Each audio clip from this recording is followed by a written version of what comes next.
reconvene the Board of County Commissioners meeting.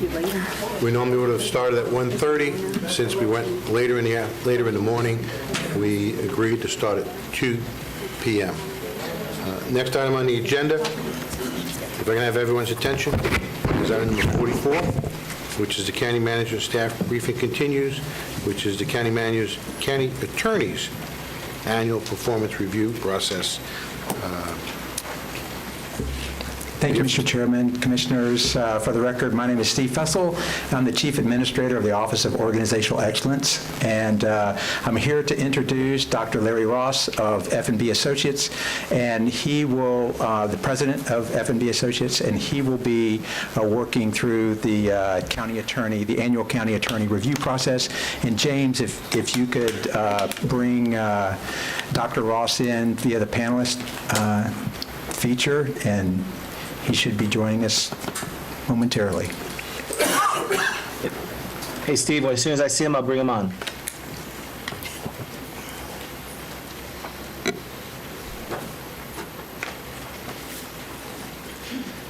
Wow, he should be there. Hey, Steve, this is James. I don't see him listed right now as an attendee. Oh, let's see if he's coming on. He's registered. I just talked to him a few minutes ago. It's long distance from California. All right, yeah. Time for a round of jingle 3 hours bells. ahead of time. Did he register as someone else? Because I noticed his registration is Larry Ross, but he's not listed as that. Yeah, he should be up and running as Larry Ross.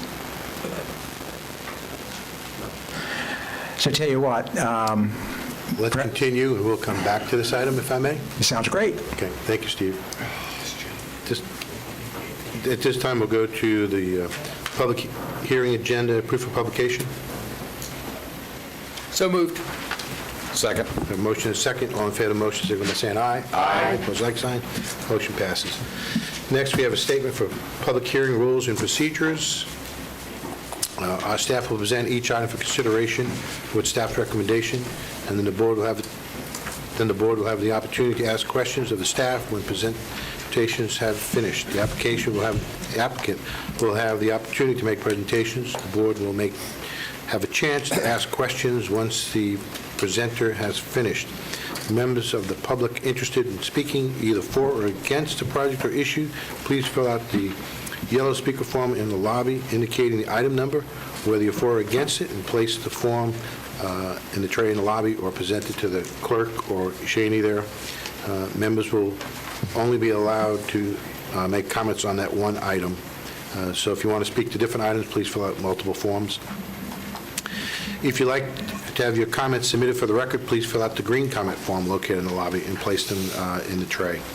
Speakers should state their name and address clearly for the record, whether you are for or against the item.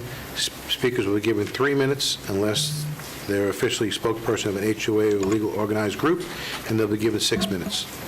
If a board member has questions regarding the speaker comments, an opportunity will be given once the speaker's time has expired. Speakers should limit their comments to pertinent information regarding to the agenda item under discussion, keeping your comments brief. The clerk's office is required to obtain all documents, photos, drawings, or anything that's presented here to the Board of County Commissioners. So if you show it to us, please expect to leave it for the clerk for the record. Once all the speakers are heard, the applicant will have the opportunity to rebut if necessary. It's not a continuation of the presentation, just rebut. We will close the public hearing and put the matters in the hands of the commission to discuss, give a recommendation or a motion. Following a motion or a second, the board discussion, a vote will be taken. Commissioners who do not cast a vote are considered to be in vote in support of the motion. While the board welcomes all comments from all people, in the interest of proceedings, the Florida state law requires the board's discussion as quasi-legislative action would be supported by competent substantial evidence presented to the board during the hearing of the applicant. Competent substantial evidence shall be evidence as reasonable in mind would accept as adequate in support of a conclusion. There must be a factual basis of the record to support your opinion, testimony of both expert and non-expert witnesses. People presenting testimony must rely on the factual information that is presented by the county staff and the applicant.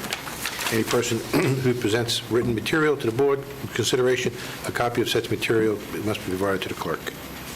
With that, we'll move to the public hearing portion of the meeting. We do have an item that is asking for a continuance, which is item number 55. If there's any objections, I'd like to hear that one first from the board. No Any objection here. objections? No objection. Okay. Can we have county staff present to us item number 55, because they're asking for a continuance?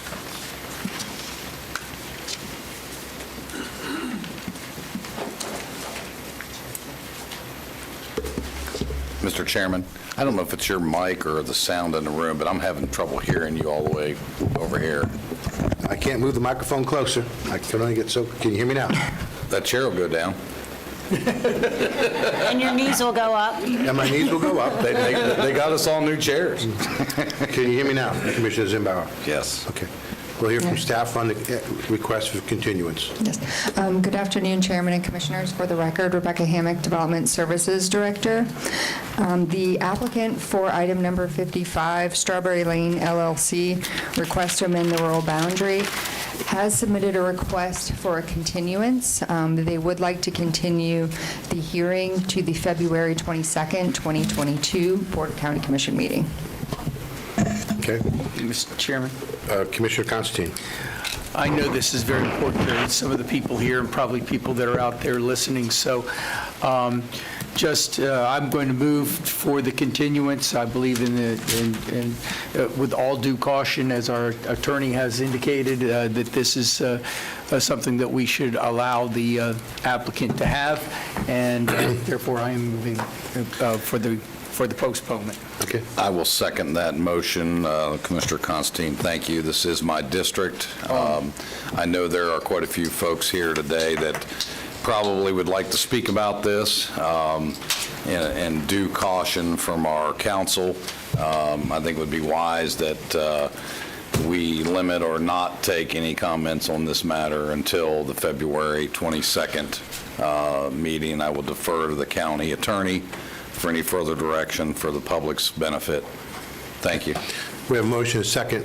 Do we have any requests to speak on this item, Ms. Beach? For the continuance only? Not Okay. for the continuance. Is there anyone in the audience that'd like to speak for the continuance only? Just for, question?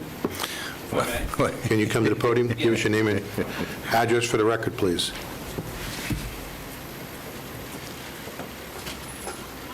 Good afternoon. My name is Steve Jenkins. I live at 380 Old Alamany Place in Oviedo. And I'd like to know what time the meeting would be regarding the continuance. It'd be in the afternoon, just like it is today. It'd be 1:30. That's our normal time. Is there any way to make it after normal working hours so that members of the public could attend and be heard? We'd have to take that into consideration. I We've done understand. that. We've done that in the past, but it's up to the board at the time before the board has the ability to do that at the appropriate time. This is not the appropriate time to do that. I appreciate it. Thank you, Mr. Chairman. Any other comments about the continuance? Seeing none, I'll close public input. We have a motion on the floor. Any other discussion from the board? Seeing none, we'll call the question. All in favor of the motion for the continuance, please signify by saying aye. Aye. Opposed, like sign. Motion passes. Thank you.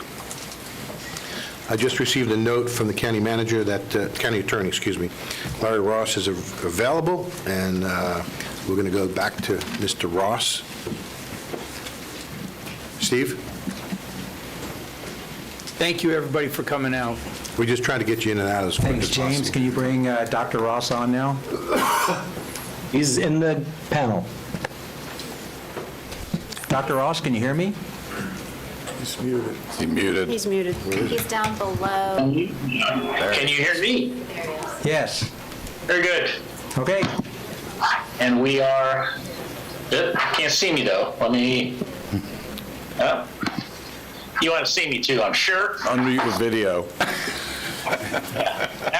Now we're all ready, right? Very good.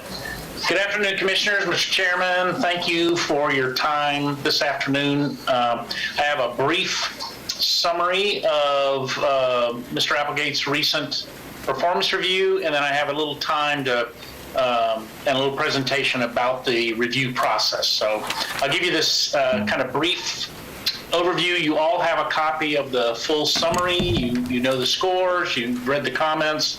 There was one revision to the format this year. As you all know, Mr. Applegate requested an 8th performance dimension to be added, which had to do with major projects, and many of you offered comments on that new category. 4 of the 5 commissioners were repeat reviewers, so you'd had prior experience with all of this, knew what to do, and Commissioner Hare, welcome to the process. Likewise, did an awesome job. All 5 commissioners provided both quantitative and qualitative feedback, so we have a complete, if you will, summary. The average scores for all of the commissioners, for all of the 8 performance dimensions were at 4.0 or greater. The highest was at 4.86 on a 5-point scale, indicating that the county attorney met or exceeded commissioners' expectations in each of the 8 performance dimensions. And in most cases, somewhat exceeded or exceeded expectations. There are 40 individual scores, 5 commissioners, 8 performance dimensions. Of those 40 individual ratings, Mr. Applegate received 12 5.0s, 30%, 12 4.5 or higher, 30%, indicating that 60% of all the individual scores exceeded expectations. You received another 10 scores between 4.0 and 4.49, indicating it met or somewhat exceeded expectations, and he had 6 ratings of 3.5 to 3.99, indicating somewhat below expectations, but above average. The scores were mixed in terms of the performance dimensions. Several were higher than in the past year. All were higher than in the 2 years ago, his first time through this process. And several were somewhat lower. So the 2 that were noticeably higher compared to last year's performance review were, let me get this, technical competency and professional relationships, up 6.8 and 3.8% respectively. And then the other 4 dimensions, because one of them didn't have any previous scores. The others were down slightly between 2 and 9%. The biggest decline was in the category or the dimension titled Interaction with the County Manager. That was down 9.2%. But I should note it was still higher than it was in 2019, and I'm sure, as each of you told me, and as the county attorney and I discussed, the transition in the county manager that's coming up and underway may have had something to do with those scores. The real value add in this process are the qualitative feedback, the subjective feedback. Mr. Applegate received 64 comments on the review this year, up from 43 last year, and up from 57 in the first year. So you had a lot more to tell him this time besides the score. That's a good thing. The majority of those 64 comments, 36 or 56% of those comments were complimentary. And of the remaining comments, 22 were requests for more of a particular performance behavior, and 6 were suggestions for doing things differently. There was something of a theme, if you will, in this year's comments from the commissioners, suggesting that there's an opportunity going forward for the county attorney to improve performance irrespective to his role, I think in light of this transition to a new county manager. Overall performance, if you cook it all down to one score, was a 4.45, so somewhat exceeds expectations, down just 2% from last year's 4.56. So I think you could say that overall the county attorney's performance exceeded expectations and was stable in a year-over-year comparison. So a couple of recommendations. One is that obviously you continue the process with both the commissioners and the county attorney both indicate value added in this process and encourage the continuation of it.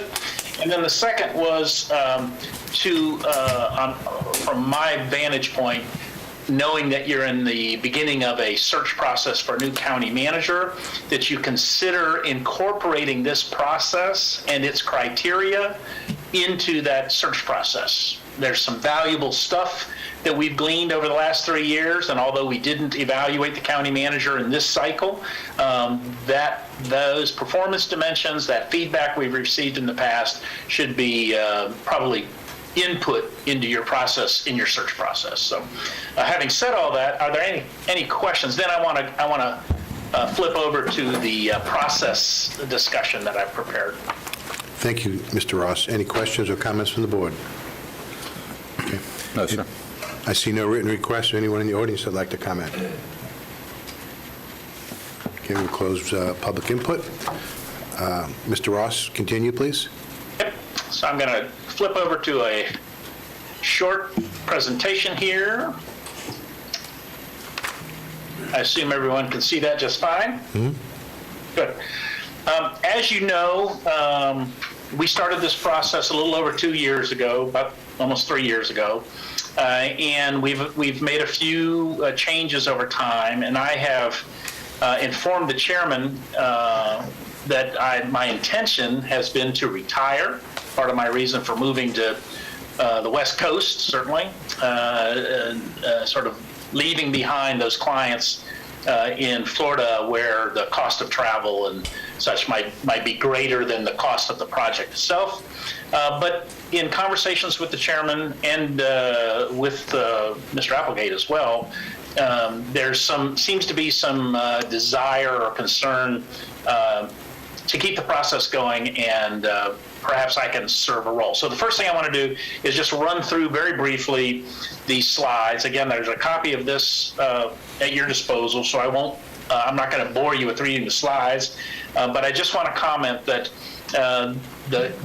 the process, I've been using it for about 24 years now. This was the first time I organized it into a presentation with the intent that if you're going to go forward and continue to formally appraise the performance of your 2 employees, that you should have some background and some structure, some guidelines, if you will, to that process in case I'm not the one doing it. So again, this is the background of this process where we try to provide feedback to our direct reports. What's unique about this process, which is something that typical HR departments don't address, is that we have multiple bosses and a singular direct report, or 2 singular direct reports. And there's an assumption sometimes that feedback is being given when the other guy said it, or I said it sometime in the past, but with 5 bosses and only 1 direct report, obviously different expectations may or may not be communicated, and different feedback on those expectations may or may not have been given in the past. So we created an instrument in concert with the person to be evaluated, and then bring that forward. And the unique aspect is the interview with 5 of you, and being elected officials, and in the context of operating within the context or the constraints of sunshine laws, this process allows for candid feedback to be given or to be solicited and given as part of the process, and not solely relying upon objective scores.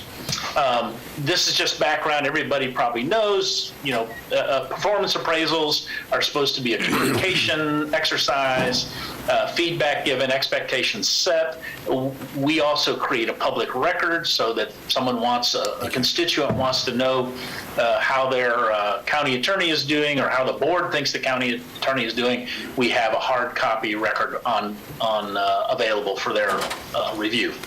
The premise of a performance appraisal, especially a facilitated one, is that we get an objective score, some kind of some number, some numeric system, supported by subjective comments. That's where the facilitated process comes in. We're all busy people, and providing written subjective comments may or may not happen. And too often it doesn't happen, and we just rely upon the score. So saying that the Vikings beat the Saints 20-7 is the game, that's the score, but how did they get there? We want the sort of the play-by-play, quarter-by-quarter understanding of how that individual's behavior met or did not meet my expectations. And the third key point is that it be a formal system. My experience has been, and maybe some of you have seen it again, is that where we don't have a formal system, there's an assumption that feedback was given. There's no record of it. It may or may not have been received as feedback, positive or negative. And so a formal, structured, regularly scheduled kind of system provides the value, the quality that we're asking for. And then the last is that the factors that we evaluate any individual on should be relevant to that individual and to the board evaluating that individual. So there is no standard format. I mean, there's a form, but within that form, what we're evaluating any individual on should be specific to that situation. So obviously, county managers and county attorneys, different responsibilities, different criteria. And so you've all had experience with this, so I think you know what we're talking about. And then just generally assessing performance is more than just following the process. It is communicating, but it also gives the two parties an opportunity to express constraints. I don't have the budget, I don't have the manpower, I don't have the expertise, whatever it is. And to provide an avenue to correct those constraints or overcome those, coaching, guiding. The net effect is better retention, quality people. We get to retain them, we get to keep them. Most importantly, it builds trust between the board and their attorney or their manager, and theoretically then leads to a sort of a maximization of potential. There's not something being left on the table or unsaid or an expectation not being met. It's important for both parties to understand they have a role, a formal role. So you as a commission, you need to know what the charter calls for. You need to know what the manager or attorney, what their authority includes or does not include, because we all know or have experienced role creep, where we give them a little extra, or we ask them this one time, and then it becomes sort of expected all the time. It should be linked to the strategic plan, where a strategic plan exists, as it does in Seminole County. And it, again, the form with the guiding performance dimensions and the scoring scale and such should be understood and discussed by all parties. So it's not something we just apply a template and everybody is expected to abide by it or believe in it. The frequency, I have had clients who have gone from this annual review to a mid-year, what they call a course correction informal review, using the same performance dimensions in the same form, but not scoring and not interviewing, but just at a workshop during a commission, an official commission called commission meeting. The commissioners sort of run through the review in terms of what he or she has or has not worked on that was suggested in the preceding annual review. 30, 40 minutes. The 3 or 4 clients I've had who've used this express tremendous value being added, rather than waiting 12 months to tell someone formally they're doing a good job, not doing a good job. We can give them an opportunity to correct course midway down. And what it really does is encourage a conversation throughout the year on performance.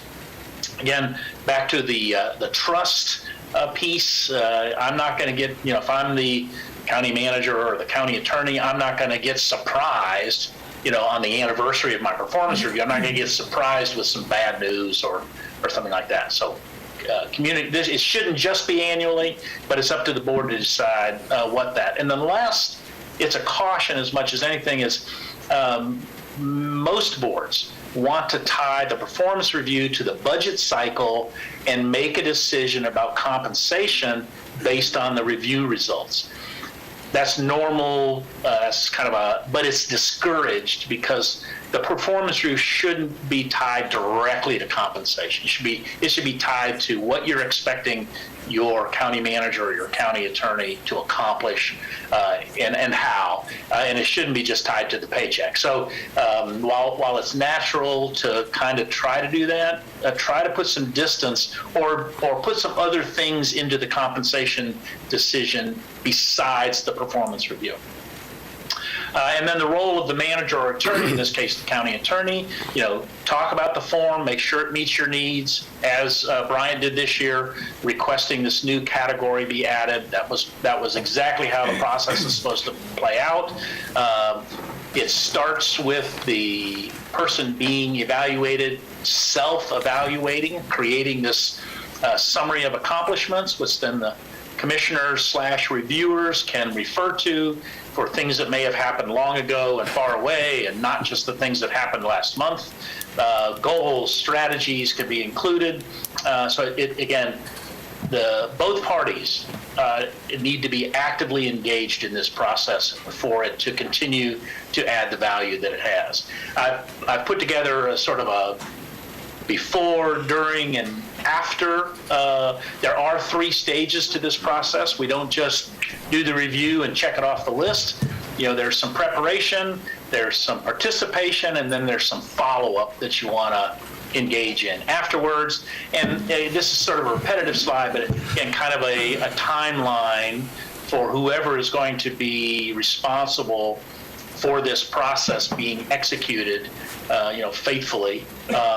Sort of a pre, during, and post, which leads me to be careful, right? Some cautions. There is sunshine law, so you got to be careful that you're not you're doing something and not fulfilling the spirit of the law.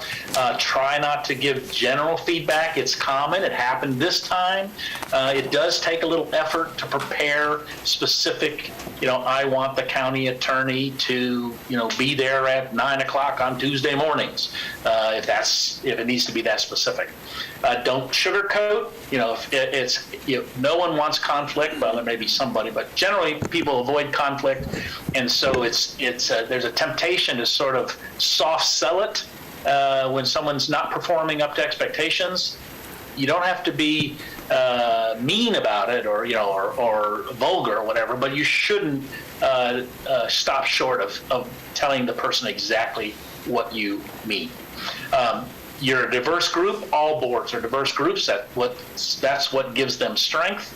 But that diversity means you're likely going to have unanimity on any aspect of the performance.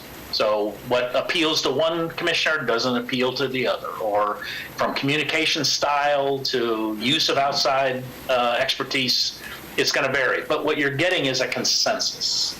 And that has proved true no matter who I do this with over however many years I've done it. That's the value. It's, each individual has an opportunity to communicate their expectations, and the perception of that attorney or manager's performance against those expectations. And that gives that individual the opportunity to adapt and be specific in their response to that commissioner. New, as we did this year with Commissioner Herr, the boards are, dynamic living bodies, and so people come and people go. It should be important. I'm sorry that we didn't get to do this with Commissioner Herr this time, because we kind of sped this process up into 6 weeks. But normally, a couple of months after they've been on board, a new commissioner might be given, or a new county attorney or a county manager would be given an opportunity to see what the process looks like, maybe some past copies, answer any questions, so it's not just a cold start when they get the memo from the facilitator saying, let's do this. I've already talked about the compensation issue, and then also be aware that not every commissioner currently serving or to serve in the future may have in their past had experience with giving performance reviews. So again, the importance of them understanding the process is part and parcel of the success of the process. What's next? Finish this up. The county attorney will, I'm sure if he hasn't already, will schedule one-on-ones with each of you to clarify your expectations or any comments made, correct any mistakes or that sort of thing. If you're going to go out and continue this with and I do recommend a third party, try not to take it in-house for all the political reasons that an in-house facilitator would face. It's very hard to be objective and stay objective when you're part of the organization. So if whenever and however possible, go outside, develop an RFP just like you would for any other project of this magnitude, this importance. See who responds, see who you can get to respond, and then obviously go through the vetting process. And then, if possible, have it where you're changing facilitators, as we may be this time, allow for some transition, for there to be communication between the incoming and the outgoing facilitator. Having said all that, again, I'll stand for questions or clarifications on any of these items. Thank you, Mr. Ross. This time we'll ask the board, any questions, comments from the board? Commissioner Zimbauer? I just want to take a moment and thank Larry. Larry, I think your services have been invaluable to us here at the commission. When Commissioner Lockhart and I came onto this board, it had been many years since there had really been a process in place to evaluate the two individuals that this board is responsible for overseeing, which is the county manager and county attorney. And I will say that I found Larry to be very engaging. His depth of knowledge is vast. His government experience is well-rounded.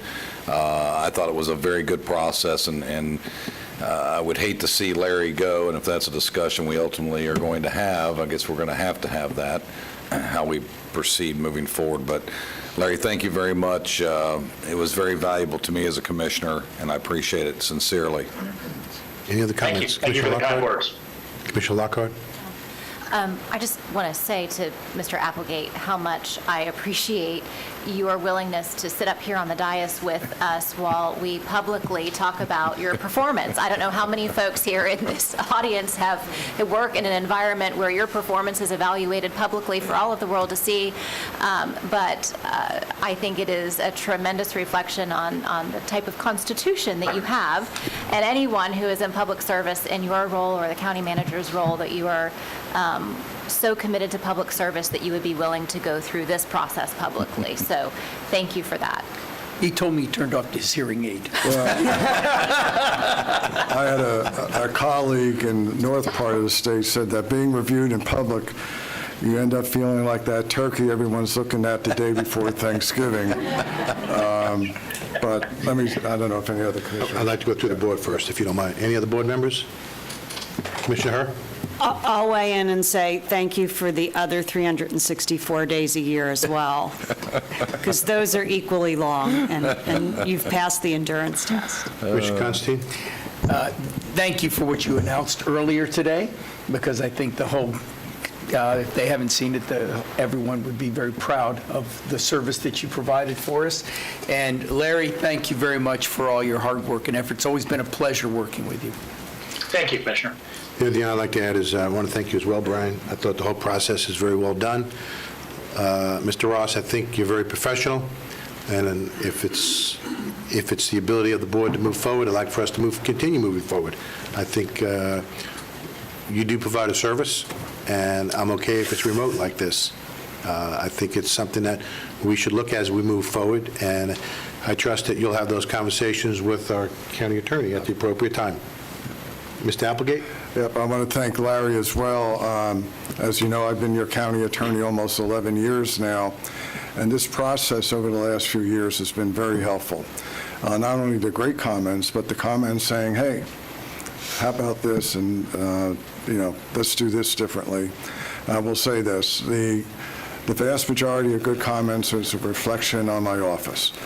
I have an incredible group of lawyers and support staff that without them, I follow the rule, hire people that are smarter than you. And so, Larry, this has been a great process, and I do hope that you continue it and I like the idea of a 6-month checkup.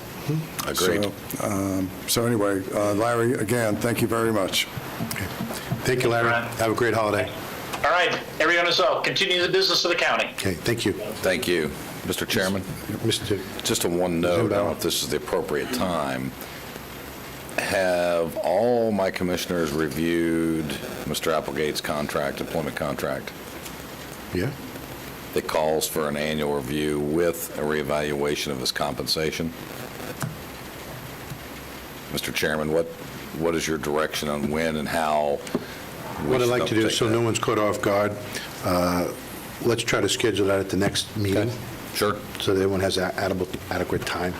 I think the advice was it's not tied to the performance review, so that would be most appropriate. Yeah, that's the reason why. Did I hear that, or not tied to the budget process? Not tied to the performance review. And that's typical Yeah. in Or corporations not tied the two now, of them too. together. Yeah. So we'll schedule at the appropriate time, beginning of next year, next month, obviously. Mr. Applegate? Because of the announcement this morning, and Paul was scheduled to cover the hearings this afternoon anyway, but I need to make a lot of calls and tie up a few things. Once we're done with this particular item, which would be in another minute, you can leave. Got it. Okay. See no other items on this particular item?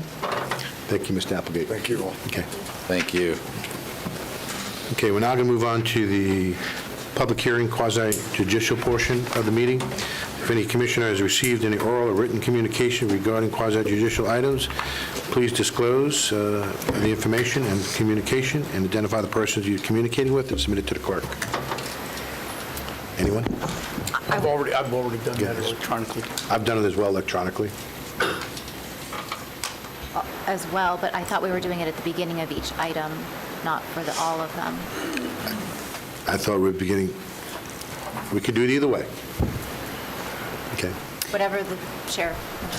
I have submitted them all electronically, so we can do it once. How That's- about that? What I've done. Mine has been submitted as well. Okay. If you have any, please declare it and give it to the clerk. I've already done that as well. Okay, saying that, we'll move on to item number 45. We'll hear from staff. Yes, good afternoon. Joy Giles, Senior Planner for the Planning and Development Division. Staff would like to request that we hear item 46 prior to 45.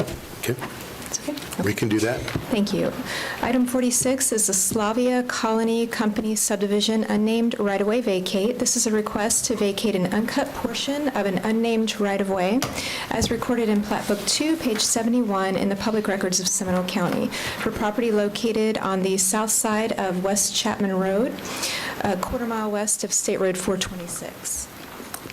The applicant has petitioned the county to vacate an uncut portion of unnamed right-of-way lying between lots 51 and 54 of the Slavia Colony Company subdivision. The applicant owns both parcels adjacent to the subject right-of-way and proposes to utilize the subject 30-foot right-of-way as part of a future proposed development. The applicant has provided letters of no objection from all utility company providers, and Public Works has no objection to the request. Therefore, staff recommends the Board of County Commissioners adopt the resolution vacating and vacating and abandoning an uncut portion of unnamed right-of-way as recorded in Plat Book 2, page 71 of Seminole County Public Records. Thank you. Thank you. This time we hear from the applicant. Does the applicant have anything they'd like to add? Okay. Applicants noted that they have no additional information for the record, correct? Correct. This time we'll hear from the public. Do we have any written requests? Is there anyone in the audience that'd like to speak on this item? Mr. Chairman, this is James. We have a hand raised, but it was... I'll get there. I just want to make sure there's anybody in the audience that'd like to speak about this. No? James, do you have anybody on virtual? We did, but they lowered their hand. They may have wanted to speak on the previous item. Okay. Anyone else? James? Seeing that? No, sir. We'll close public input. This is a District 1 item. I'd like to make a recommendation for approval. I'd like to ask the board for a motion. So moved. Second. Any discussion on the motion? Signify by saying aye. Aye. Opposed, like sign. Motion passes. We'll now go up to item number 45, which is the rezone. Yes, this is a request for a rezone from A1 Agriculture to PD Plan Developments on 32.16 acres located on the south side of West Chapman Road, a quarter-mile west of State Road 426. In 2008, the Board of County Commissioners approved the West Chapman Road PD on approximately 11 acres of the subject site, permitting C3 general, commercial, and wholesale uses. The PD was never developed, and the entitlements have since expired. The applicant is requesting a rezone to PD with the intent to develop the subject site as a warehouse distribution center for metals and plastics. The PD proposes 252,000 square feet of warehouse building with a maximum building height of 50 feet. The proposed building height is requested for the purpose of accommodating the interior racking, overhead crane system, and required safety clearances for the warehouse facility. The applicant is requesting a variance from the required parking ratio of 1 parking space per 1,000 square feet of gross floor area to 1 space per 3,150 square feet of gross floor area. The applicant has submitted a parking waiver justification to demonstrate compatibility. The subject site has a industrial future land use designation, which permits a maximum FAR of 0.65. The purpose and intent of the existing FLU is to identify locations for a variety of heavy commercial and industrial uses oriented towards wholesale distribution, storage, and manufacturing. The development will access from West Chapman Road, and the developer will be required to improve the road to county standards. The site is located within the Seminole County utility service area and will be required to hook up to both water and sewer. The development will provide a 25-foot landscape buffer around the perimeter of the subject site and will provide a minimum of 25% open space.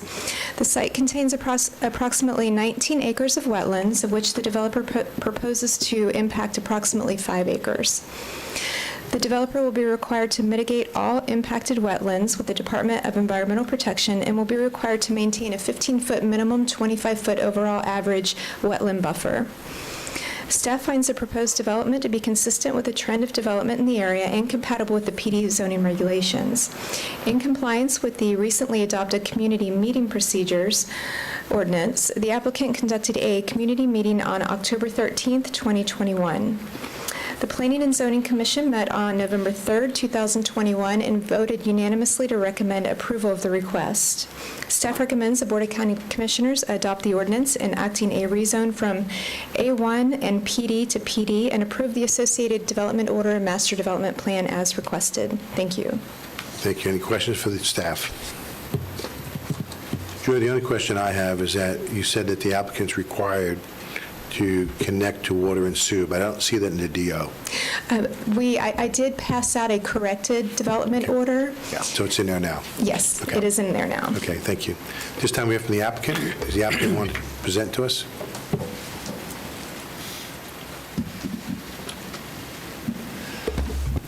Brent Linzen with Kimley Horn, 189 South Orange Avenue, Suite 1000, Orlando, 32801. We support staff's recommendation. I'm available to answer any questions. Great presentation. Thank you. Thank you. Do we have any written requests for the public? Anyone in the audience would like to speak? Can you present your comments sheets? If you don't present your forms, we're going to just keep on going. Yeah, we got to get those up to the clerk I mean, there. don't wait for the last one because you won't be included. Clay Archie, 1780 West Chapman Road, right there on the corner. Just wanted to take the opportunity to say thank you to the commission and staff. I know you guys have a hard job that you all do, but actually we had a really good interaction and with Kimley Horn and with the applicant, and just wanted to say thank you all for getting it right. So, Thank you. Thank you. Commissioner Constantine, you had a Yeah, question? Mr. Archie, you did call me earlier and you had some concerns, so, Yep. and, since that time we've talked, you feel comfortable and confident with this. Yep. Then what are you doing here on your birthday? Happy birthday, sir. I love public service, so. Thank you. James, do we have anybody in the virtual world that needs to speak? There are no hands raised, Mr. Chairman. Okay, thank you. Anyone else in the audience? I see a form coming up. Please submit your forms earlier. Waiting to the last moment is not the appropriate way to do it. I have to fill out about 5 of those forms because we have so much rezoning going on today. And Can we start the clock when she gives us her name and address for the record? Katrina Shaddix, 1133 Covington Street, Oviedo, Florida, 32765. I'm noticing on the county documents that the drainage is located within the Lake Howell Drainage Basin and has downstream capacity. This lake has already had an algal bloom this year and will continue to have an algal bloom as long as these rezones are approved and we pave over more of our green spaces and aquifer recharges. And it's already been stated that there are wetlands that will be impacted. So I'm just wondering when we're going to realize that doing the same thing over and over again is kind of, I think it's the definition of insanity. We're going to keep seeing this environmental and water degradation and destruction as long as we keep approving these projects, or as long as staff keeps recommending that we approve these projects that are heavily impacting our environment. I know it's probably going to go through, but I had to say my piece about it, as I will with the rest of the rezones today. Thank you. And please submit your forms earlier if you can. Anyone else? Staff? Okay. Anyone else in the audience, please come forward. Otherwise, Let's ask them to get their forms submitted if they're going to want to speak, so we've got a lot of people here for the public that are patiently waiting to talk on other items. Sir, if you want to speak on this item. Did you fill out your form? I submitted a form on a different issue. Just very briefly on this. I've recently made You need to give us your name and address for the record. My name is Mitchell Killinger, 905 Michigan Street in Sanford, Florida. I would just point out Alros Metals is probably the most low-cost and really the predominant metal distributor in the area. Right now, if you order a more than 20-foot beam, you have to go to their Orlando location. And I do feel they need more space. I think contractors in the area would be benefited by Alro having greater capacity. I know recently I had to drive an hour to a different Alro location because their current location is too small to handle the larger 40-foot beam that I'd ordered. And I think, I don't know if, I'm sure a lot of other people in the area, as far as environmental impact, if hundreds and hundreds of contractors are driving, to a whole other city to spend their money when they could be spending it here because a successful business doesn't have the space they need, I think that's of community interest. Thank you. So you know the comments. I'd like to close public input. I'd like to ask the applicant, is there anything you'd like to rebut? The applicant said no. Okay, we're going to move to the board decision. This is a District 1. I'd like to Mr. Chairman? Yes. I understand this is in your district. If you'll allow me the courtesy, I'll be happy to move. Please do. I will move that we adopt the proposed ordinance enacting rezone from A1 Agriculture and PD Plan Development, and approve the associated development order master plan for the 32.16 acres located on the south side of West Chapman Road, approximately a quarter mile west of State Road 426. Second. A motion, a second, any discussion for the motion? Seeing none, we'll call the question. All in favor of the motion signify by saying aye. Aye. Opposed, like sign. Motion passes. Thank you. Thank you, staff. This time we go to item number 47. Mr. Chairman. Yes, ma'am.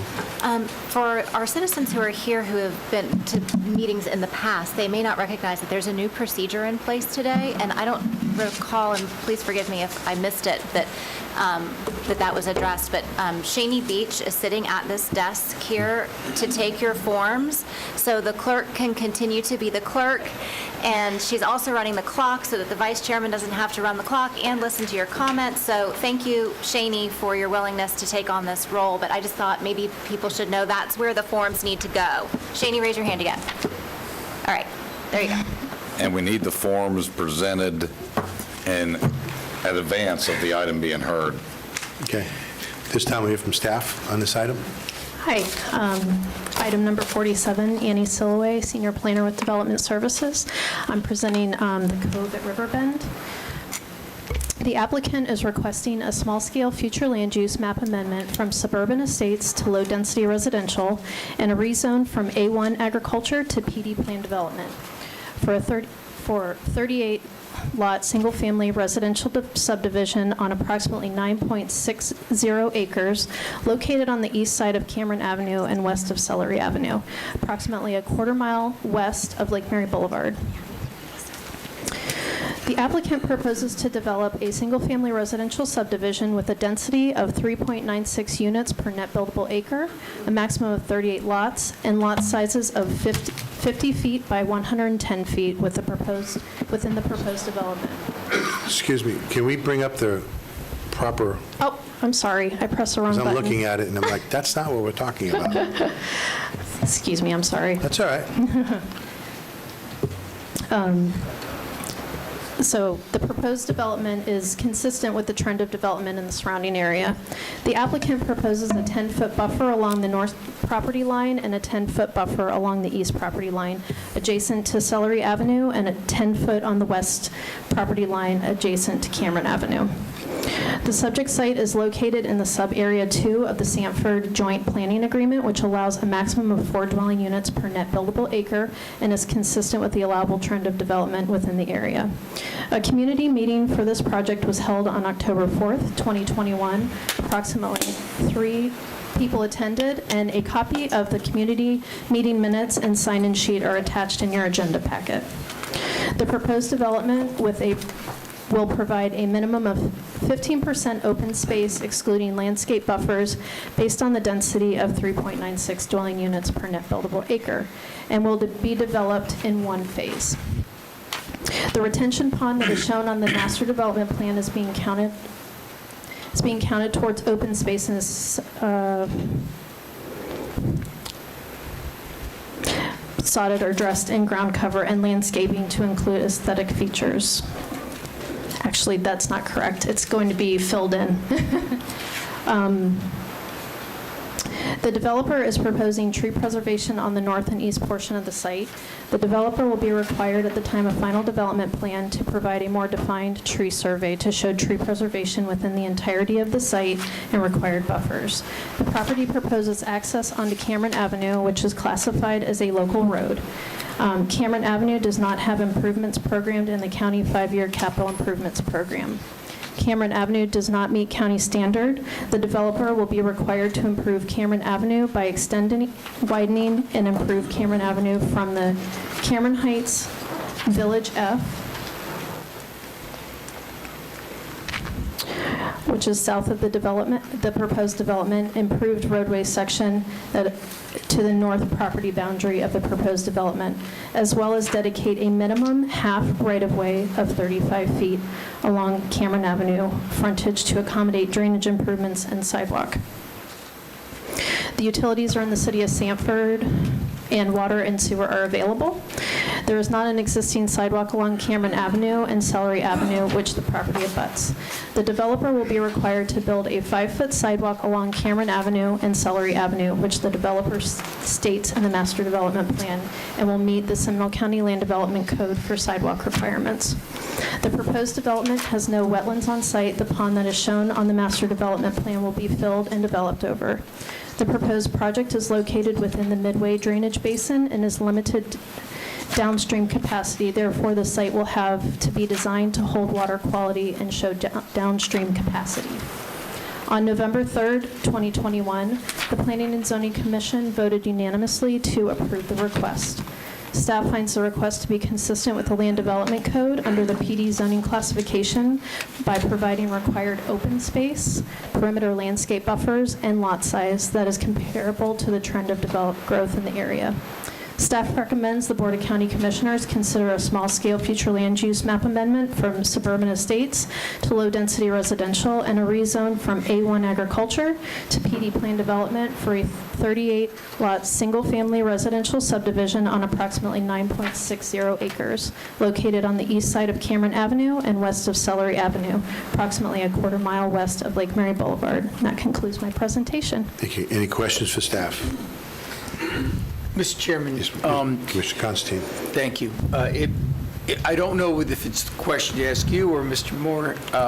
Moorhead, but you keep saying, you're twice in that presentation, you said there's not going to be any water held on the property. Can you tell me what the plan is? There will be a retention pond on the proposed development to hold water. There will be? Yes. Okay, because yes. I thought I heard you say two different things. It was the pond that I was speaking about that's existing on site, and I misstated it by stating it was going to be developed around when it's actually going to be filled in, so that was my mistake. I apologize. And a new one created. Yes. All right, now I understand. No problem. Thank you. At this time, we hear from the applicant. Is the applicant present?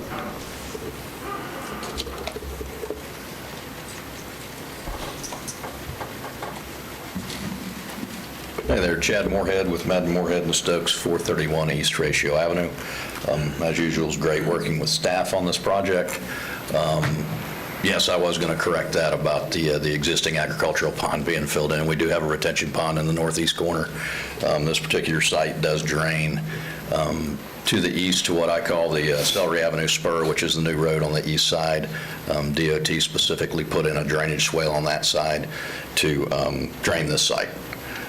We did have a community meeting. At our community meeting, we were asked to change our access point, so we moved it further to the north so that's not in front of the Deasons. I can't remember their exact names, but their last name is Deason, and we did that. It didn't affect the project at all, so we moved it to accommodate them.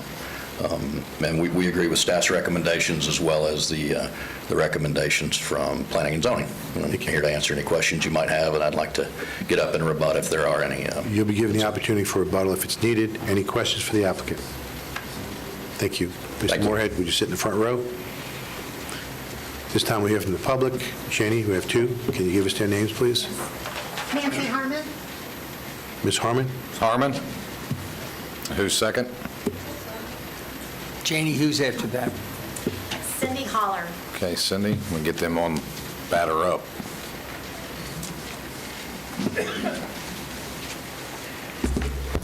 Good afternoon, Nancy Harmon, 752 Pioneer Way, Geneva, Florida. Janie, can you please start the time? I'm sorry, can we start all over? You can. Once you give your name and address, she's going to start the time. Okay, thank you. I'm opposed to a rezoning for this high of a density in this area, because as I look at what's being presented today, we are really packing out the area.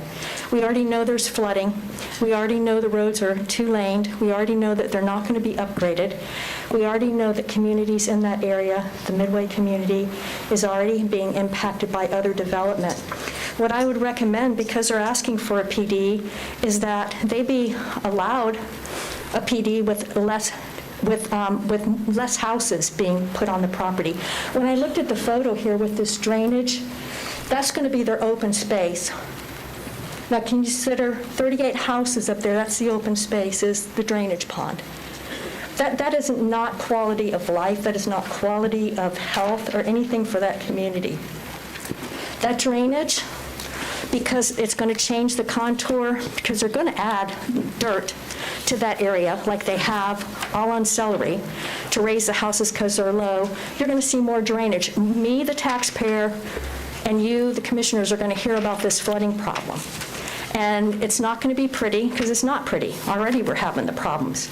So I just want to put it on the table that I understand we're going to develop in these areas. If they don't want suburban estates, don't allow any more than 2 houses per acre. I think it's fair. It's kind of like a transitional area so that within this area, you have acreage of a half acre to other homes where there's 0 lot lines. There needs to be some kind of community in this area versus just plopping down hundreds of homes and more traffic. If you consider there'll be 38 houses, there's going to be at least 2 cars per home, there'll be at least 4 people per home. That's a lot of maintenance for the community. That's a lot of tax upon the community because of our infrastructure for road repair, which we will have to pay for ditch repair, which we will have to pay for. That's my 2 cents. Thank you very much for your time. Thank you. Next. Shani? Who do we have Cindy next? Holler is next, Okay. and following her is Katrina Shaddix. Okay. Okay, thank you. Okay. Hi, Cindy Holler, 1731 Beacon Drive, for the record. Thanks for allowing me to come up here and speak. Appreciate that. Nancy, this can be hard to follow, but I'll do my best. So I'm opposed to this. I mean, I also realize, development is going to take place. I'm for smart development. Midway potentially could be affected. Is this working? Midway could potentially be negatively affected with regards to flooding and traffic. So I mean, that's my big concerns. No offense. I mean, I don't think trends are factual evidence. So I just wanted to make that point. I'm concerned about the density. I'd like the density to be less. And then as far as plants, native and Florida friendly. So I'm going to push that. I really liked the point about the tree preservation. That's important. And I just wanted to share something from a local resident / citizen / voter, if I could. So there was a Nextdoor conversation. There's a lot of conversations on Nextdoor talking about, growth. And we were talking about, I love Seminole, Florida's natural choice, and I feel like that actually means something. And I hope it means something to the board, the county. So here's a local resident from Longwood. Cindy, that is nothing more than a slogan used to attract people to move here. It was put in place by the county government as a way to bring in additional individuals to spend money and generate tax revenue for the county government. I have done extensive traveling throughout the state of Florida. Seminole County is not the natural choice. There are significantly more counties which are conserving and protecting natural resources better than we are. So I was kind of like a little bummed by that. But anyway, I just wanted to turn that in. And anyway, I appreciate your time. Thank you. Thank you. Thank you, Cindy. Next. Thank you. Next is Katrina Shaddix. Thank you. Katrina Shaddix, 1133 Covington Street, Oviedo, Florida, 32762, Executive Director, Bear Warriors United, nonprofit organization that focuses on environmental and wildlife protections. I'm actually on my way to Destin. I have about a 7-hour drive to attend the FWC meeting to speak on the plight of manatees, which, as we know, a lot of them are dying because their seagrass has been killed, and that was caused by overdevelopment, bad growth decisions, and all of that runoff from lands and septic tanks and failing water treatment plants, inputting all of the nutrients, we call them, which sounds really great, but it's really just sewage and chemicals. That has led to the death of our federally protected manatees. And the trend in Seminole County, unfortunately, for 2 decades has been approving these rezone requests. And we have to remember that developers are not entitled to these rezone requests. These are requests that y'all can deny. And while this one's already approved, Commissioner DeLaurie likes to say, give me something I can vote on, not vote against. And for the ones that are already approved, I would like for the county to consider adding an additional step in the approval process. Once the developer attends the DRC meeting, to be required to meet with the citizen board of smart development. We have about 10 people that are constantly at these meetings and giving you input, and we have very good input, and we would like to work with the developers to make these developments the most environmentally responsible that they can be. And we have a lot of great engineers that can do the right thing, and we can have some ethical capitalism going on while conserving our lands and kind of stopping all of this animosity that's going on in the county. But I do echo Nancy and Cindy's sentiments, and I just hope that developers like Mr. Moorhead will take me up on the offer to start building more responsibly, ethically, and smartly in the county. Thank you. Thank you. Shane, do you have any other requests? No more. James, do you have any other requests in virtual? Anybody have their hand? Yes, Mr. Chairman, I have a Olivia Welsher. Okay. Can you put Olivia on, please?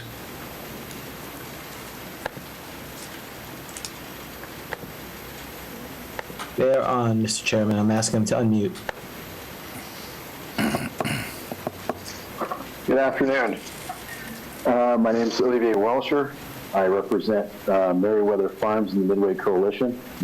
I am located at 3471 Celery Avenue, Sanford, Florida.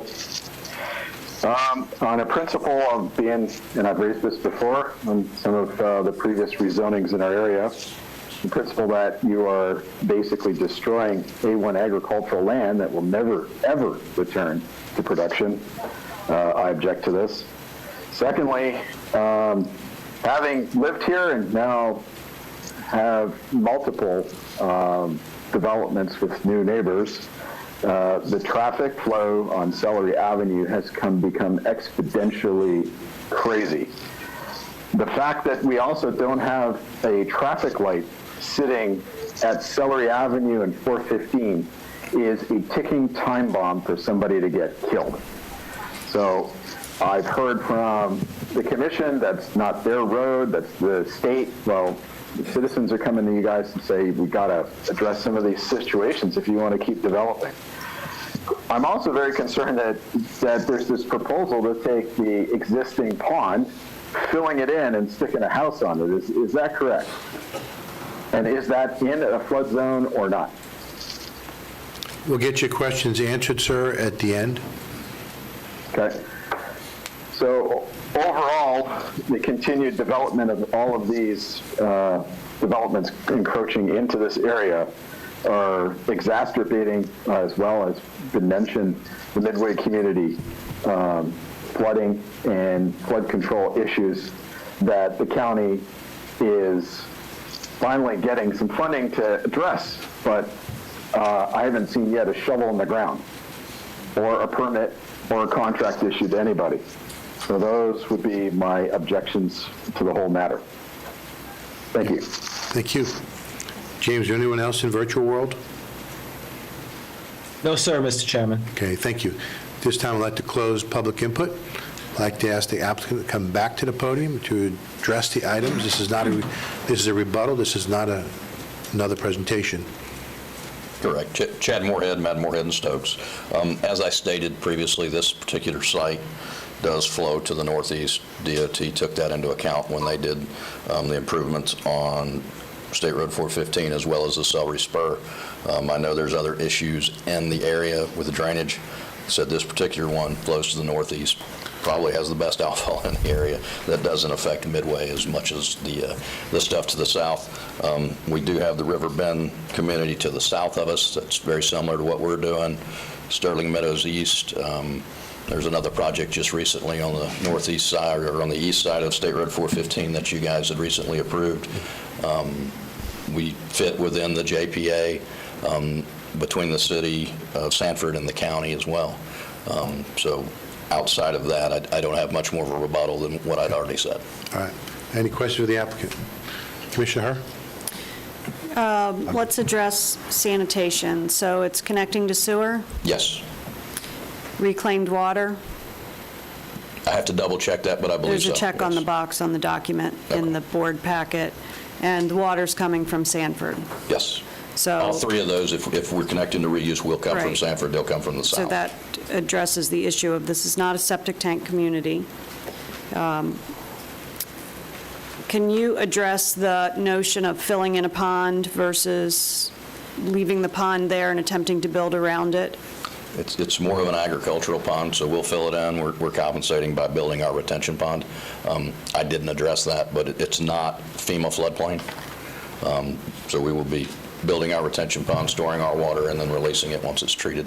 And if you were to attempt to keep the current pond, would that actually be sufficient for the drainage? Absolutely not. Okay.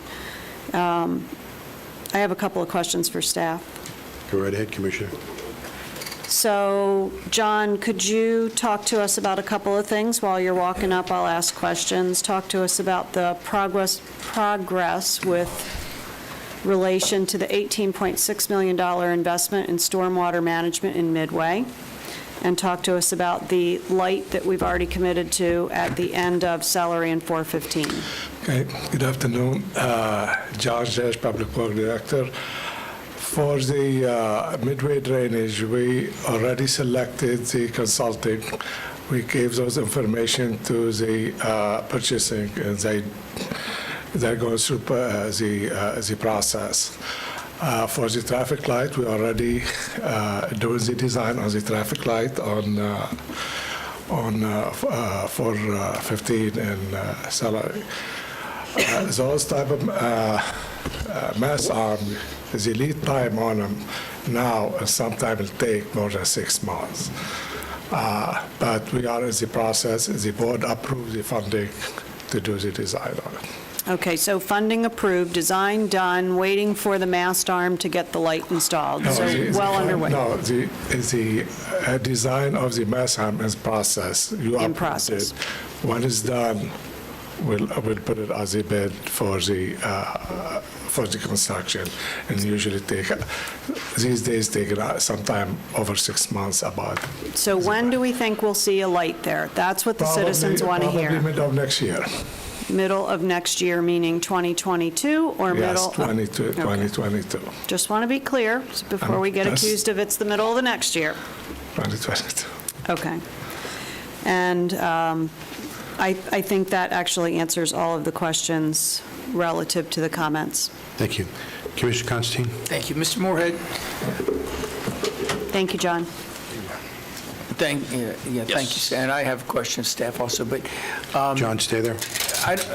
It might be of Ms. Silhouette, but be that as it may, Mr. Moorhead,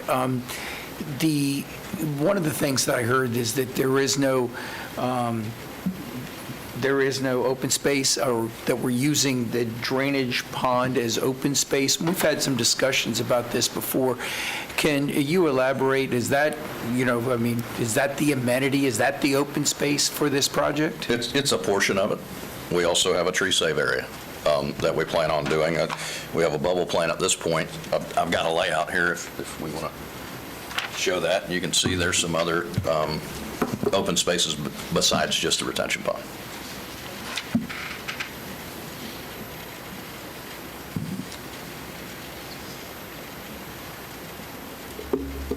It's kind of hard to see, but if you would have pointed out there, Mr. Moorhead.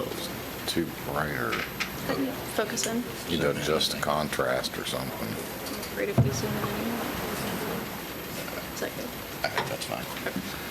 So, Commissioner, we have a tree save area back here that'll be used as open space, and we also have an open space here on the end, as well as amenitizing around the retention pond.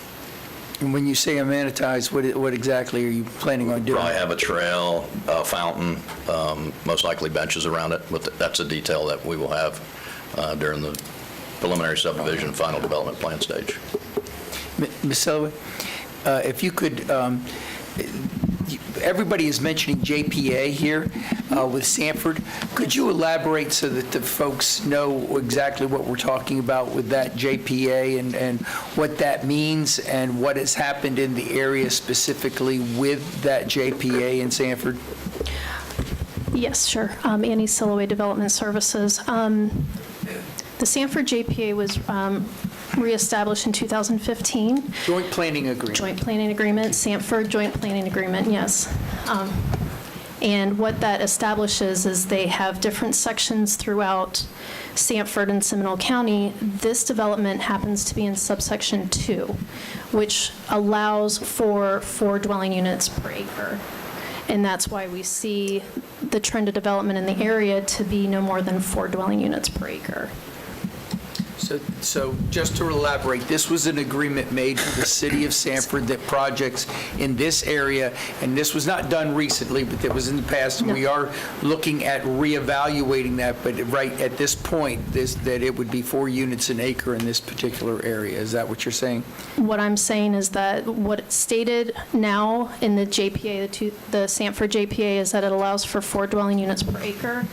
I don't know about reassessing the joint planning agreement. That would be, probably management can answer that, but I don't know as far as it being reevaluated. Thank you. Yes. Commissioner Zimbauer? So the Sanford JPA has existed for decades, not just since 2015. It's been revised and updated through the years. It goes all the way back to when this county commission in the late 80s, early 90s decided to 4-lane Lake Mary Boulevard and push it all the way to 415, and that was part of the anticipated development trend on this side of the county. It was agreed with the city of Sanford, and many discussions with property owners and landowners and all the stakeholders took place at that time. We are in the process, and maybe Mary wants to speak about that, that we are in the process of revisiting that joint planning agreement at the request of the city of Sanford to understand certain areas that they have now come forward and asked for. They would rather have commercial in certain areas or industrial rather than residential, and et cetera, et cetera. So, Mary, if you could, I'd appreciate it. For the record, Mary Moskowitz, Planning and Development Manager. As Commissioner Zimbauer said, we are reevaluating the joint planning agreement. An amendment was done in 2014, which is the agreement that we're currently working under. The first step in that process was the East Lake Mary Boulevard Small Area Study. We will be coming back to the board with the final plan, I believe, next month, and that would become the basis for that new joint planning agreement. But for this particular area and this particular development, we're currently working under a current joint planning agreement, which is an agreement between the city of Sanford and Seminole County as to the maximum allowable densities in the areas. And then this particular area, as Ms. Silloway stated, that would be 4 dwelling units per acre. Thank you. And then a question on this map that's up here. I've heard some of the public talk about a transition area. You're a planning expert, and this is your.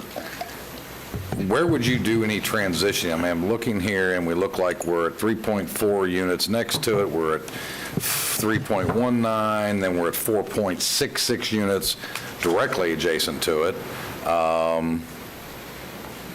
This is consistent with what's immediately around it? Yes, so in this area, as you go closer to the St. Johns River, closer to, that would be more the transition, and I think we're going to be seeing the River's Edge development that had a lower density, and that also incorporated that wetlands into their development, so that is really more the transition area. This particular site does not have any environmentally sensitive lands on it, so there are no wetlands, no floodplains, so it is more suitable for the higher density development. This is not in the rule boundary. The rule boundary is outside of this area. So. Right. So we also heard some concerns about environmental impacts and having some discussion about environmental impacts. Does the property owner and the applicant have to go through any environmental considerations with us, St. John's, the state? Can you explain how that works? Yes, so we do, at this stage, we do a preliminary environmental review, so we look at our own mapping, which indicates what potential wetlands on the site. In this particular case, there were no wetlands indicated. All developments have to submit a threatened and endangered species report prior to the development, and so prior to getting that final engineering approval, they will have submitted that report as well. And we also require the tree survey and tree mitigation plan as part of the final engineering plan and review. Okay, thank you. Any other comments for staff or the applicant? Thank you. This is District 5. issue? Is there any recommendation from the commissioner? I find that the development meets all of the rules and regulations that are currently in place, and that the developer has actually addressed the questions. In addition to us addressing the questions with regard to our commitment to Midway and the impacts on Midway. With that being said, I would move to approve the small-scale future land use map amendment from suburban estates to low-density residential and a rezone from A1 agricultural to BD plan development. Second. We have a motion, second. Any discussion on the motion? Seeing none, we'll call the question. All in favor of the motion signify by saying aye. Aye. Opposed, like sign. Motion passed unanimously. Thank you. This time, move on to item number 48. This one we'll hear from staff.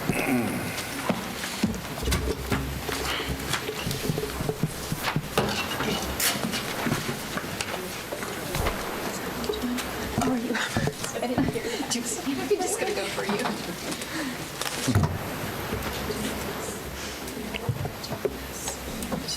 Yeah, thanks. I've already got the second book. Good afternoon, Chairman and Commissioners. For the record, Rebecca Hammock, Development Services Director. Item number 48 is an appeal by Toll Southeast LP Company, Inc. of a decision of the Development Services Director under Section 20.12 of the Land Development Code. Pursuant to Resolution Number 2021-R101, the Development Services Director was unable to accept vesting application for the Riverside Oak subdivision phases 1, 2, and 3 for vesting of the mobility fee, fire and rescue impact fee, and library impact fee, since the application was filed after the deadline of September 13, 2021, resulting in denial of impact fee vesting for this project. Riverside Oaks Phases 1, 2, and 3 consists of 125 single-family residential lots located on the north side of Celery Avenue, west of North Beardall Avenue. All 3 phases have been platted and are under construction. On June 22, 2021, the Board of County Commissioners approved ordinances creating the mobility fee and amending the impact fee rates for fire and rescue and libraries. The adopted ordinance includes vested rights provisions, which allow for a written agreement establishing the prior impact fee rates for property. The agreement was to be entered into on or before September 27, 2021. Also, on that same date, the county adopted Administrative Code Sections 30.31, 30.32, and 30.33 via Resolution Number 2021-R101, creating the vested impact fee processes for the mobility fee, fire and rescue, and library impact fees. On September 21st, 2021, the appellant applied for mobility fee, fire and rescue, impact fee, and library and impact fee vesting agreement for the Riverside Oaks subdivision phases 1 through 3. Unfortunately, the application was filed after the deadline of September 13, 2021, established in the county's administrative code. Following consultation with the county attorney's office, I advised the appellant on September 28, 2021, that Seminole County was unable to accept and process the application due to untimely filing of the application, and the fee was returned. The appellant was advised that they may appeal the Development Services Director's decision pursuant to Section 20.12 Appeals of the Seminole County Land Development Code. The appellant filed an appeal on October 27, 2021.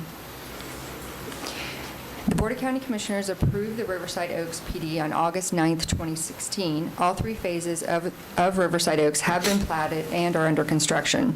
All 3 phases were platted prior to the vesting application deadline. The vesting application for these 3 phases, if filed by the application deadline, would have likely been approved by staff based on the following reasons. Extensive obligations and expenses had been incurred by the developer at the time the new impact fee rates were adopted.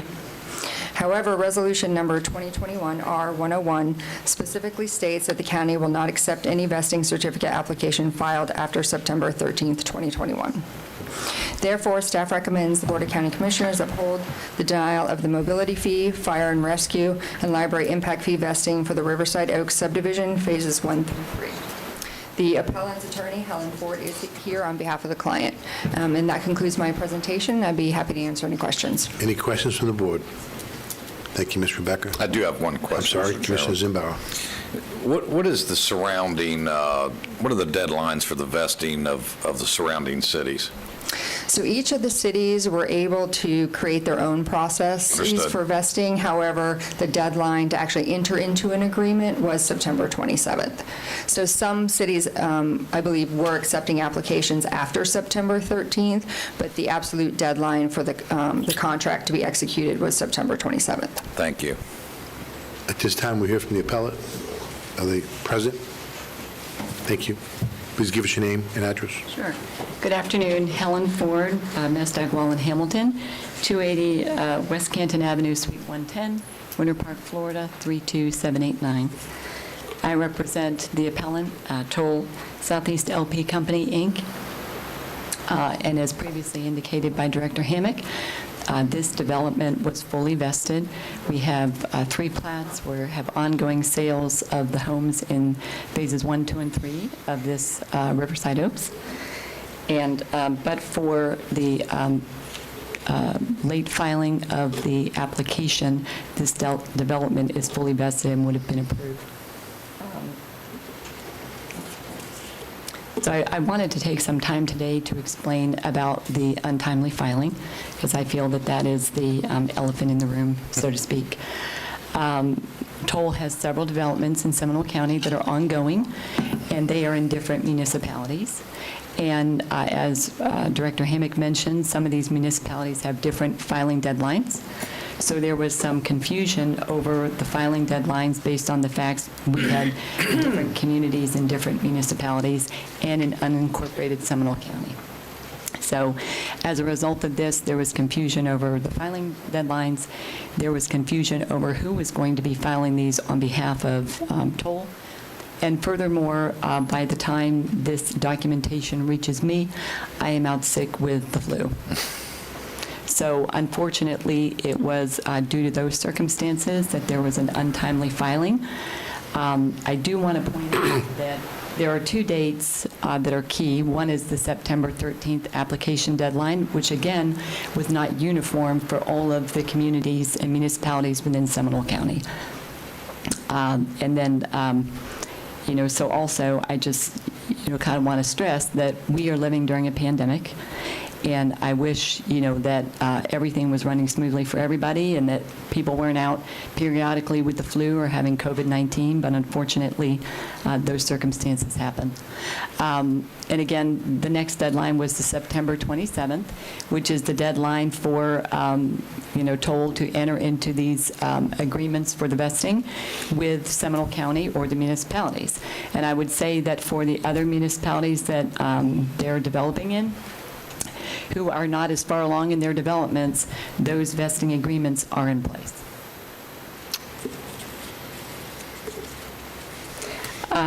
One thing I also wanted to point out was Governor DeSantis on June 4th of 21 had signed House Bill 337, which had imposed an obligation on municipalities and counties if you're going to be amending and increasing your impact fees that you had to provide 90 days prior notice of this ordinance. And Seminole County adopted their ordinance, which went into effect June 29th of 2021. I just do want to point out that with the bill signed by Governor DeSantis, it provides that unless the result is to reduce total mitigation costs or impact fees imposed on an applicant, new or increased fees may not apply to current or pending permit applications submitted before the effective date of a new or increased rate.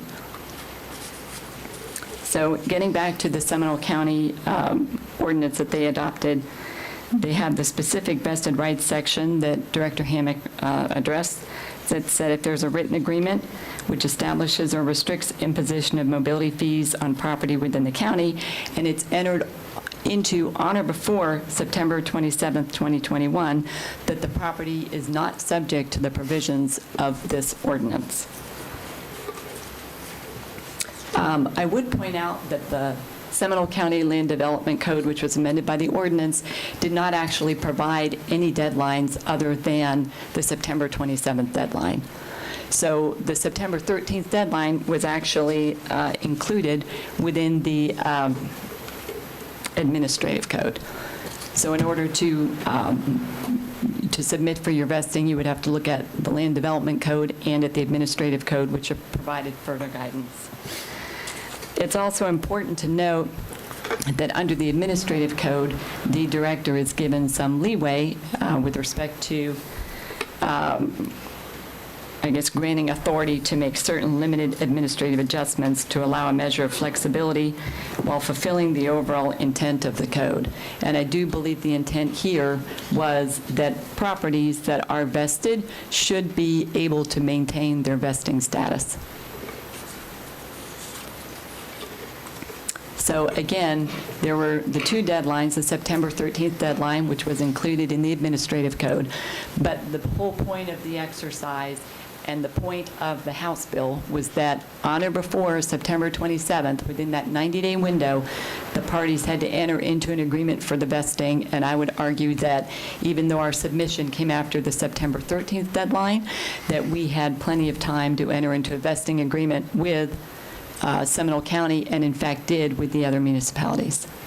Thank you. Thank you. Any questions for the appellant? I do. Go ahead. Sure. Ladies, We'll come right down the line. Ladies, go right ahead. Start up there and we'll come my way. Well, I feel like I offended you earlier today. I should No, let you no, go no, first. I got thick I owe you skin. one. Yeah. I'm going to ask Mr. Chipok, if he could, to address some of the comments that were made, because I feel like perhaps, and maybe you can clarify, but I feel like we're being told that our ordinance is, was put in place in error. No. For the record, Paul Chipok, Deputy County Attorney. And you're going to have to either speak Pull up that or microphone pull it closer. These microphones, you got to be on top of them. Okay. Yeah. I feel like a singer on stage now. Our mobility fee, fire impact fee, and library fees, we were closely watching the legislation as it was happening, and every time they did a offensive move, we did the defensive move to make sure that we were consistent with the state statute when it was finally adopted. So we did meet all of the timing deadlines, the notice deadlines, and also the procedural requirements for determining that there were extraordinary circumstances, and we held the requisite public hearings beforehand. So we are confident that our ordinance was properly adopted back then. The controlling document in this situation is the Administrative Code, which was adopted by this board, which in equity for the vesting situations gives a certain amount of administrative authority to the Development Services Manager to look at the situation, and if the criteria in the or in the resolution are met, to grant the vested rights certificate. There is an absolute deadline that was in the Administrative Code, which was adopted by this board, to say that we would not take any applications past September 13th. So that is where the administrative discretion of the Development Services Manager ends. There is the right to appeal that decision, which the applicant has taken advantage of, and now it is within your discretion to deal in equity and to listen to the arguments and to determine whether, in this situation, vesting is appropriate. Did that answer your question? Yes, thank you. Commissioner Herr? So we were within our rights to create an application deadline. Yes. Does the application deadline that we created fulfill the 90-day requirement? Yes, it did, because the ordinance was adopted prior or concurrent with the Administrative Code. So the notice for the ordinance, which did give the absolute deadline of August 27th, was adopted as part of the ordinance. And the overall ordinance was given the notice that the rates would be changing prior to 90 days. That answer your question, Commissioner? prior to, 90 days prior to, the rates are changing prior to 90 days, but if we put the application requirement in front of the 90-day, in front of that 90-day window, the dates that I heard were 6/29 to 9/13, not 90 days. That's what I want addressed. Because I see head nodding over here. I do see you in my peripheral vision. It's not 90 days. The vesting provisions, okay, are in mobility fees and impact fees in general.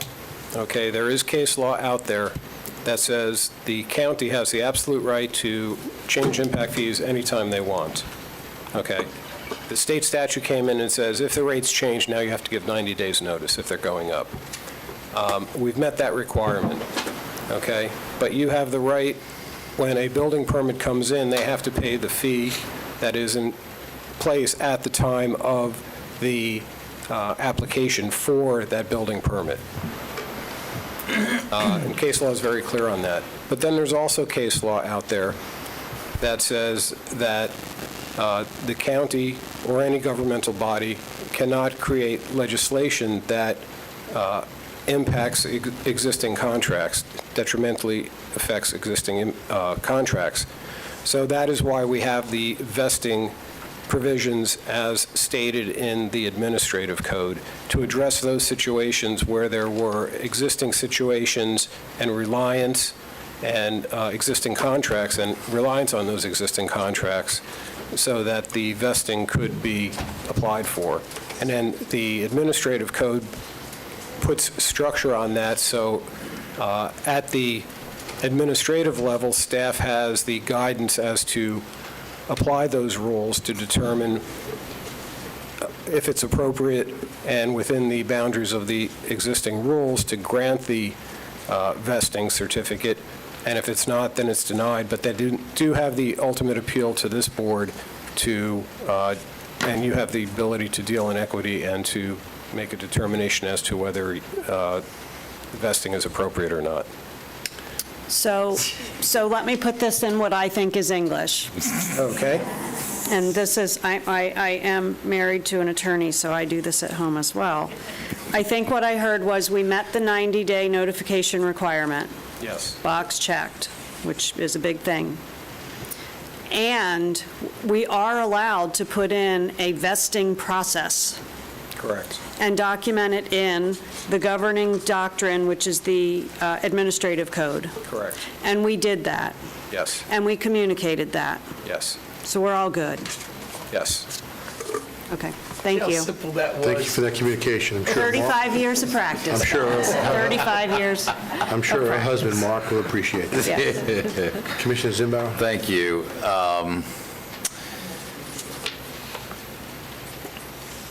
Toll builds homes all across the state, correct?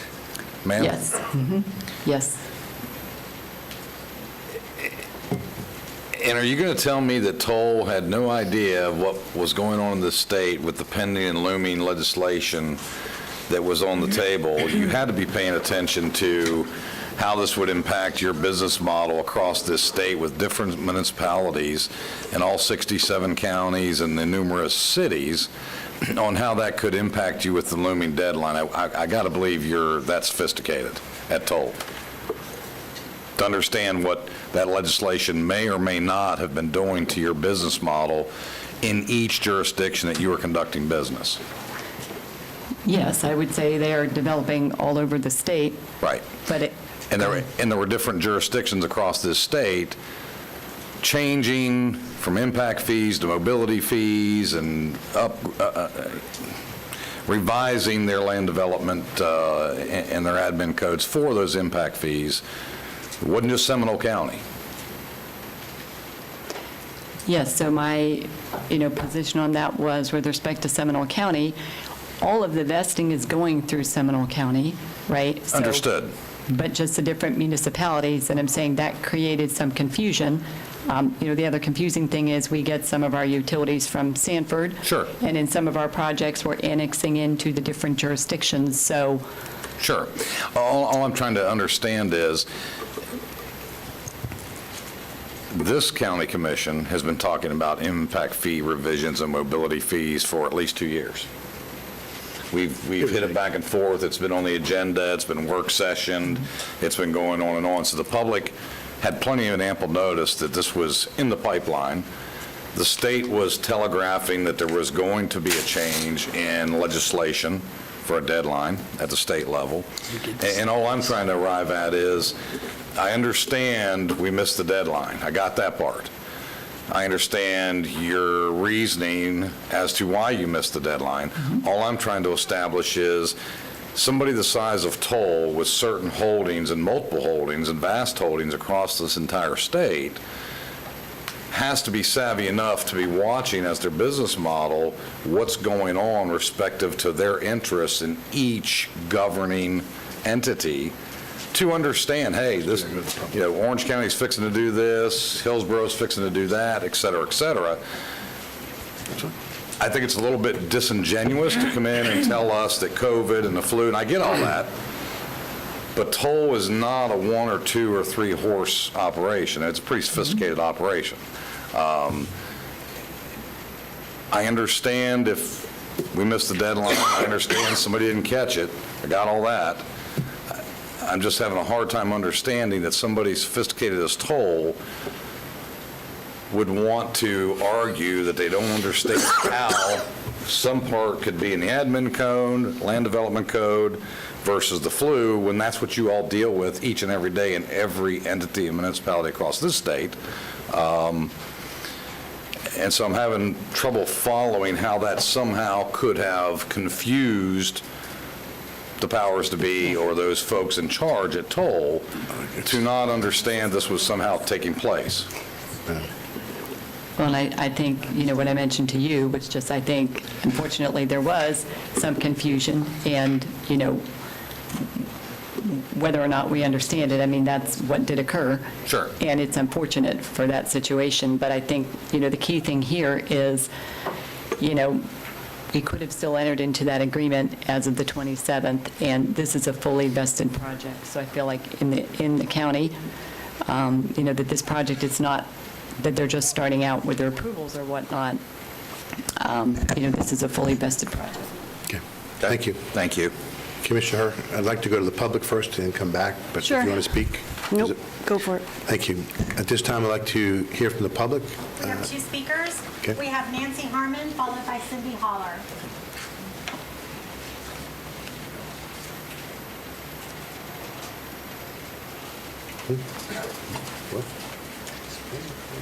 I got you. Good afternoon again, my dear commissioners. Thank you for the time. Nancy Harmon, 752 Pioneer Way, Geneva, Florida. Make them pay. We have been in meeting after meeting after meeting after meeting on mobility fees. We have had groups get together throughout our community. As you all have said, there's been the public hearings.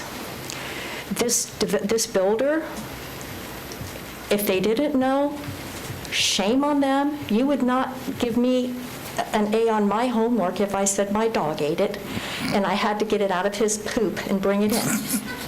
Okay, sorry, but I mean, really, it's that disgusting to me that a huge corporation like this would come in and try to weasel their way out of paying for something that will serve our community. As a taxpayer, our tax dollars have been paying year after year after year for these kinds of fees because there has been no fee.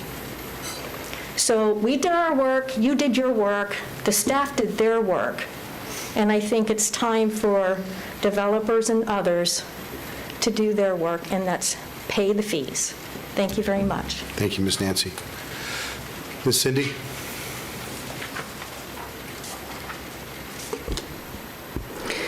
Cindy Holler, 1731 Beacon Drive, Sanford. So thanks for letting me come up here and speak. So listening to the lady, yes, there's a pandemic, There's been a pandemic going on. It's not been slowing down developers. Huge impacts will be made. The impact fees need to be paid. And then from a little bit of research, Toll Brother profits 2020, $1.9 billion, 2021, $1.4 billion. I think they can afford it. Thanks for your time. Thank you. Shani, would you have any written requests? Any more? This time, I'd like to go to the virtual world. James, do we have any people with their hands raised? There are no hands raised, Mr. Chairman. Okay. Seeing no other public input, I'd like to close public input. Now go back to the commission. Commissioner Constantine has bbeen waiting, then I'll go to Commissioner Herr.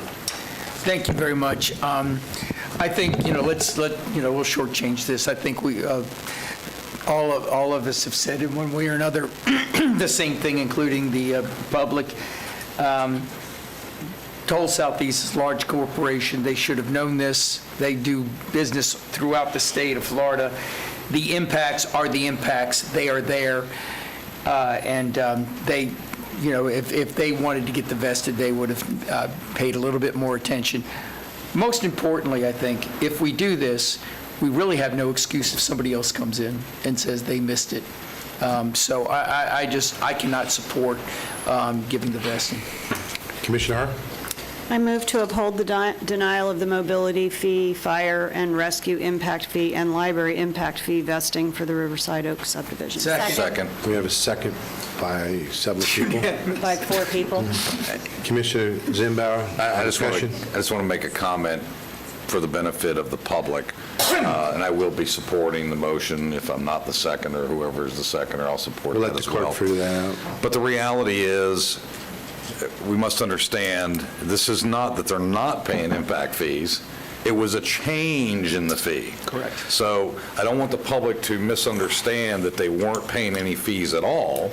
They were just paying under the old schedule of impact fees, and they're asking to not pay under the new schedule, which happens to be a little more expensive. I think the public's got that.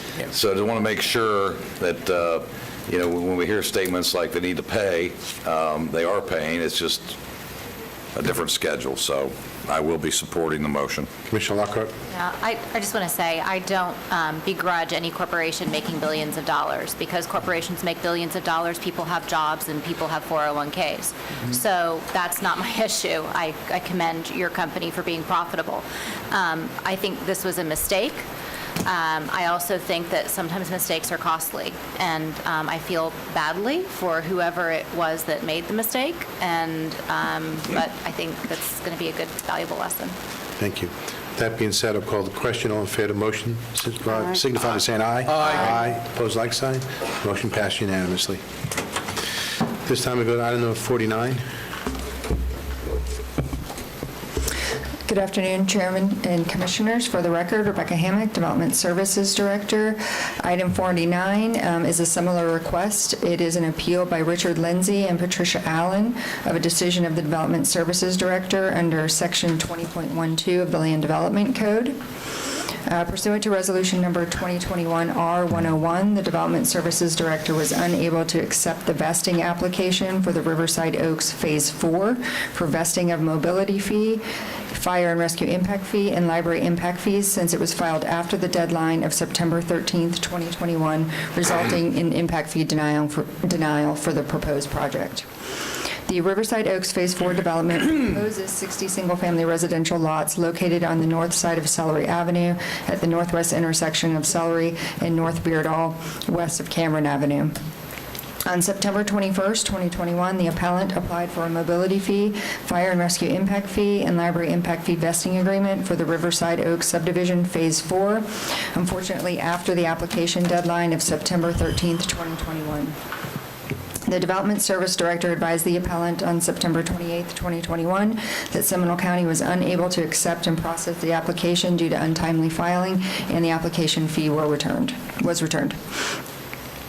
The appellant was also advised that they may appeal the Development Services Director decision under Section 20.12, Appeals of the Seminole County Land Development Code. The appellant filed an appeal on October 27, 2021. The appellant is currently requesting a major amendment rezone to the Riverside Oaks PD to incorporate an additional 23.08 acres referred to as Phase 4 into the existing plan development. The Planning and Zoning Commission reviewed the major amendment request on December 1st, 2021, and recommended approval. Since the subject property does not have zoning approval at the time of the vesting application, if the application had been submitted on time, staff would have still likely recommended denial of vesting, because at that point, the actions taken up to that date regarding development on the subject property were too remote from the time of building permit, which is the mechanism under the impact fee ordinances that is used to measure and assess and collect the impact fee. However, the appellant has indicated that they have an existing purchase contract dated August 31st, 2020, which was prior to the impact fee rates, which they believe, based on the language within the contract, that they would have been eligible for vesting.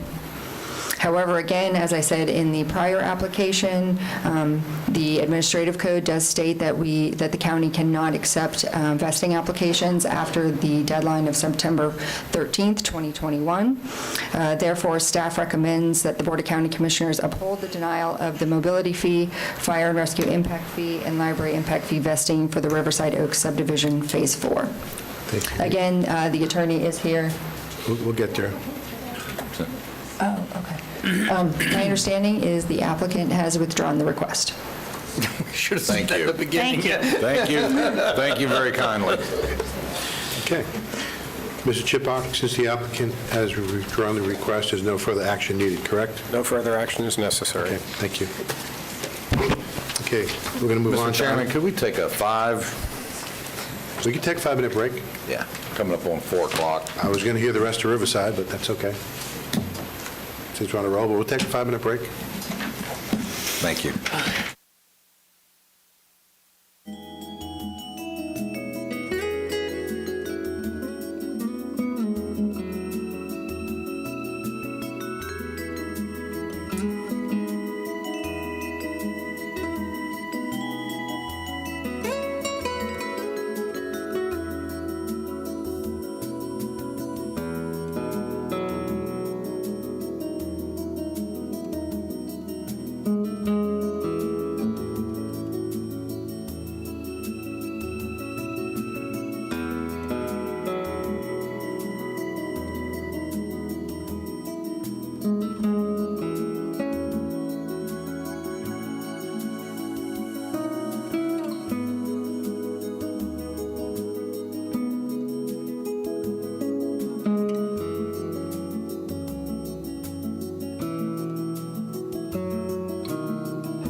In the meeting, if we can go to item number 50, which is the Riverside Oaks PD Major Amendment Rezone. We'll hear from staff at this time. Yes. This is a request to rezone from A1 Agriculture and PD Plan Development to PD Plan Development on 23 acres located on the north side of Celery Avenue, approximately a half a mile west of Cameron Avenue. In 2016, the Board of County Commissioners approved the Riverside Oaks PD on 63 acres with a maximum density of 3.5 units per acre. For 130 units. The applicant is requesting a major amendment to incorporate an additional 23 units into the PD with a maximum density of 3.5 units per acre for a total of 60 lots with a minimum lot size of 6,000 square feet. The additional phase will access internally from 3 existing streets within the Riverside Oaks Phase 1 subdivision. The subject site has a low-density residential future land use designation, which allows a maximum of 4 units per net buildable acre. However, the site is also located within Sub-Area 1 of the Seminole County City of Sanford Joint Planning Agreement. Per the JPA, Sub-Area 1 shall be limited to a maximum density of 3.5 units per acre. In accordance with the Land Development Code and the JPA, the development will provide a minimum of 15% open space and a perimeter buffer of 25 feet along the east and south perimeter. The northwest portion of the proposed development will provide a 40-foot buffer adjacent to the existing single-family residence, as shown and referenced on the Master Development Plan as Tract R. The site is located within the City of Sanford Utility Service Area and will be required to connect to public utilities. There are approximately 3.36 acres of wetlands on site, which will require a 15-foot minimum, 25-foot overall average upland buffer. And at the time of final plat, the wetlands will be required to be placed in a conservation easement. Staff has determined that the proposed development is consistent with the Seminole County Comprehensive Plan and the JPA. The proposed density of 3.5 units per acre is consistent with the JPA and is less intense than the low-density residential future land use, which allows a maximum of 4 units per acre. The proposed lot size of 6,000 square feet is consistent with Phase 1 of the Riverside Oaks PD, and the development meets all the requirements for open space and increased buffer widths. The Planning and Zoning Commission Board met on December 1st, 2021, and voted unanimously to recommend approval of the request.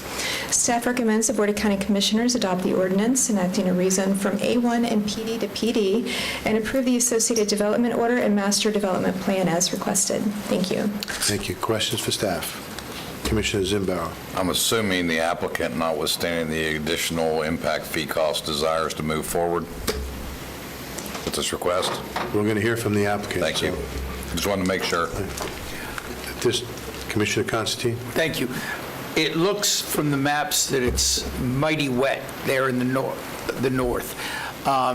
You kept talking about gross acreage. Is that, those wetlands have been taken out of the gross acreage That's for correct. development? Yes, net buildable is exclusive of wetlands and floodplain. There are approximately 3.3 acres of wetlands on site, and those will be placed in a conservation easement. Thank you, Ms. Joy. This time we'll hear from the applicant.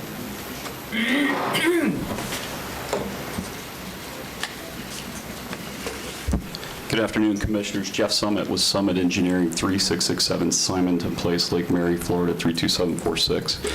Just real briefly, we do agree with staff's presentation and recommendation. I'd just like to touch on a couple of issues. Joy, could I get the master plan back up? And do we have a pointer by chance? Do you want to put one on me? Yeah, well, I guess that'll work. So obviously with what we've heard earlier today, I just want to kind of hit some highlights in regards to the site plan. So in regards to the wetlands, we are obviously putting them in conservation. We have no wetland impact shown on the plan. We do actually have a 25-foot buffer all the way around the wetlands. It's not just a 15-foot average.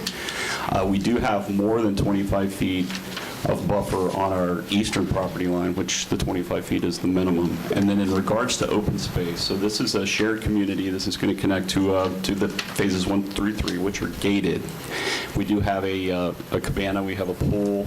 We also have a park that we proposed on the south side of this project, directly adjacent to Celery Avenue, where we're also dedicating right-of-way to the county.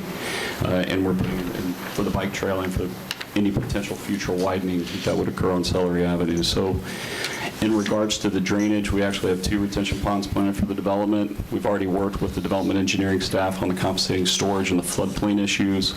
We have, with phases 1 through 3, we improved the drainage ditch and gave the county a drainage easement to try to affect all the issues that occur to the south of Celery Avenue and to the Midway area that you guys talked about earlier. So we tried to work with staff and get this as clean as we can possibly get it, and we think we have a nice development that gives plenty of buffer. It gives sufficient open space, actually more than we're required to provide. And as far as the lot mix, it's very compatible with what's been approved in the past. Great. Any questions for the applicant? Just one, Mr. Chair. Commissioner Constantine. So this will be incorporated in the gated community since all the entrance and exits are from somewhere else, Yes, correct? Commissioner, that's correct. Okay. This time we'll go to the public. Thank you very much. You'll have the opportunity for rebuttal. Shaney? We have one speaker, Katrina Shattuck.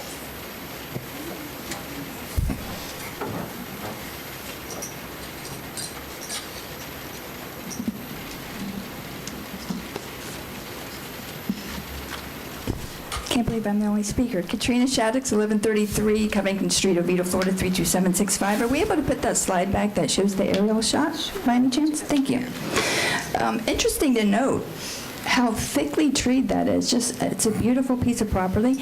And when you zone out, I was just checking, yeah, there you go. There's the St. Johns River right there. And if you go a little bit north, there's Lake Monroe. Both have been impacted with algal blooms this year from none other than overdevelopment and stormwater runoff from developments like he's asking you to approve and do a rezone for.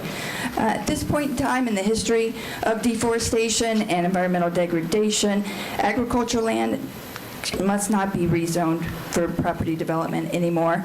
If this is built, you're going to further fragment the wildlife corridor that bears and other wildlife use to traverse through this county.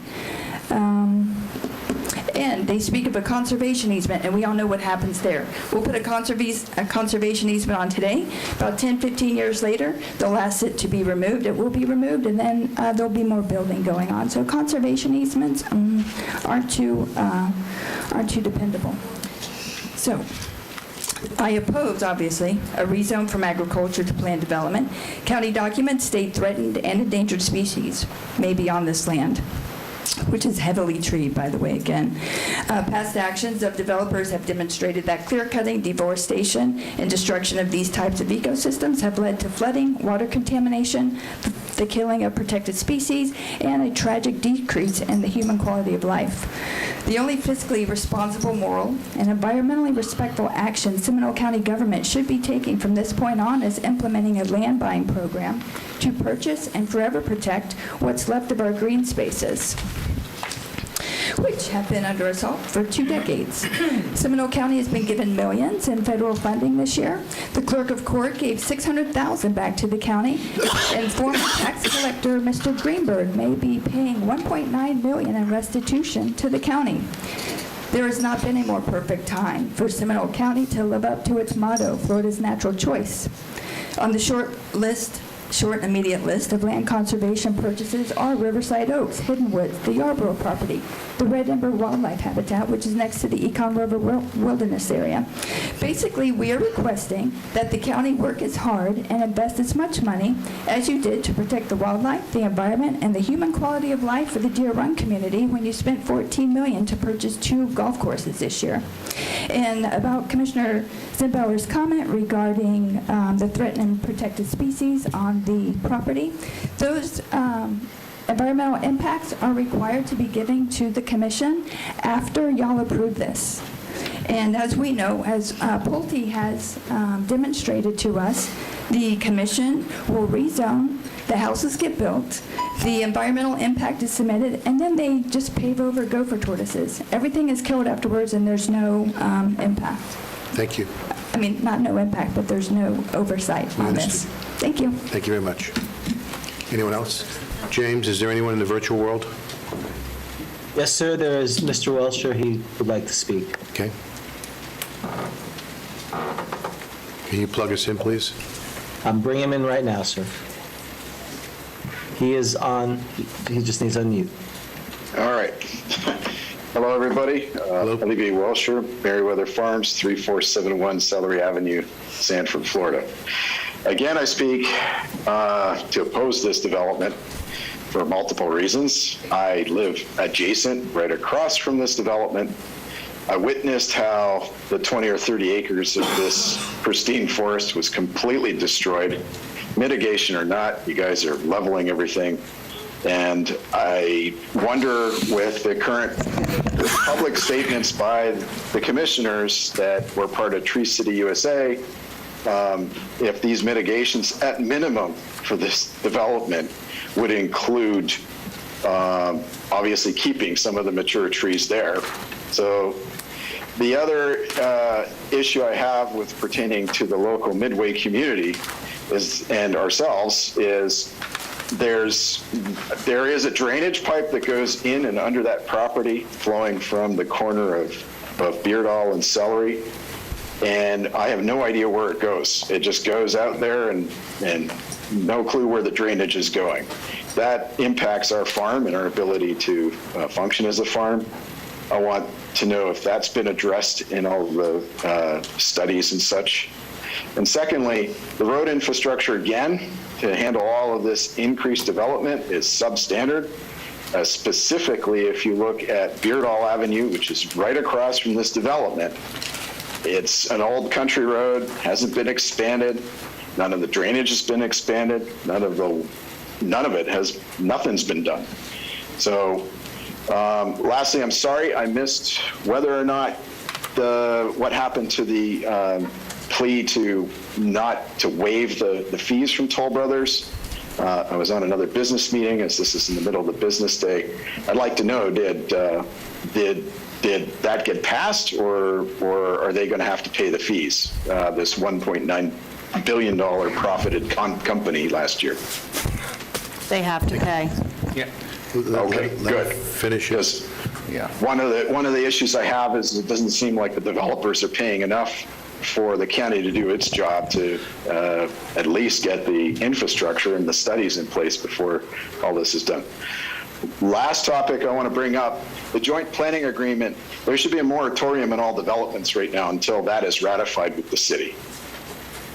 You guys shouldn't be doing anything until that's nailed down. The city won't expropriate any of these properties, and it's real questionable whether they're going to continue to, I would assume, to provide sewer services and everything else you're counting on to make these developments work. So that's my time. Thank you very much. Thank you very much, sir. Anyone else, James? No, sir, Mr. Chairman. Seeing no other public input, we're going to close public input and ask the applicant for rebuttal on anything that they feel needs to be discussed. This is not an additional presentation. Understood, Commissioner. In regards to the environmental impacts, I would just like to, I've been in Seminole County quite a few years myself, and so what I think we need to understand from the environmental perspective is this didn't happen overnight, right? Lake Monroe has been Lake Monroe since I was a kid. And what we've done in the past, since then, now with development standards, we're putting in central utilities. We make people do nutrient loading criteria with their retention and their stormwater, which we never did in the past. I think it's important to remember that it's these agricultural lands and the development and what was done in the past that's created the issue that we're dealing with today. So we are meeting higher standards than what came before us, and that's important from the standpoint of environmental impact. In regards to drainage, that pipe actually runs through a ditch that runs on our eastern property line. That ditch will remain in place, so we're not impacting that ditch at all. In regards to traffic, obviously we've worked with development engineering on the traffic. Celery Avenue is what it is. I don't feel that there's a need for me to discuss that at this time. And I believe that was all I heard. That's correct. Thank I you. think the question was Beardall Avenue, not Celery. We don't have a connection to Beardall. So our connection is internal. Our intersection is already through Phase 1 through 3, which you can see there on the aerial. It's improved. We did put in turn lanes for that intersection, and it's to county standards. Commissioner Constantine? So you're confirming that all the wetlands will remain untouched and the forest will remain there? There won't be any trees cut in the wetlands? If you want to go back to the site plan, I can definitely point that out to you. I have absolutely no problem showing that.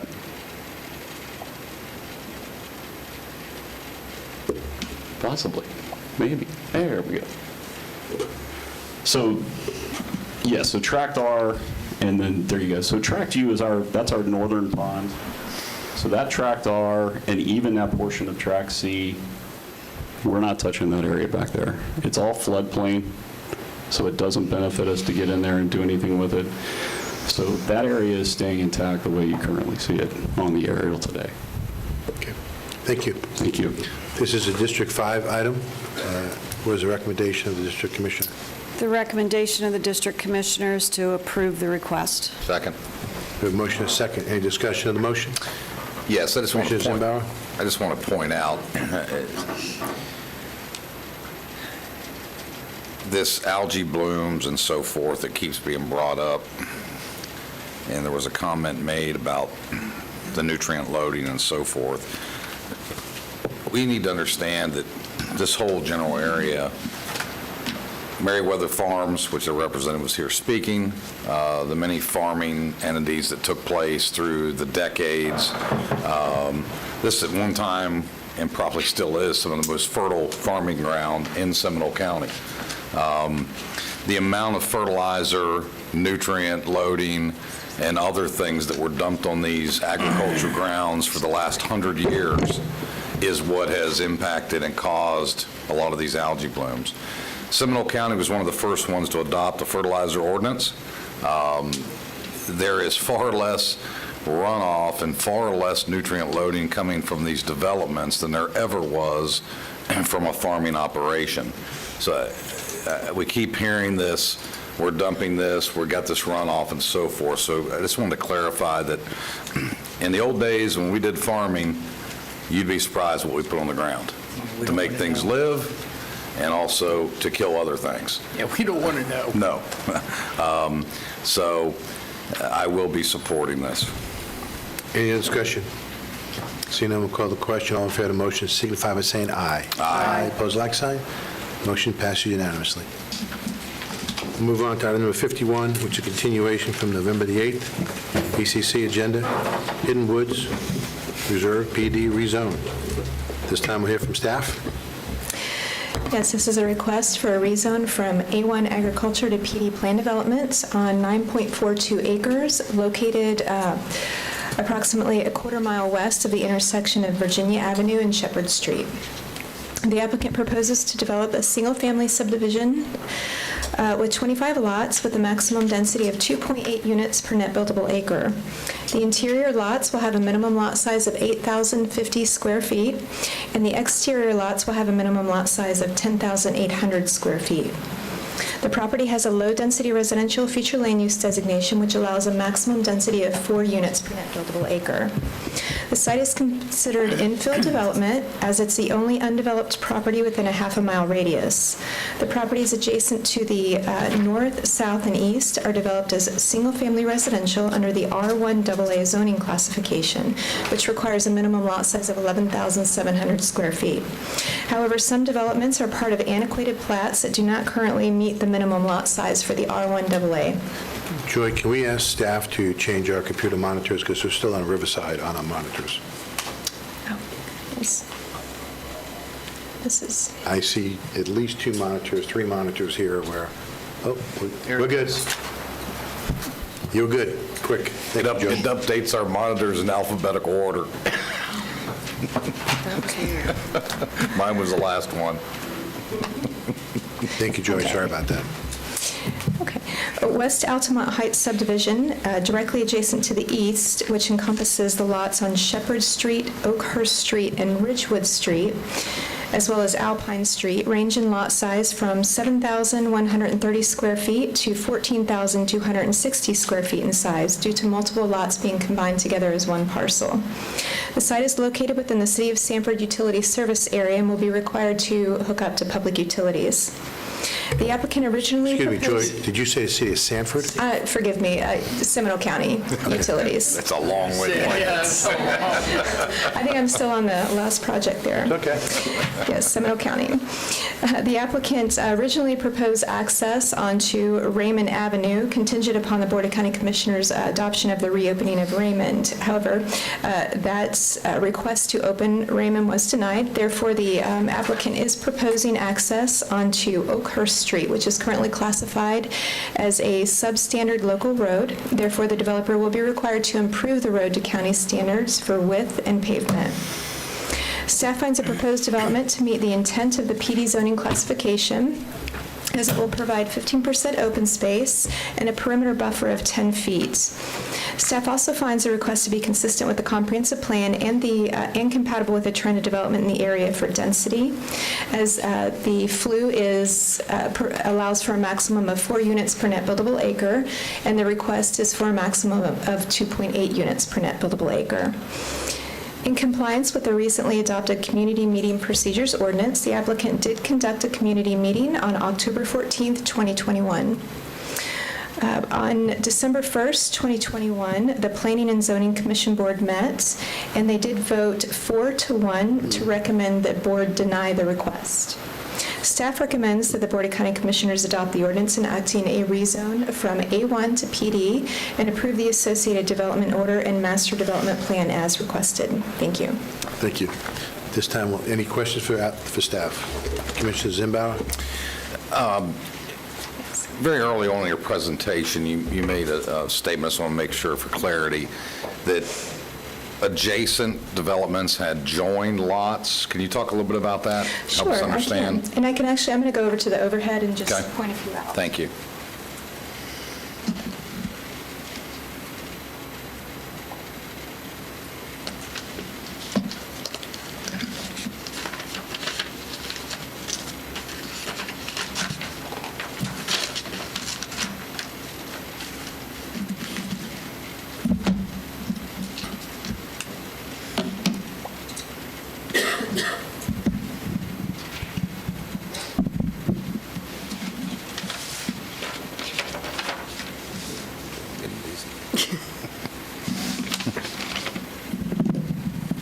Okay, so as you can see on the plan here, you see the parcel lines for the various lots and their various lot sizes. So this was platted as each lot in this plat is 62 feet by 115 feet, which does not meet the current R1 AA zoning requirements. So many of these lots have been combined together to 2 lots to create a larger lot to build the home on. There are some that currently exist as 1 lot with a single-family residence on it. I do have a map just illustrating a few in the area just to show you the difference in lot sizes. As you can see, the lots that are circled or squared in pink, those lots have a lot size of 7,130 square feet, and those do each have a home on them. You can see here the lot outlined in dark green. That lot is 14,260 square feet, and you see other lots around it similar size. Those lots do have homes on them.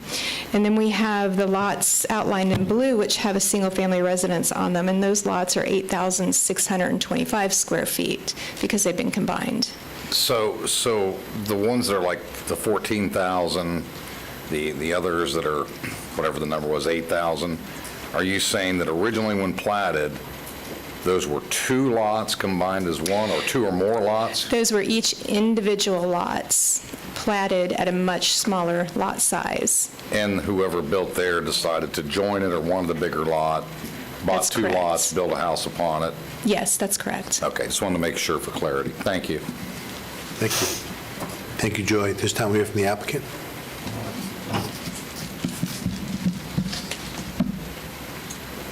Thank you, Chairman and Commissioners, I do have a brief presentation. Joy, do you have the sugar? My client was happy to learn that they were not bringing lines from Sanford for water and sewer there. So my name is Becky Wilson. I'm here on behalf of the applicant. If we can bring my PowerPoint up. We agree with the staff's recommendation, and I just wanted to point out a couple of items. I think you all are all familiar with the location of the site. It's adjacent to I-4, and as Joy mentioned, it is an infill development. This is one of the last pieces of property, or the last piece of property in this area to be developed as single-family residential. The family that owns this property has owned it since 1966 and certainly seen these changes occur around them. As Joy pointed out, those the plats for the homes that are on Alpine, Oakhurst, and Shepherd occurred before the R1AA lot size was 11,700 square feet, and so they were allowed to be platted at varying, but mostly the 7,000, and then as Mr. Zimbauer pointed out, later combined. I'd also point out that those homes are also on septic, and we will be required to extend water and sewer to serve our lots. So as you know, when you're on septic, one of the reasons that a larger lot is preferable is so that you have room for your drain field and then other improvements. The property currently has a future land use designation of low-density residential, which allows up to 4 units an acre. Currently, the property is zoned ag. There was a statement before at P&Z that we were zoned R1AA and we're now asking to be PD. We've never had a zoning that was consistent with our future land use. And unlike a lot of the projects that have come before us today, we don't have any wetlands on this site, and we are not in a floodplain. This is our concept plan. As you all know, today what is pending before you is the initial zoning. We later have to come back to you with more precise engineering for our subdivision plan and then later our plat. But we have requested in our PD 25 units. When we began to massage our plan, what we found is that, as you can see here, we were able to fit 23 lots on our concept plan. And in listening to the remarks of some of the neighbors at Planning and Zoning, there seemed to be a concern that for some reason being a planned development was somehow gave them less protection than an R1AA, what we call straight rezoning. So I wanted to go through some of the reasons that staff, when we initially came in to talk about this piece of property, suggested that we go planned development and why we agree with that. So one of it is that in a planned development, you're required to have 15% open space. If we go R1AA, there's no requirement for open space. And as you see, those platted lots to our east, there is not an open space tract. One of the other things that they thought that your staff believed the neighbors would want are buffers, and PDs are required to have buffers. So this shows a 10-foot buffer to the south, a 10-foot buffer to the east. Remember, on the east, there's also the unused portion of Raymond right-of-way, so that creates about a 40-foot buffer between the closest homes on Shepherd, Oakhurst, and Alpine to our lots. And then on the north, we are providing a 10-foot buffer. The staff also negotiated with us to dedicate at no cost to the county a 25-foot right-of-way dedication, and I'll show you that the Hidden Woods Cove has a a dirt road, and it is partially within the existing 25 feet of right-of-way, and then it's partially on the land that we are purchasing. So that was a dedication we were going to give in order to help the county with that situation. The other thing that this provides that the plats to the east do not provide is in the many years after those lots were platted, not only did we as a state adopt more strict stormwater guidelines, but also we're within the Wekiva study area. So we have to dedicate a significant amount of our land for stormwater in order to hold and treat that stormwater. As you can see, it's our intent to put that along I-4 so that we create a buffer so that it is single-family homes next to single-family homes and then a stormwater pond next to the I-4 sound wall. As mentioned, the future land use is 4 units an acre. That would allow 36 homes, and we are at 35. I believe that's about 2.8 an acre, so significantly below the maximum of 4. And then if we actually build only the 23, that's closer to 2.4 units per acre. And as staff pointed out, we are comparable with the surrounding trend of developments on the lot size. So on this concept plan, and what's in your development order, we are asking to put our larger lots on the perimeter. So those are 90-foot wide lots, so larger than the 62 feet wide lots that were mentioned. And then we are also asking for the interior for those lots to be at 70 feet. We would use the same size home on each of these lots. A lot of times when we talk about lot size, what we're really talking about is the quality of home that's going to be built, and it is going to be the same regardless of the size of the lot. And this was actually pulled from your staff report, and we just did a graphic of it. But about 30% of the lots within this area are under that R1AA lot minimum standard. And then this shows, this is from our survey. The red line is our property line. The gray hatched line is the road that meanders onto our property, and then we are offering to dedicate between the hatch line and our line that right-of-way in order to accommodate those neighbors to the north.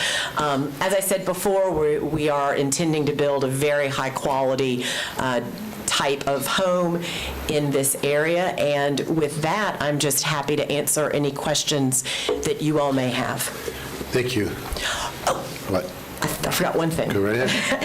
So if you look in your development order, when we were here last, we talked about the rural character of the Oakhurst Road, and Joy mentioned that we would have to bring that road up to county standards. As you are aware, there is 60 feet of right-of-way on Oakhurst. The travel lane is only 18 feet wide within that 60 feet. So as you can imagine, that becomes sort of part of people's front yards, or appears to be. And so we worked with your staff, and on page 3 of the development order, the actual requirements for Oakhurst, if you all were to agree to these standards, is that we would rebuild Oakhurst to just a 20-foot, so we would resurface it to 20 feet, thereby only impacting 2 feet on either side of the existing road and not coming in and taking up all 60 feet of right-of-way. And then the staff has asked that we build a 5-foot sidewalk along Oakhurst, the exact location or which side to be determined, up to Virginia. Within our project, we do have sidewalks along our road. So I wanted to point that out, Chairman. Sorry, I'd forgotten that. Quite all right. Thank you. This time, we'll ask Commission, do you have any questions for the applicant? I have a question of the applicant. I want to make sure, because the request is for 25 units, Am I understanding you're now only requesting 23? Well, the PD still has 25 in there. Understood. I believe we could agree to go down to 23, but because that is what our concept is showing. Okay, just wanted to be clear. Okay. Next question is for staff. Okay. Question on the sidewalk. Can I get some clarification on the sidewalk requirement? Because I Yes. think I'm hearing something different than what I had a conversation with staff this past week on understanding what all was going to be required. Yes, and I will let you take it over. I do want to point out that I did pass out an updated development order for this project, omitting the requirement of a sidewalk along Oakhurst. Okay, just wanted to make sure. That was my question. So sidewalk is not being requested? No, not on Oxhurst. John Reyes, Public Work Director for the record. Okay, I just wanted to make sure that was clear. Okay, thank you. Thank you. Thank you, Mr. Chairman. I'd like to go to the public. We have 7 people who have requested to speak. Okay, can we call up a couple of them to line them up, please? Absolutely. Katrina Shaddix, followed by David Larson, followed by Jeff Singletary. Yeah, just do 3 at a time. Thank you. Katrina Shaddix, 1133 Covington Street, Oviedo, Florida, 32765, Executive Director of Bear Warriors United Nonprofit Organization. I oppose a rezone from agriculture to planned development, and as was discussed before, agriculture actually is not responsible for the water degradation in this area or in the northern Indian River Lagoon. And we can go back to a 1999 report on the water quality of Lake Jessup and its tributaries that attributed water quality degradation to the chemical pollution and runoff from urban sprawl development. So I actually have a lawsuit against the Department of Environmental Protection specifically on this topic. And we have a top water scientist from the state that has performed these water tests. And the culprit is runoff and sewage from overdevelopment. So there has not been agricultural activity on this or the previous land for many, many years. So we cannot blame agriculture for what's going on with our algal blooms, which happen to have happened this year from, like I said, the overdevelopment. So we need to get that straight first.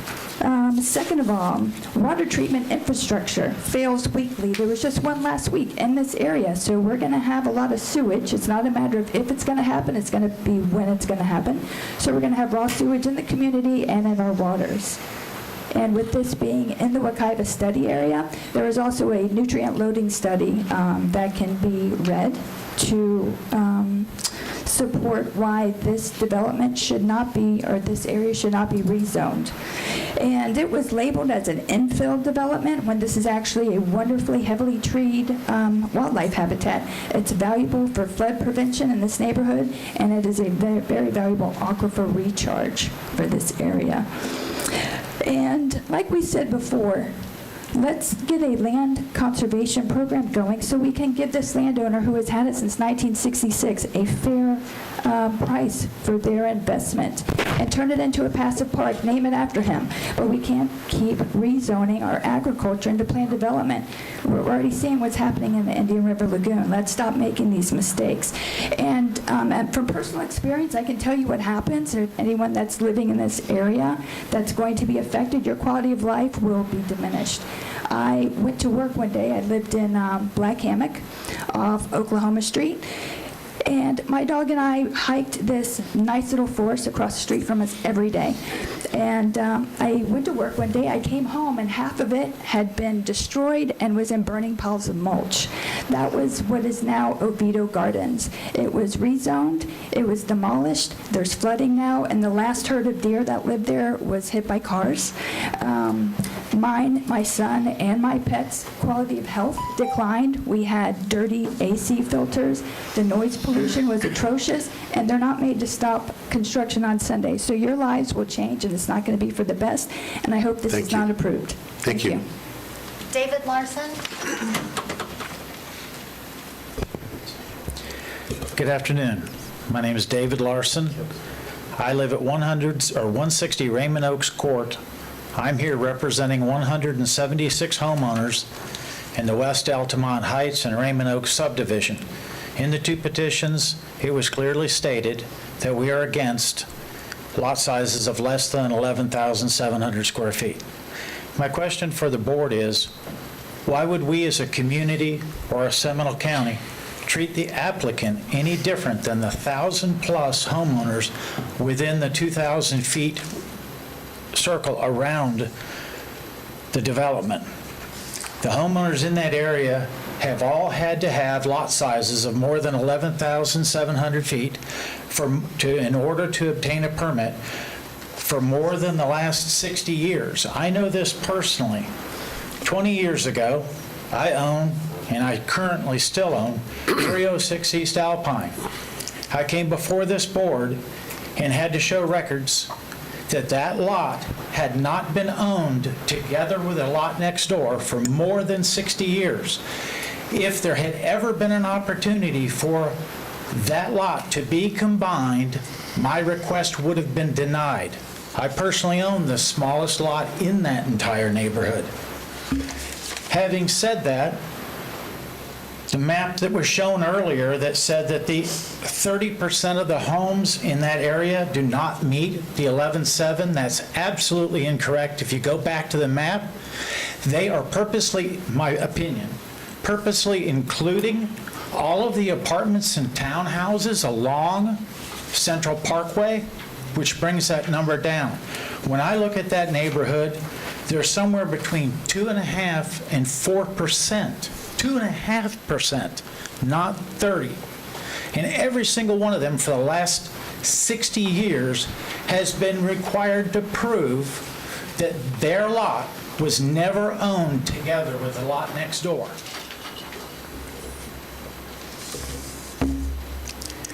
To recap, I ask that you vote to treat all of the community equally and fairly in Seminole County.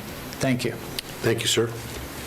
Next. Next, we have Jeff Singletary, followed by Nick Anderson, Don Quinta, and Clarence, who lives on Oak First Street. I can't read the last name. Thank you, Shani. Good afternoon, Commissioners. I want to say, first of all, thank you for everything you do. I realize what you do is not easy, and I appreciate all your efforts. My name's Jeff Singletary, and I live at 119 Raymond Oaks Court. I've been there for the last 23 years. I'm the president of Raymond Oaks Homeowners Association. And reiterating what Dave Larson has already stated, we had forwarded you, the community had forwarded you petitions upwards of 172, which was a combination of Raymond Oaks Homeowners Association, West Altamont Heights, and San Orlando Springs. And it is of our view that in order for this project to be compatible with the surrounding area, in those petitions, we would like to see that the character of the area and the integrity of the area stay within that 11,700 square foot minimum. And that's all I have to add at this time. And thank you for your time. Thank you for your attention. And as always, I appreciate what you guys and ladies and gentlemen do day in and day out. Appreciate you being so precise. Thank you. Nick Anderson?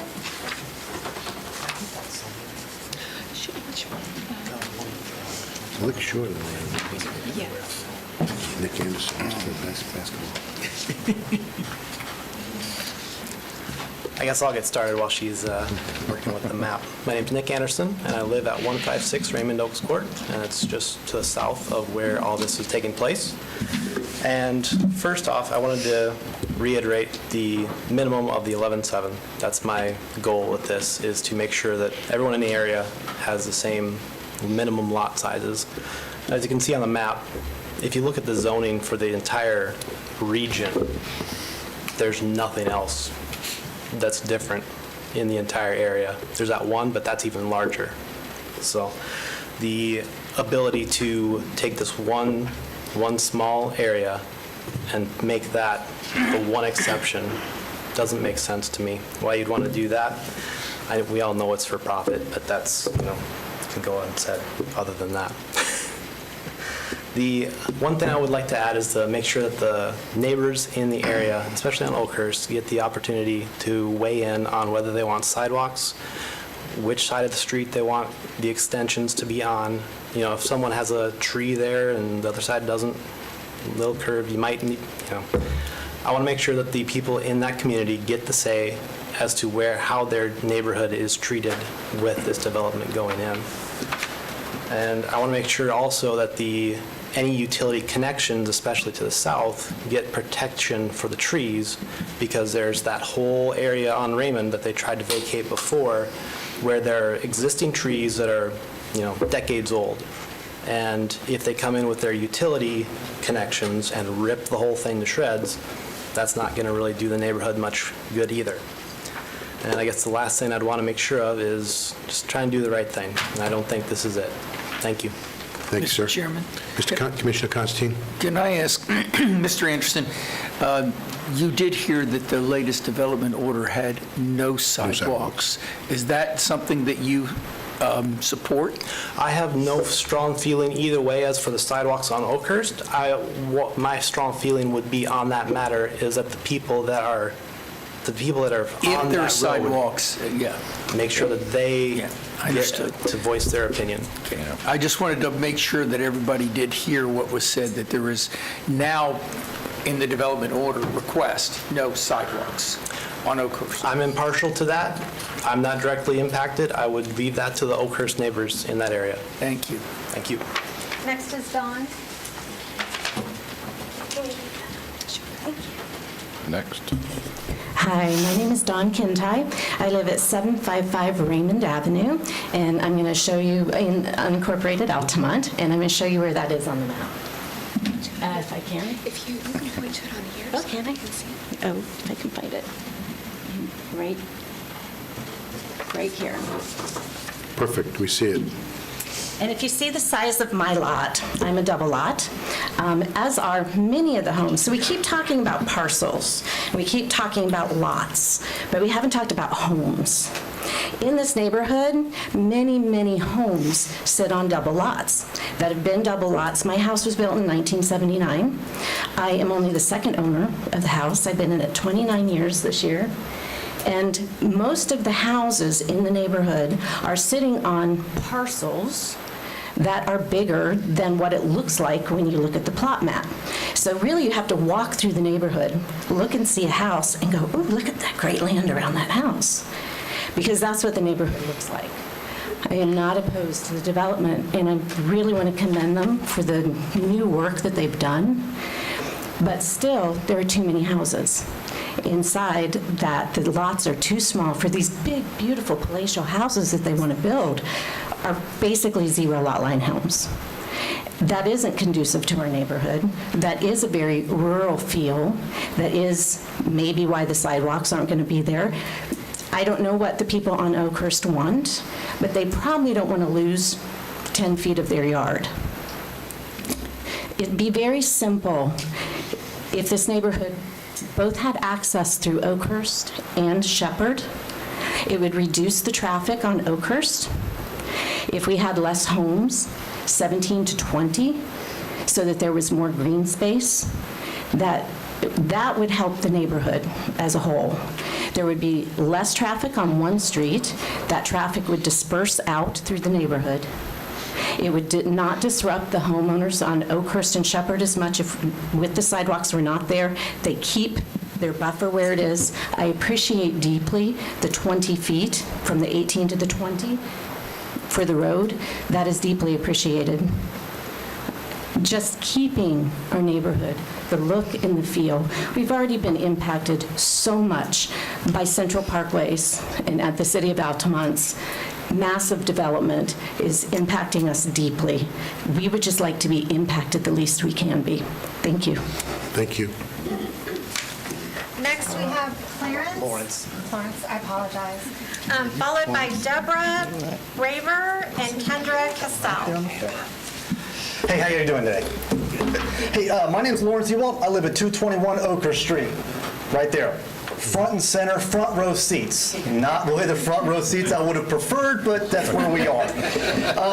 This is now the fourth meeting that we've had regarding Hidden Woods. Just want to remind everybody that the Planning Development Board voted 4-1 to deny. So I just have some bullet points I want to talk about. Basically, those on Oakhurst and Shepherd, we don't want any more development. It's overcrowded as it is. You guys voted to reject the access and was it last month? This project is ill-conceived, poorly planned, and not wanted due to the increase of traffic, noise, pollution, and pest control issues that are going to ensue once you tear down this area.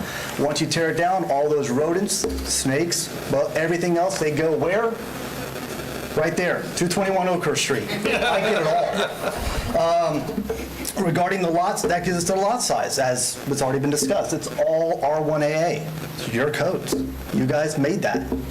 That means 11,700. Just keep it that way. Let's see, it takes us to infrastructure. You guys, we don't want our roads widened.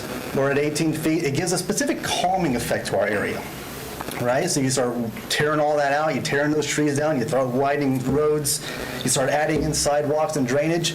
That calming effect that we have, it's gone. Just gone. That was actually the reason why I bought that house in November 19. It's because I used to live over on South St. Lucie, behind Redbug Elementary. Everyone ever been over there? Mm-hmm. It's the insanity. The amount of traffic and people 24 hours a day. I had to get out of there. That's why I went there. There's nothing. It's dead end. It's quiet. It was brought up in the planning development meeting regarding sewer, that they have to tap into the sewer. It's believed, I think that was brought out in the last meeting, that the sewer line ends where Raymond Avenue dead ends. You guys voted to not use Raymond access, so what happens in order to tap into that sewer line? Has the county gone in and said, hey, do you got to tear up Raymond Avenue? Do you got to tear up that walkway? Do you got to tear up those sidewalks in order to hook into the sewer? It's just a good question. If you guys do approve this, we just request a couple things. Use Oakhurst and Shepherd, so that way Oakhurst doesn't take all 50 to 60 cars plus deliveries. We're no longer a thoroughfare. Make it into a U. It divides that even now more down by half. If you do the R1AA, it drops the houses, I think, down to 17 to 20, which even drops the traffic and noise and pollution down even further. That's all we want. So just please take that into consideration. If you have any questions, I'm here. So thanks. Thank you. Next, we have Ms. Deborah Bauer. Deborah Bauer, 423 Eagle Circle, Castleberry, Florida. I'm going to be brief because I think most of what's needed to be said has been said. Please treat this application consistently with all of the other property owners that are in the area. The only other point that I would like to make is that this is the fourth meeting where this application has been discussed.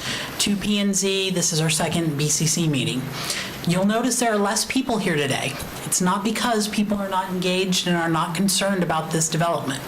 I do believe one of the issues that has occurred is when the mailing was sent out announcing the planning and zoning meeting for December 1. On the back of that notice that was sent out, it said that this would come before the BCC in the January 2022 meeting, not December 2021. So I think there may have been some confusion, and you may have seen some additional residents that would have been here today, but they think that this is going to come up next month. Just might want to be aware of that. Thank you. Next, we have Kendra Castle. Yes. Hello, my name is Kendra Castle. I live at 185 Hidden Woods Cove, which I'll show you on the map.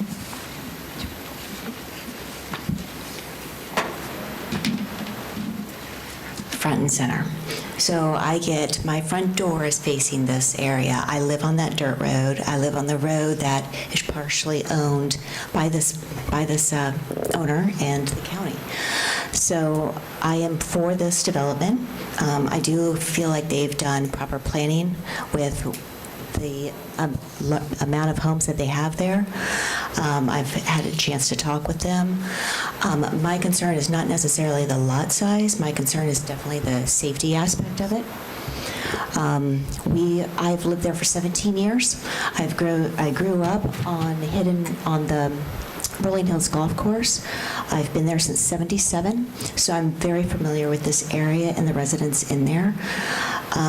I have called the police on this vacant piece of property multiple times. I can tell you that personally, our family has invested in over $10,000 worth of security, which my husband did bring up at the last meeting, just to monitor the activity that we have on our dirt road.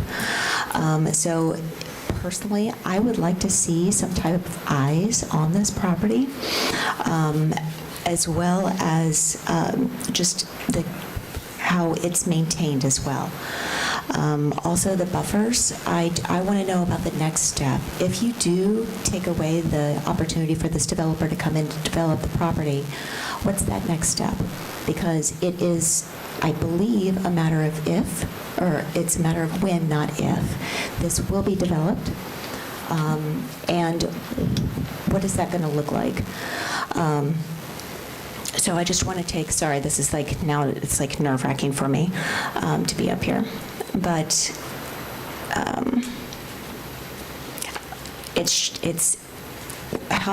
where's our road going to go? Are you going to take back the road? Are you going to pave the road?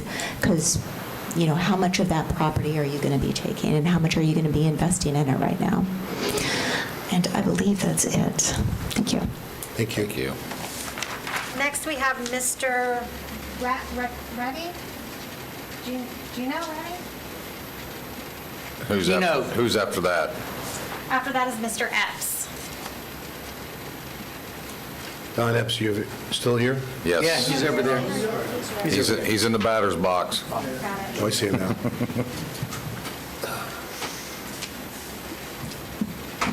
I'm Gino Roddy. I live at 1140 Virginia Avenue. So the traffic in this will come down Virginia. Virginia is the only street that actually goes anywhere, that comes off from I-4 all the way down to the stoplight. Anyway, I think I built my house on a vacant lot there on Virginia in 1978. It was R1AA then. So I think R1AA is the standard that should be used up there. Sidewalks I don't care about. You know, traffic's not that. I think they decided they're going to build sidewalks up and down our street. They're starting to do it, but I'm not really for it. But that's all I have to say. Thank you. Mr. Epps. Yes, Don Epps, 144 Peacock Drive, Altamont, 32701. Just my comments would be on this area. I would ask you to honor the R1AA of the surrounding area. In 1974, on a piece of property on Citrus Street, I had to go before the Board of Adjustment for a 1-foot variance to build a 1,300 square foot house on a lot that was just slightly under 11,700 feet. So I would encourage you to honor the R1AA request, and that would be my comments from that time. Thank you. Thank you, Mr. Epps. Thank you. Any other forms? Yes, sir. James, do we have anyone in the waiting room virtually? Yes, sir, Mr. Chairman. Bring in the first one, Mr. Steve Shard. Okay. Let's see.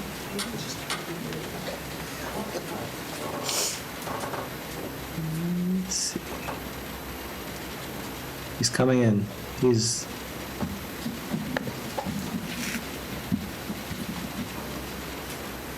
Can you hear me? Go ahead, sir. Okay, thank you very much. My name is Steve Shard. I live at 301 East 2nd Street, corner of Virginia, in San Leandro Springs / West Altamont Heights.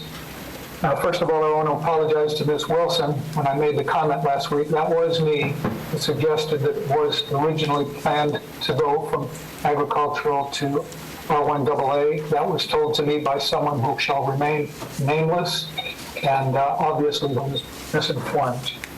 But I just want to start by saying that there was a man many years ago named Horace Greeley. You might have heard that name before. And he had a saying about land. They ain't making any more. And The thing about this property here, if you look at the map that was up earlier with the surrounding density, you see that this little oasis on the west side of our community is this one little oasis surrounded by R1AA, except for Hilltop, which is in green. That's one residence per acre.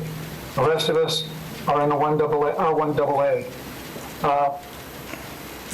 This is our last oasis in a metropolitan area that is greatly becoming urbanized. And this is our one part of South Seminole County where we have something that we can call ours, even though it's not ours physically. I'm not going to repeat what I said on November 9th. It's not necessary. You've got it on the record. But to come in here and put that in, I've done a lot of community development land planning design, and I would love to have the work, and I'm probably shooting myself in the foot by saying this, but I want to see what the neighbors want. And so far, the neighbors have all said that they are in agreement with this. And in the last meeting that we had, most of them said that they were opposed, and last week at the P&Z meeting, everyone was opposed. I've never been in favor of having single access for egress and ingress. It's not safe. But if you did Shepherd and Oakhurst, you would have two ways out. That would lessen the amount of traffic on each street by 50%. And I've been doing a little bit of traffic study from numbers that have been taken along Palm Springs Drive, North Street, Virginia Avenue, and Central Parkway. And I'm not finished with it, but to me, this neighborhood is not going to be severely impacted by traffic. But that being the case, I would be for it if it's done correctly, but I'm still looking at the fact that most people don't want it. Finally, what I want to talk about is the green space. Yes, with a PD, you're required to have 15% open space. And with R1AA, it's not required. But that doesn't mean that you can't do it. It's just not required. But you could do it if you had R1AA, and there's a way to do it. I've done it. And then as far as the sewers versus septic system is concerned... Mr. Shaw, yes? Can you conclude, please? Your 3 minutes is up. I just want to say one thing about the sewers versus the septic systems. We all have septic systems here. We never had municipal water until a few years ago, but now we have municipal water. We don't have septic, we have sewers, and everybody loves it that way, and it's safer that way for the environment, as one speaker already mentioned. But Mr. when I Shaw, look can you at... conclude your statements, please? You're past your 3 minutes. Okay, all right. I'll concede. Thank you very much. James, is there anyone else in the waiting room? Yes, sir, I'm bringing the next person in.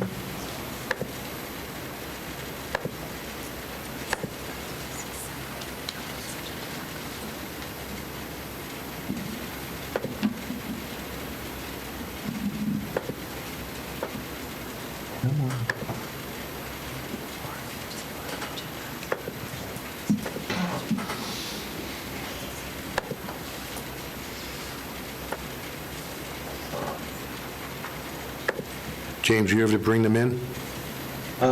Yes, they're coming. Yes, the next one is in. Ms. Fernandez Pittman. Please give us your name and address for the record, please. Yeah, hi, my name is Maria Fernandez Pittman. I live at 200 Alpine Street, and I would just like to echo the words that my neighbors have already shared. I am not in agreement with lot sizes smaller than 11,700 square feet, and I fully support all the neighbors on Oakhurst and Shepherd with whatever their decision is for their sidewalks. That's their choice, their decision, and they have our backing on that. And I do think it's a great idea to turn the road into a U to reduce the traffic going down one street. At least it can be split up and distributed evenly amongst Oakhurst and Shepherd, so one street's not concentrated with all of the through traffic that comes through there. And that is all I have to say. Thank you so much for your time. Thank you. James, who's next? We did have another person, but they dropped off at this point. Oh, wait, they're actually back. Okay, so you're telling me there's no one else in the waiting room? Not at this time, sir. Okay. No, Mr. Chairman. That concludes our public input. I'd like to close public comments. Does the applicant like to do a rebuttal? And a rebuttal, not a continuation of a presentation or a new presentation? You know lawyers, right? We want to start all over. I first want to say that I appreciate this neighborhood.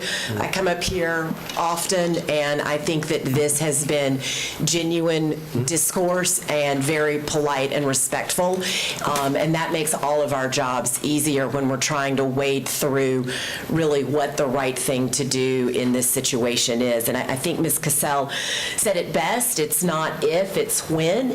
And I think what is before you all is okay. And so then what? We have a future land use designation that allows 4 dwelling units an acre. I don't have to be the one that tells you. That means you have to give us a zoning that's consistent with that underlying future land use. And what we've heard the neighbors say is that it's a lot size issue to them.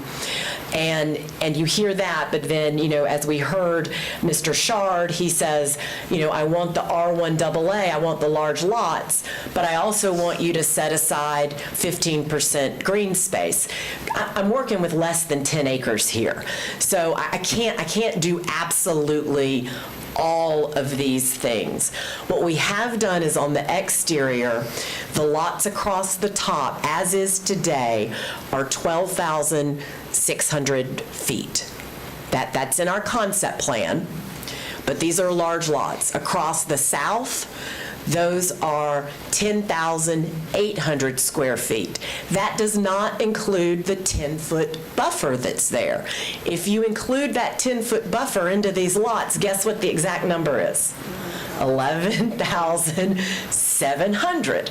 So from the outside looking in, unless you come down our sidewalk and look at the 70-foot lots, these widths and depths and sizes are compatible with what's in the neighborhood. So why treat us differently then is the question that we heard. Well, because sometimes a little bit of negotiation goes into this. So for our neighbor on Oakhurst that would be adjacent to us, we're giving an extra 10-foot buffer. So not only do you get a large lot, you get another 10-foot buffer. So that's what the give and take is. And also, the give and take is a dedication of 25 feet of right-of-way. Now, you may say it's not unusual for a developer to have to give right-of-way, and that's correct. We're giving right-of-way, the cul-de-sac there in the middle, that's a right-of-way dedication too. That's not what I'm talking about. That right-of-way gives access to our lots. We're giving a right-of-way dedication on the north to the county that our lots cannot access from in order to make sure that there's not an issue with the county having to move that road so that you get it within the right-of-way. The question also came up, why just Oakhurst? Why not Oakhurst and Shepherd? Candidly, it's because we were trying to not antagonize the people on Shepherd also. And if we were going to have one entrance into this very small community, we wanted to just do that once and impact one street. And the reason Oakhurst was chosen is because Oakhurst goes somewhere and Shepherd doesn't.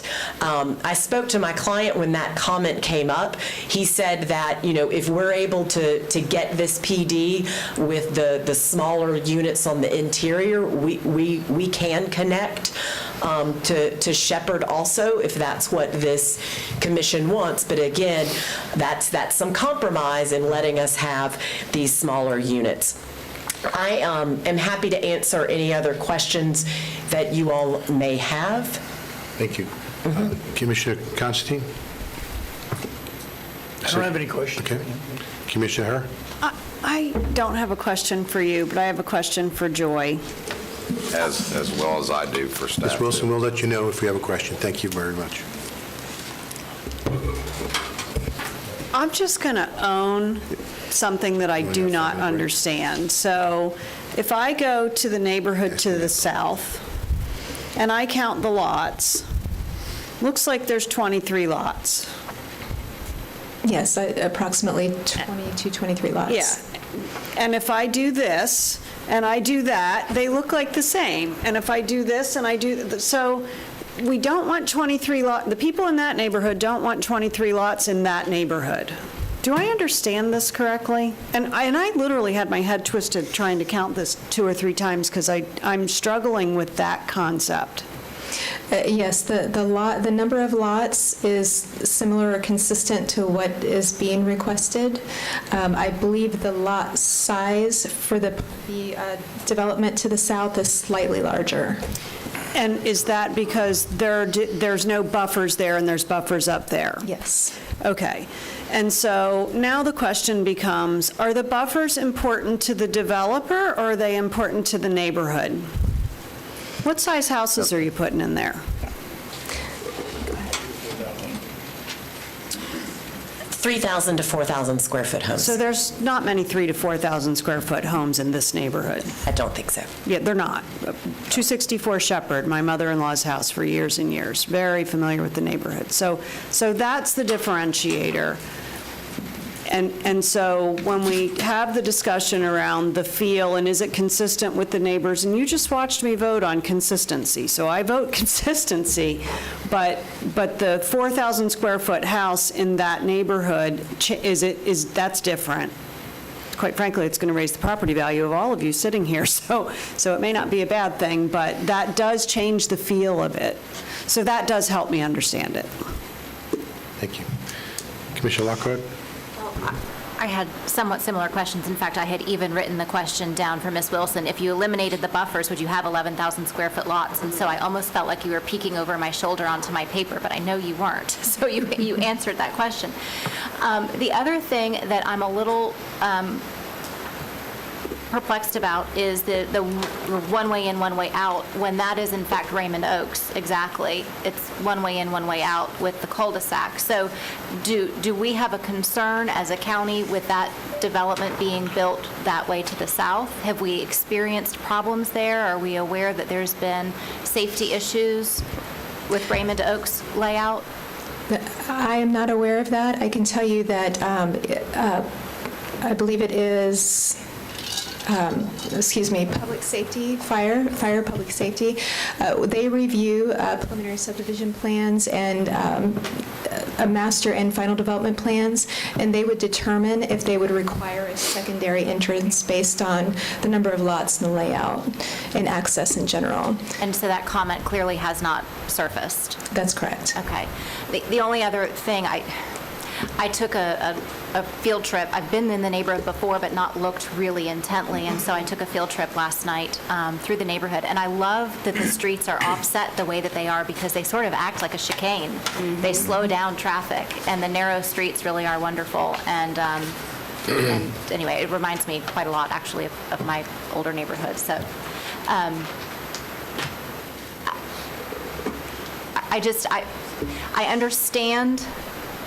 I understand the concern about the lot size comparison, I do, and I understand that it's how the lots developed and how the houses are placed on multiple lots that have combined. It's not about how it was platted, it's about how it was developed, and I hear you loud and clear. But I think where I'm seeing us get hung up is the buffers that are being required in a PD-style development versus the eventual lot size of straight zoning. And I think we really get to the same place. It's still the same size tract of land. It's still essentially the same number of houses. Candidly, what I'm hearing, because it's been said a couple of times, but I'm not sure that we've really addressed this in the board, is we have a problem on the north end of this parcel with this road. So this is not just about what works for the developer. This is about fixing a little issue we have as well.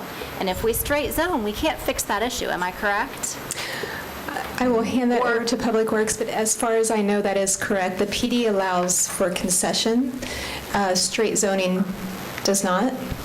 And I guess I probably didn't ask that question in the best way. I probably should have said, if we don't go with a PD and help us fix this problem, what would our alternative be? Let me ask it that way.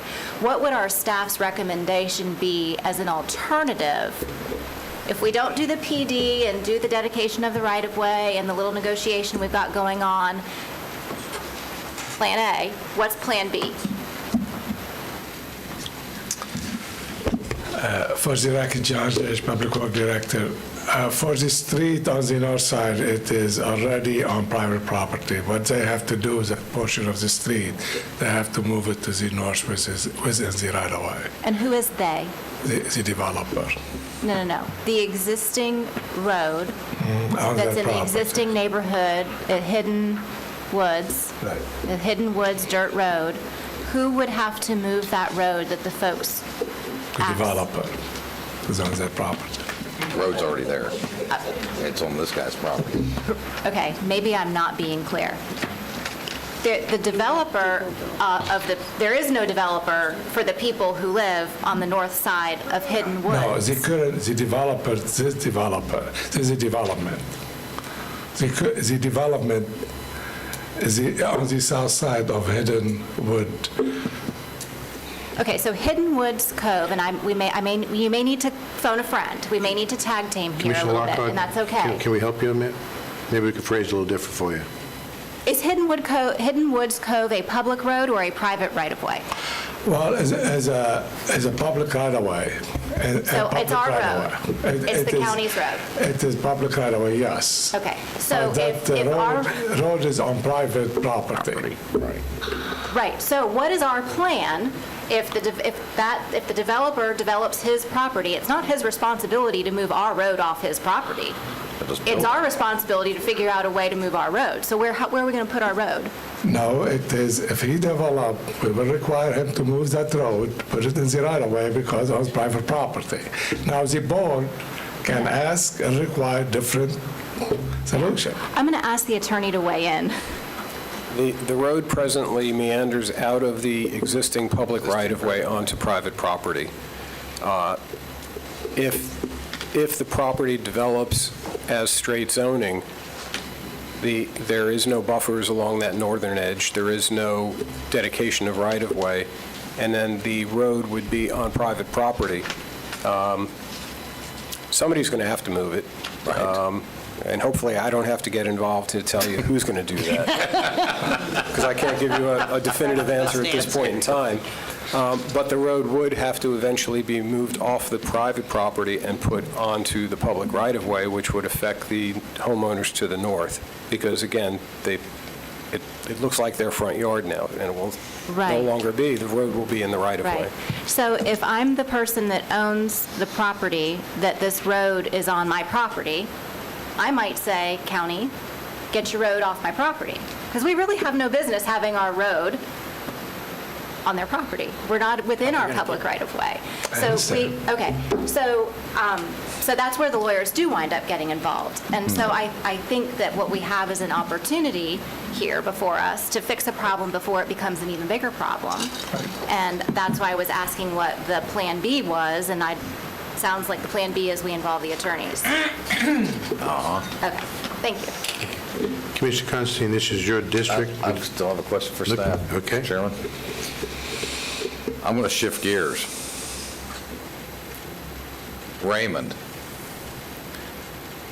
Do we have any need for Raymond in this corridor other than accessing this property at all? I understand we're not coming in off Raymond. Right. My question is, do we have any need for that right-of-way on Raymond? Not for access. We don't have any plan to extend Raymond. Correct.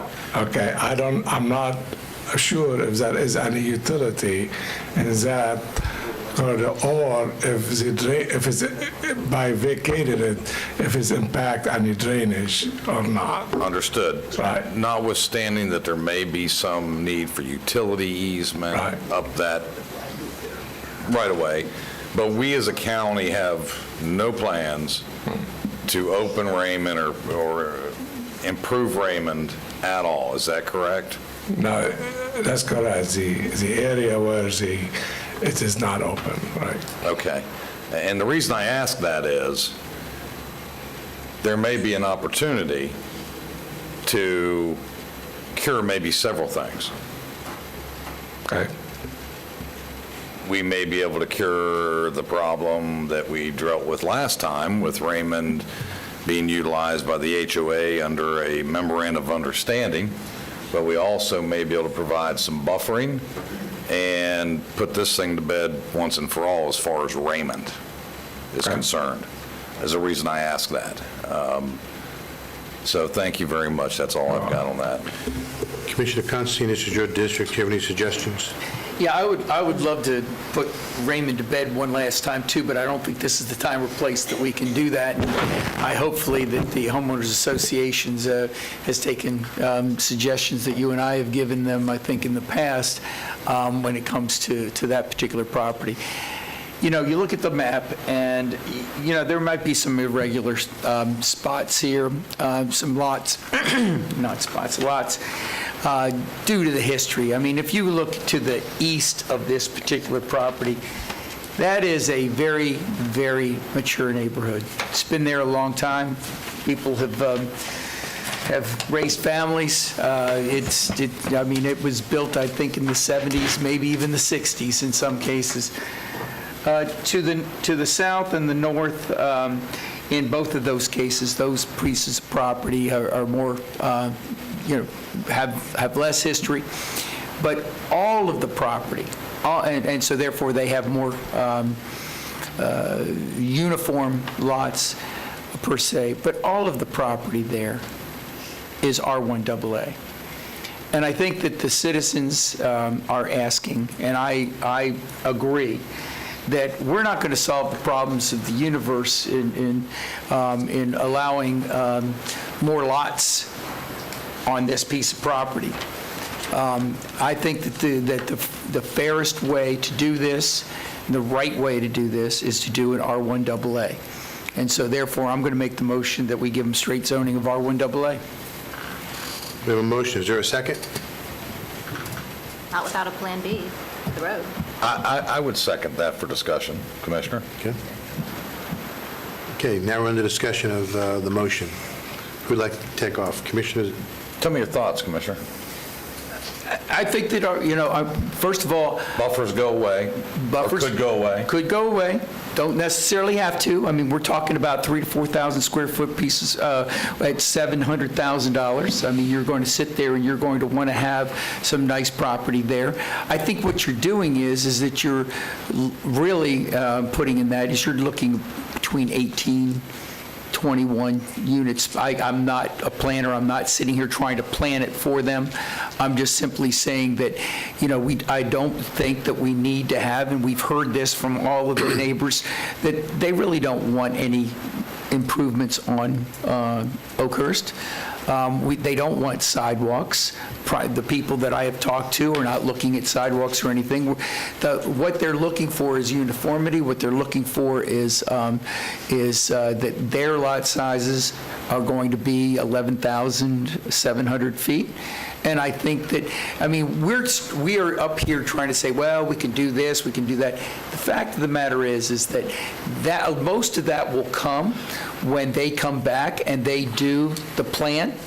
But what they're asking for is a PUD. The only reason they're asking for a PUD is increased density. It's not for anything else other than that. The people have, our own planning department, primarily home builders and developers are on that planning, as you know, and they voted 4-1 against the PD.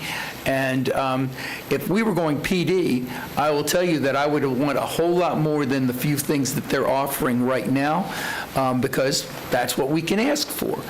So what I'm suggesting is that it's going to be developed. I think everybody understands it's going to be developed, and I haven't heard one person that's against the development. What they want is consistency. I understood, but I've also have sat through here and we've heard somewhat today, and we heard during the last hearing, how important it was to preserve some kind of buffering. They didn't want to see right up against, didn't want to be slammed right up against it.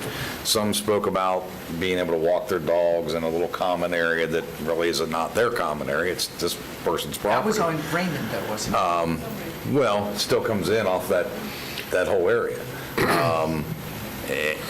So I understand exactly what you're indicating, but it takes away that whole idea of any buffering and understanding. If you go with straight zoning, those lots along that back up to the existing developments will now belong to a homeowner who doesn't have to maintain any buffer either.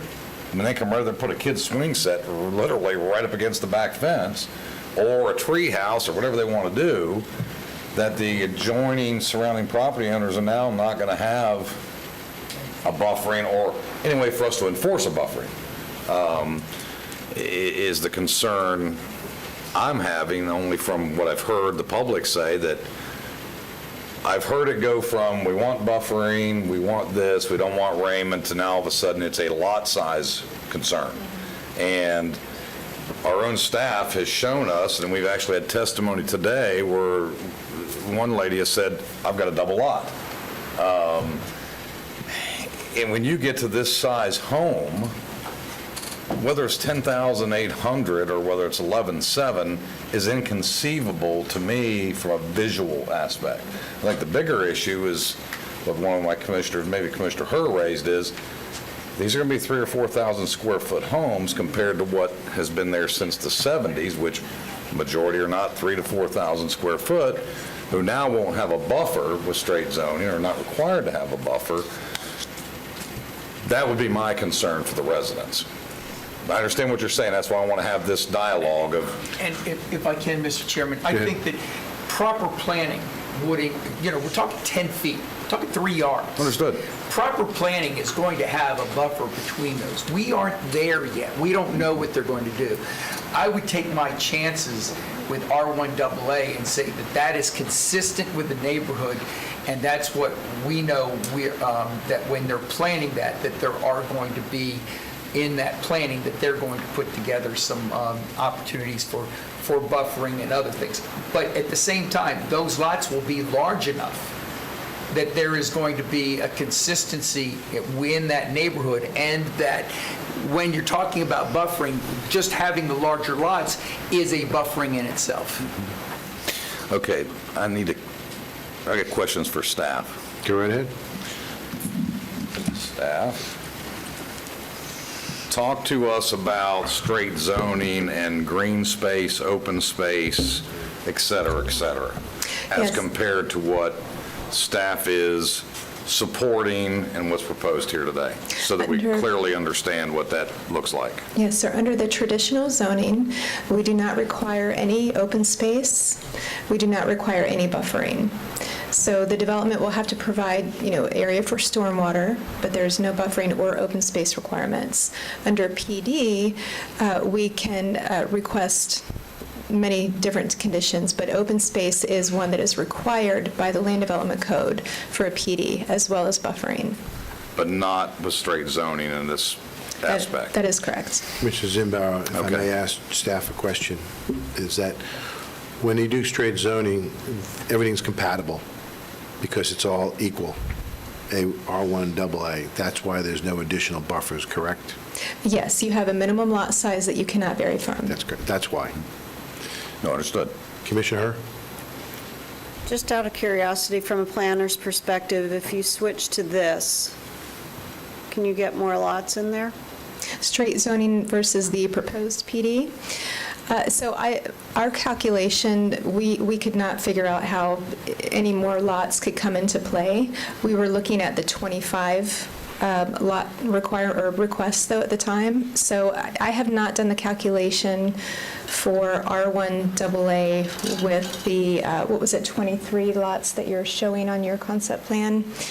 Yes, so I cannot speak to that currently. So I'm just a little stuck on the common sense approach here, that with the buffers, we were at 11.7, and there's no extra green space, and some of those lots were bigger, and now you're talking about going straight and possibly doing two straight shots, Shepherd and Oakhurst, right back through to I-4.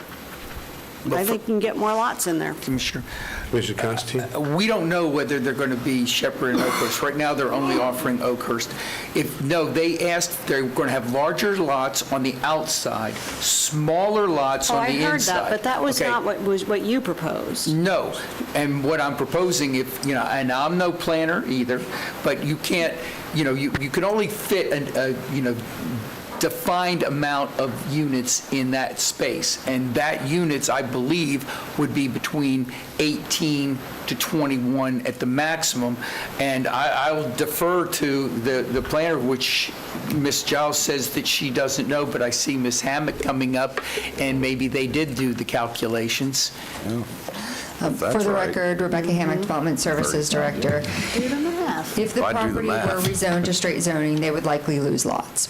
That's correct. However, of course, they wouldn't, like Joy was saying, they wouldn't be required to provide the buffers or the minimum open space. They still have their retention pond, which could be used, as an amenity in either scenario.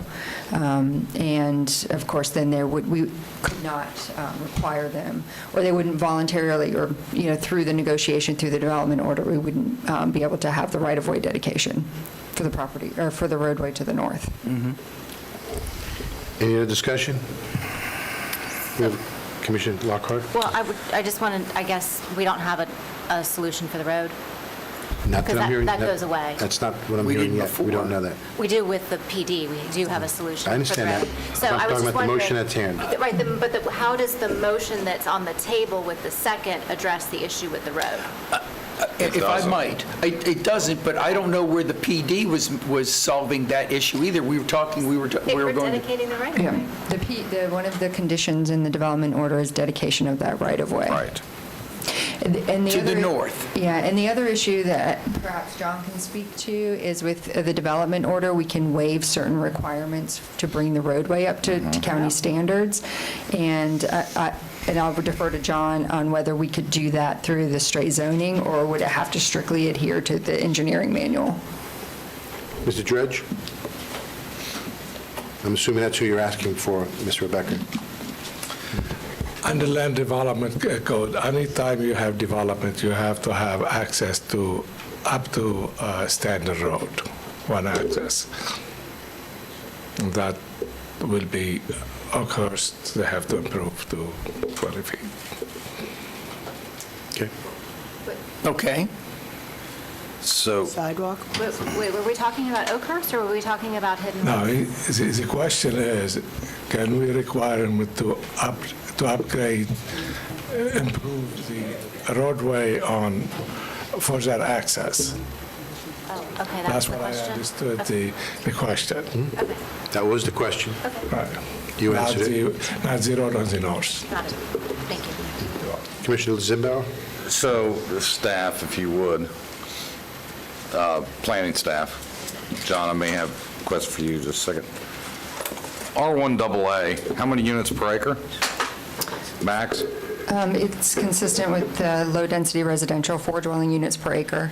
4 units per acre, we get 9.42 acres. Less. 11,700. Yes, less, right-of-way, the internal right-of-ways and...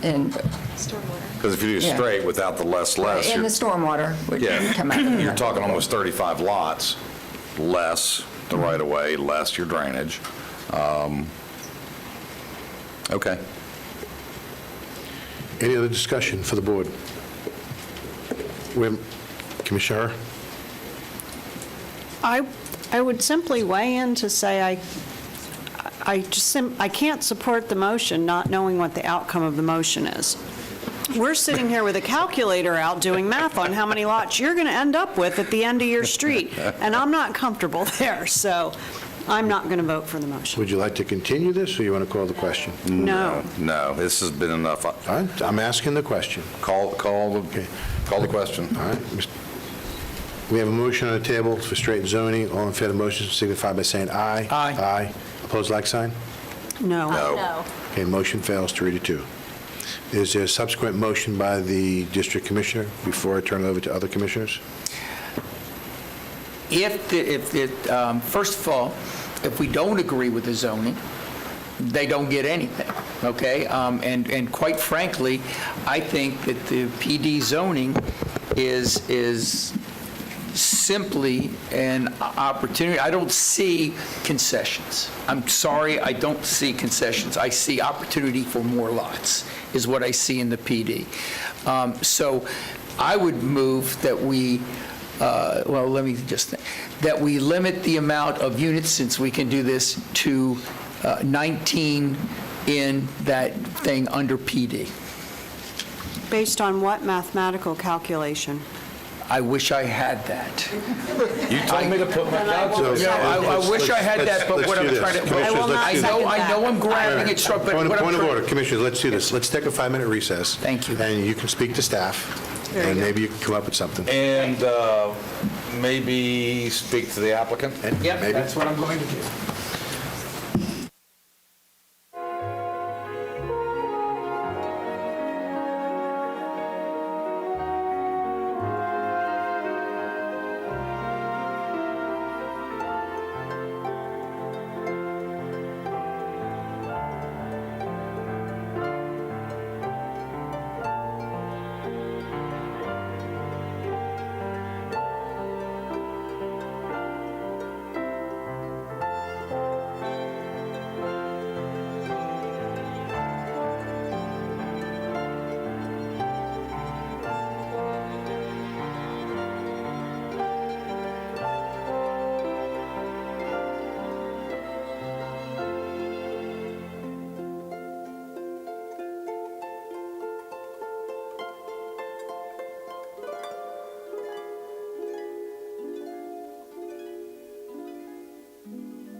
sorry. No, not yet.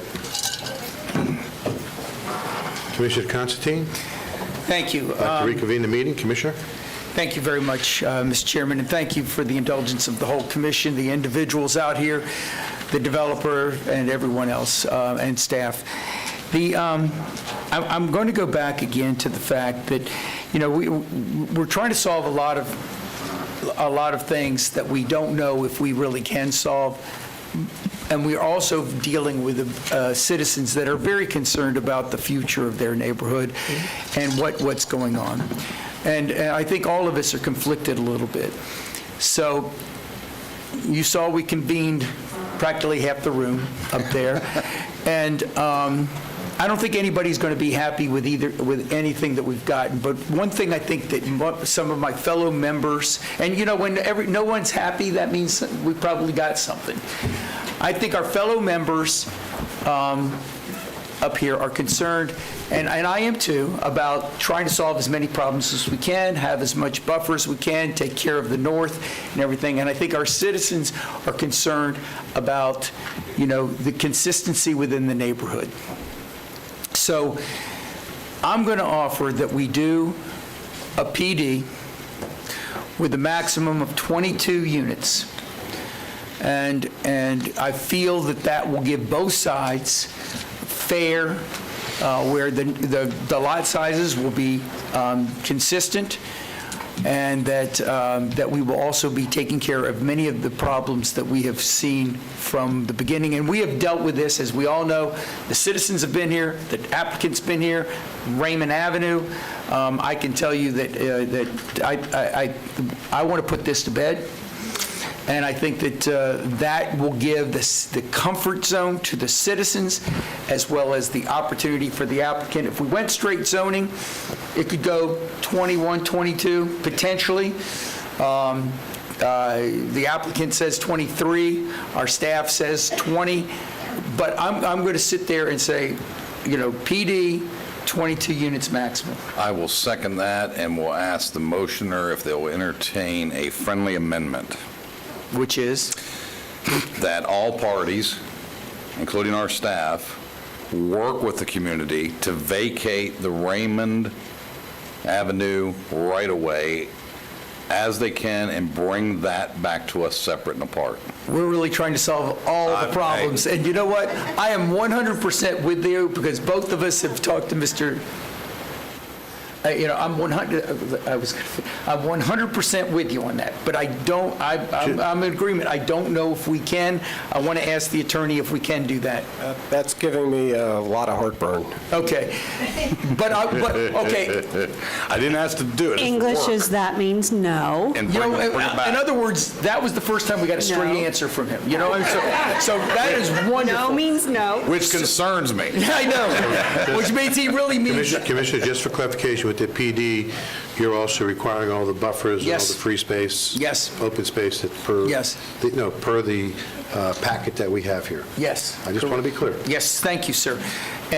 But at the same time, that other issue, I certainly want it to happen. I think we can make direction for it to happen, but we don't need to do it. That's a totally separate issue. Okay. So just for clarification. Withdrawn. Just for clarification, Joy, do you believe? Not the second, just the. I'll second it. Joy, do you Withdraw believe there's my amendment. clarification in that motion? It's clear? So we have a maximum of 22 units. Everything else proposed in the PD stays. Can we get a clarification on minimum lot size? Well, the 22 units. 22 units. 22 units. I think that the plan right now has the outside and the inside, 22 units. Okay, so the proposed lot size for external and internal remains the same. We're not going to plan it for them right here. Right. Okay, thank you. Mr. Chipak, do you believe that there is clarity there? There is, because in the development order, it does have the minimum interior lot size and the minimum exterior lot size. So at 22 units, if there is available space, some of those lots will get larger. Okay. So yes. So you believe there's clarity? Yes. The motioner seconder agrees with everything we've heard here? I concur. Any comments more from the Board of County Commissioners? Seeing none, we'll call the question. All in favor of the motion signify by saying aye. Aye. Opposed, like sign. Motion passes unanimously. Thank you all for being here and putting up with us this long. And please work with the developer as we move forward. Okay. We're going to move on to item number 52, which is the proposed brownfield designation. Good job, Commissioner. I don't know, but thank you. I wanted this done. We have staff. Make your presentation, please. The November PowerPoint? Yeah. This is a District 5 item. Good afternoon, Commissioners. For the record, Guy Cunha, Administrator, Office of Economic Development and Tourism. The proposed area is 1980 Cameron Avenue, Sanford, Florida, located in unincorporated Seminole County, approximately 14.82 acres. The current zoning is M1 industrial, and the future land use designation is industrial as well. The proposed use for the area, once rehabilitated, is development associated with the applicant's local site development and maintenance services. The brownfield designation of a site or area as a brownfield does not carry financial liability for the county. The designation allows for the cleanup and redevelopment of a site while promoting job creation in the area. A brownfield designation allows the owner of the property to enter into a voluntary cleanup agreement with the Florida Department of Environmental Protection. The Economic Development Department has maintained communications with the Planning, Legal, and Solid Waste Management Departments in the review of the 1980 Cameron Avenue Brownfield application. The Economic Development Department has also been in communication with the Florida Department of Environmental Protection regarding the potential brownfield designation area as well. Postcards were sent out to all addresses within a 500-foot radius of the proposed area of designation, and a community meeting was held on October 20th, 2021, along with the first public hearing during the November 9th Board of County Commissioners meeting. The staff recommends the adoption of the resolution of 1980 Cameron Avenue as a brownfield designated area. Thank you. This time we hear from the applicant.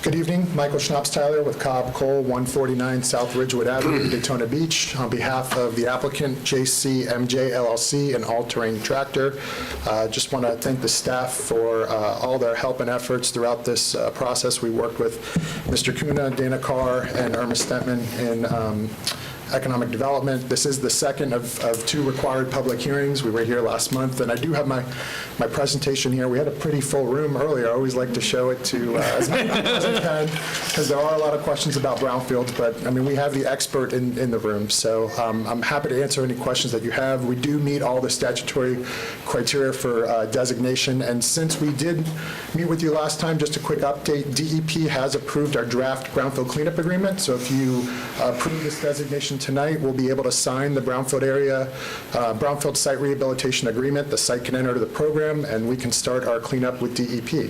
So we're really excited to be getting to that point, and happy to answer any questions that you have. Thank you. Any questions for staff or the applicant? Good job, Michael. Thank you. This time we'll go to the public. Shani, is any? Okay, James, anybody in virtual world? Yes, sir, we have one person hand up. I'll bring him in. Okay.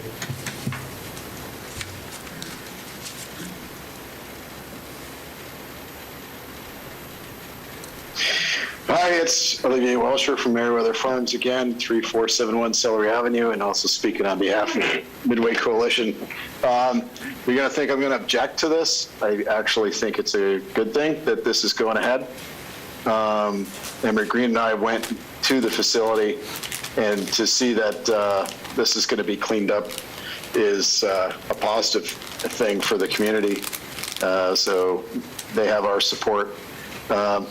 The only caveat would be that is this going to stay as an M1 industrial site? I wasn't really clear on right now, we're just going after the brownfield. That's all we're doing. So you for or against it, sir? Well, I'm for it, but what's the zoning on it then? They're not asking for any zoning changes. So the zoning stays as a M1 industrial, right? Okay. I mean, if it's going to clean up some contamination and stuff, yeah, the community's for it. Okay, thank you. Anyone else, James, in the virtual world? No, sir. Okay. Anyone else, Shani? This time we'll close public input. Last, the district commissioner. This is District 5 item. Motion to approve the resolution designating 1918. Second. 19, geez, oh man, settle it back. 1980 Cameron Avenue, Sanford, Florida, is a brownfield area for purposes of environmental rehabilitation. Okay, we have a motion and a second. Any discussion? See no discussion, commissioners, I'd like to call the question. All in favor of the motion signify by saying aye. Aye. Opposed, like sign. Motion passed unanimously. Thank you. This time we'll go on to item number 53, which is the formal Deer Run Country Course Property Stabilization. It's the MSBU. We'll hear from staff.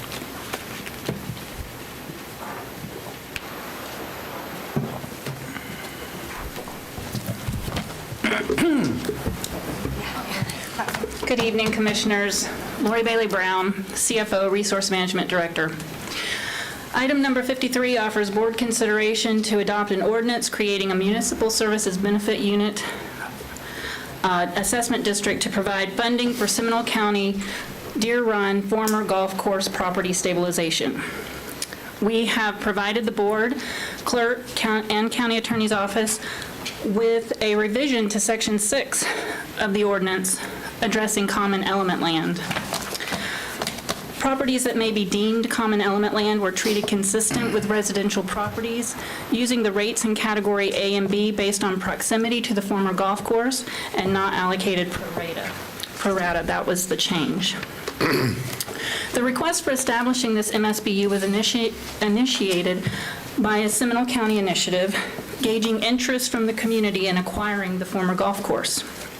The standard petitioning process, coordinated by the MSBU program, demonstrated a 67.3% response in favor of the BCC creating the requested MSBU, thereby exceeding the 65% threshold required for board's consideration. Creation of this MSBU includes approval of essential public property stabilization services that will be conducted as directed by the county and funded through capital assessments levied against specially benefited properties. Property stabilization services are identified as initial activities to be completed at an estimated cost of $2.31 million. The funds advance will be repaid via one-time capital assessment levy that provides a 15-year repayment period with installment payments collected by the Seminole County tax collector via annual property tax bills, potentially estimated for the tax year 2023. The agenda item mentioned 2022, however, final assessment won't be available for the 2022 tax bill. The assessment, or isn't expected to be ready for the 22 tax bill. The assessment boundary of the proposed MSBU consists of 263 adjacent residential properties and 2,009 residential properties that are within a half-mile proximity of the former golf course property. The properties in the assessment boundary are located in Seminole County as well as the city of Castleberry. The assessment structure for the former golf course property stabilization is based on one benefit component and assigned to either one or two benefit units depending on proximity to the golf course, with each benefit unit calculated at $971. The assessment matrix chart is included in the ordinance exhibits and provides clarification on assessment allocation. The non-ad valorem assessment calculation includes administrative fees. Following public input, the action requested is for approval and authorize chairman to execute the Seminole County Deer Run former golf course property stabilization MSBU ordinance, adopt the associated preliminary capital assessment rule, and approve the interlocal agreement with the city of Castleberry. This concludes my introduction of this item. Thank you. Since we are the applicant, there is no additional presentation by the applicant since it's us. This time, we'll ask the board if there's any questions. Commissioner Zimbauer? Just want to, for the public record, for some of those members of the MSBU, this unit has come up, a question, so address good on the public record. So on this 15-year plan of this annual assessment of the MSBU, is it a property owner can, if they desire, to pay the full amount right out of the box and not be assessed for 15 years. Is that correct? That's correct. They also, by example, may live in the house and occupy the property for 2 years, sell it, they no longer owe that, the new property owner would pick up that assessment, correct? That's correct. Just want to make sure we've got that on the record for everybody's benefit. Thank you. Okay, any other questions for staff? Commissioner Constantine? I just wanted to say, and one of the things that we approved today, Rolling Hills, they actually did that already. They paid it off. Yeah. Thank you. I would like to add that I was at the city of Castleberry last night. They did bring it up. It did pass unanimously. They're going to be hearing it 2 times, one in January and one in February for their final adoption. They were very complimentary, and I wanted to thank the city of Castleberry working with our staff. So Lori Bailey Brown, thank you, and as well as the city of Castleberry, thank you. Any other comments before we go to the public? This time we'll go to the public. We have 3 requests here. Janie? Yes. First is Sandra Solomon, followed by Dr. Deborah Bauer, and then Robert Webster. Okay, let's line them up. I think Ms. Solomon left. That's right, she did. She was in support. Excuse me? She was in support. Okay. Solomon was in support, That is correct. and she's absent. Okay? Dr. Bauer? Please give us your name and address for the record.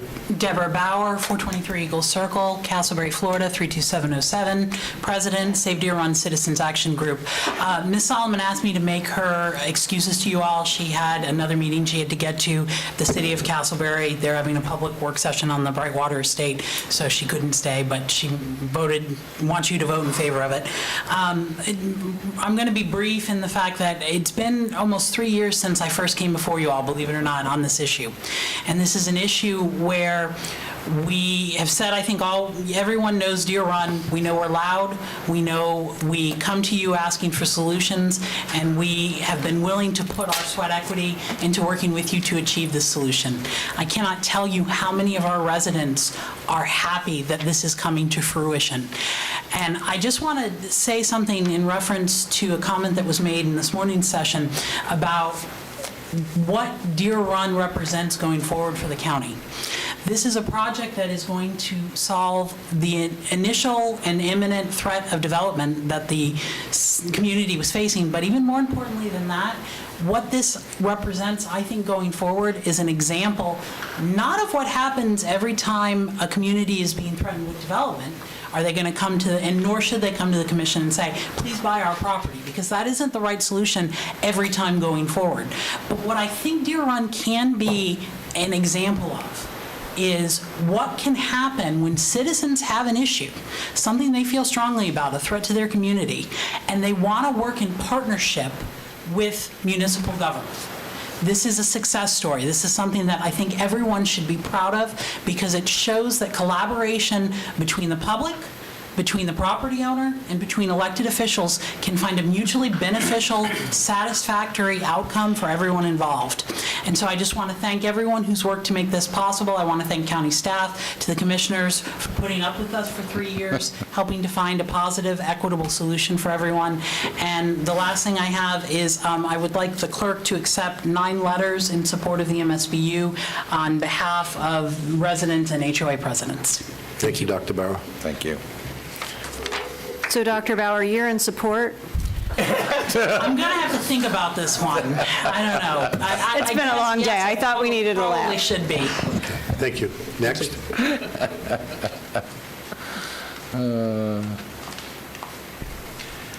Yes, Robert Wester, 601 Field Club Circle, Castleberry.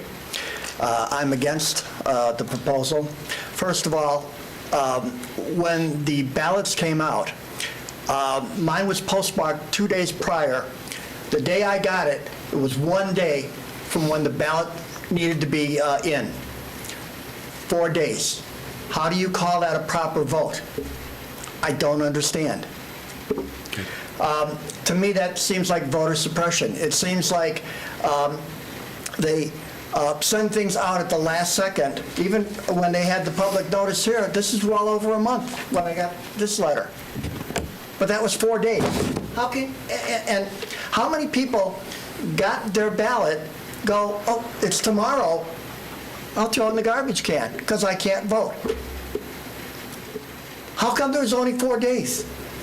A week later, they send out a note, oh, we've extended it till whatever date it was. But by that time, people have already thrown out their ballot a week after that was supposed to be done. I think that's where the problem is. Second problem I have is, you mentioned that everyone's within a half a mile of that's a part of this. I'm way more than a half a mile away in Field Club. Why am I being assessed? It's costing me $1,000. You can tell me it's $15, or $65 for 15 years. That's baloney. It's $1,000. I'm getting assessed for a park that we're not going to be using because we're too far away. In my community, I've talked to one person who's in favor of it and 4 other people who are opposed. So I don't know where the big numbers came, except for people who are near the golf course. My opinion, the people who are on the golf course should be paying for this. It's going to be a public park. If it's a public park, why is it only people that are within that small distance? You think people that are a mile away aren't going to go to the park? That's my problem. I'm getting assessed for $1,000 to pay for a park that's going to be open to everybody else.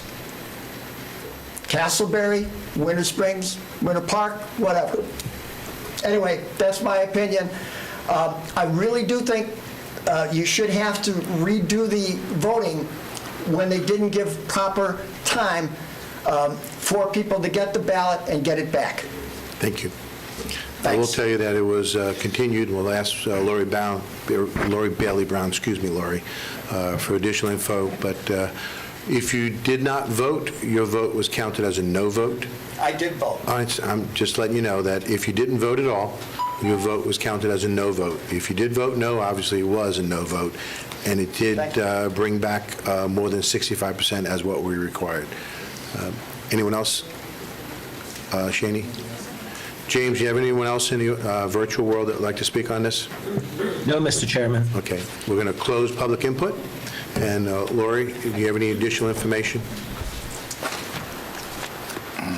No, I would provide that of the 2,273 properties that we sent out notices to for the petition, 1,529 did respond positively in favor of during the time with the extension allotted. There were 101 votes against this initiative. Thank you. And Lori, I do want to compliment your group, your department, your staff. This is a large MSBU. There were several times that I've had conversations with Mr. Abel. So, Mr. Abel, thank you very much for extending it to give people the opportunity to either vote yes or no. So I think it was well done. Thank you. Any comments from the board? Commissioner Zimbauer? Well, Chairman, this is in your district as well as my district, and I'm prepared to make a motion. I move to approve and authorize the chairman to execute an ordinance creating the Seminole County former Deer Run Golf Course Property Stabilization MSBU Unit Ordinance 2021-21 at $971 per benefit unit and execute the interlocal agreement with Castleberry. Second. We have a motion and a second. Comments? Commissioner Zimbauer? I also want to take a moment and thank our staff. I know this was 3 years in coming.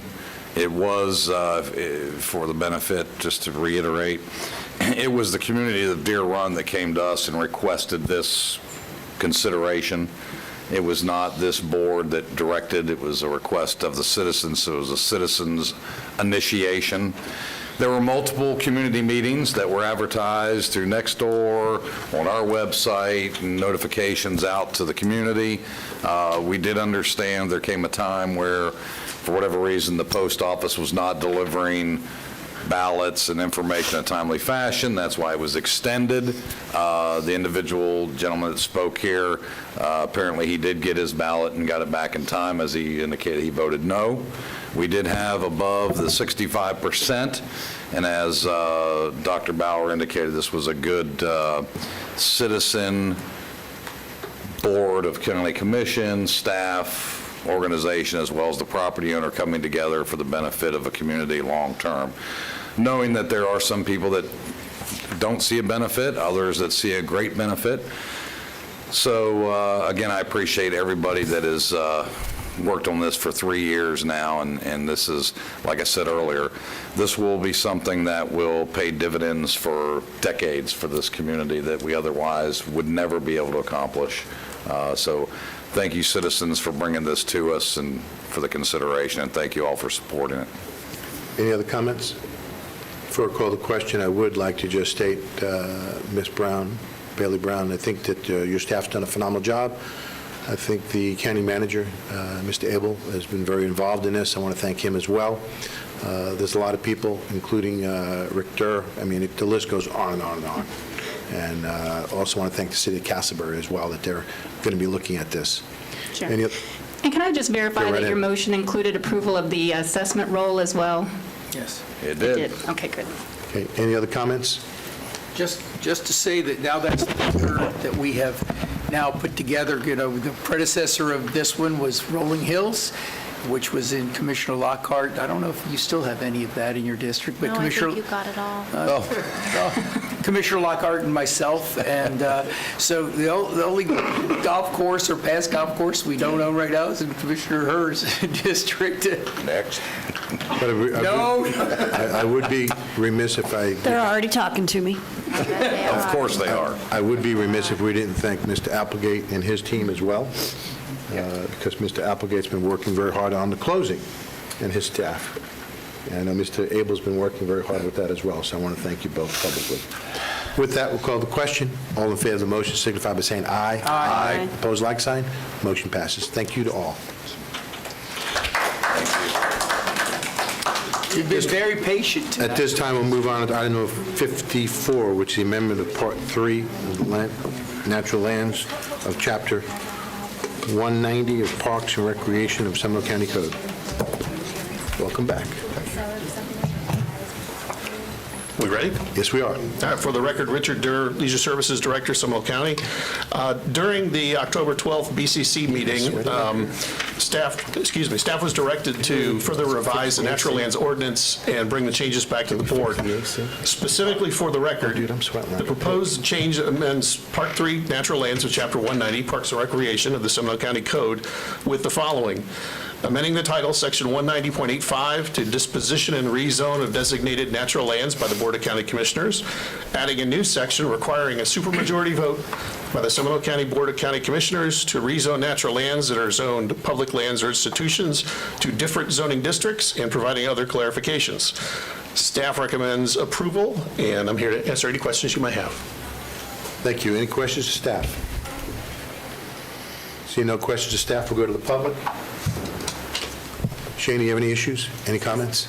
No requests? I didn't mean that negatively. Don't answer that one, Cheney. I'd like to ask James, anybody in virtual world? No hands raised, Mr. Chairman. Okay. Anyone in the public? Seeing none, we'll close public comments. We'd like to ask, since this is a countywide issue, direction from the board. Mr. Chairman, I'll move approval of the ordinance. Second. We have a motion and a second. Discussion on the motion. All in favor of the motion, signify by saying aye. Aye. Opposed, like sign. Motion passes. Okay, that concludes the regular agenda. Now we go to the county attorney's report. Not a correction, but I want to clarify that I have probably spent 30 seconds on the closing. Lynn Porter Carlson has probably spent 30 hours and was here all weekend to make sure that our part was done. And working with Joe's great staff, Rick Durr's staff, and I feel confident that on December 20th there will be a closing. And so just wanted to note that. And thank you for your indulgence this afternoon. I did get several calls about the announcement, and I appreciate it very much, your commitment to not make comments. I know it's hard during this time, but so we will continue to keep you posted. That's all I have. And I know you want to bring up. Thank you. Mr. Chair, As the chair, I asked the county attorney to look at our operating procedures of the Board of County Commissioners. I want to hand this out to make sure that there's full clarity. Just would like to make some changes. I know he's already sent it out prior, correct? And I'm just... Is this different from what we have already had printed a million times? Nope. Okay. I'm sorry. She asked if this was different than what we've already handed out. I'm just providing in case someone didn't bring it. Oh. I'm also providing in case the public had some questions. Okay. This is nothing different than what the county attorney has already emailed out to us. And Mr. Applegate, can you go over the changes so that people can be aware of it? Sure. Yes, Mr. Chairman. In meetings with the chair, there was a discussion about, and I know there's been general discussion on these issues. First, on the annual reorganization meeting, you'll see that the new wording will be the board shall hold a reorganization meeting each year at the conclusion of the regular meeting. So that clarifies as to the time that that's going to occur. And then the last sentence is added, the newly elected chairman and vice chairman shall take over their duties upon the conclusion of the reorganization meeting. I wasn't here for this meeting. I know there was some discussion. So I think this is a good clarification. And then secondly, this is in regard to Section 2.35. And I'm sorry for the clerk, for the record, we were talking about Section 1.5 for the reorganization. On 2.35, we're changing, the suggestion is to have regular meetings on the second and fourth Tuesday. So the wording of that sentence would be, unless otherwise noticed, the board shall hold regular business meetings on the second and fourth Tuesdays of each month, commencing at 9:30 a.m. And then under Section 2.40, under work session meetings, we eliminated second Tuesday, and the wording now reads, subsection A, unless otherwise noticed, work session meetings shall generally occur on the third Thursday of the month, commencing at 9:30 a.m. And those are the two changes to the sections. Any objections to any of that? Commissioner Herr? We'll go. I think adding work session, an additional full day of work sessions moves us squarely out of governing and into managing. I think we will, as government officials, feel compelled to fill the day and over work session and have absolutely no reason to rein it back in. So I don't think we should do Commissioners, we this. can remove that. That's just a suggestion. Yeah. Commissioner Lockhart, then Commissioner Zimbow. Well, in that same vein, I would suggest language that says unless otherwise, or work session meetings shall be called as needed with proper public notification. I would That's fine. leave it, because what if we decide we want to do it another day? Or what if we decide we don't want to do one? Or I have no problem scratching that out. okay? I'm just, we're bringing something to the board. Right. Great. Commissioner Zimbow. I concur with my fellow commissioners on both points. I would, however, for consistency, and remind when we talked about this originally 2 years ago, the reason we chose Tuesday was to keep consistency when we would know there could be an expectation for us to be in would be a Tuesday rather than a Thursday. Board meetings, work sessions, always on a Tuesday. Yeah, let me emphasize, if I may, Mr. Chairman, that the chairman made it very clear that this was just, to me, Throw out. this was just for discussion. Nobody's locked into this. Sure. So have we discussed it enough? I think there's enough You got consensus. three pretty hard no's. And there's always the chance to have the Commissioner work Herr, session. I think we're leaving the work sessions open as noted and coordinated with the commissioners. With a target for Tuesdays? We can do a target for Tuesday, we can do whatever. That's not a problem. And Just leave it vacant. We're going to leave it the same, and then just, I think it covers what Commissioner Lockhart, unless otherwise noticed, work session meetings shall generally occur So you're not going to change it to Thursday? Is that what you're saying? No, we're not. We're not talking about Thursday. Strike out third Thursday and erase the strikeout. We're leaving it the same. It's less work for me. And then the other thing we'd like to do is, I believe that since we're getting back to normal, that start of the first of the year, we're going to stop the Zoom meetings. Concurred. Okay. I want to make, we should have a motion on the reorganization meeting. So moved. Second. Okay, any discussion? Any comments from the public? Seeing none, we'll call the question. All in favor of the motion, signify by saying aye. Aye. Opposed, like sign. Motion passes. And on the regular meetings, the second and fourth Tuesday, a motion on that change. There was a minor change to that. I would say unless I don't even think you have to say unless otherwise noticed. I think you would just say work session meetings will occur as necessary when there's concurrence among the board. Is that a motion? Yes, with properly publicly noticed. I will work that up and bring it back at the next meeting. Okay. All right.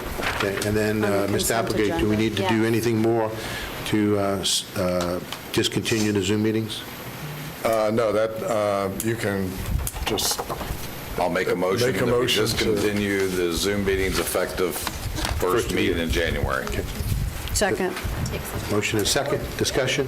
All in favor, signify by saying aye. Aye. Opposed, like sign. Motion passes. I'm sure that James would be very happy. Poor James. When you bring that back, can it be a consent agenda item? It can be. On the Zoom? No, No. on the... Policy. The policy? Oh, yeah, sure.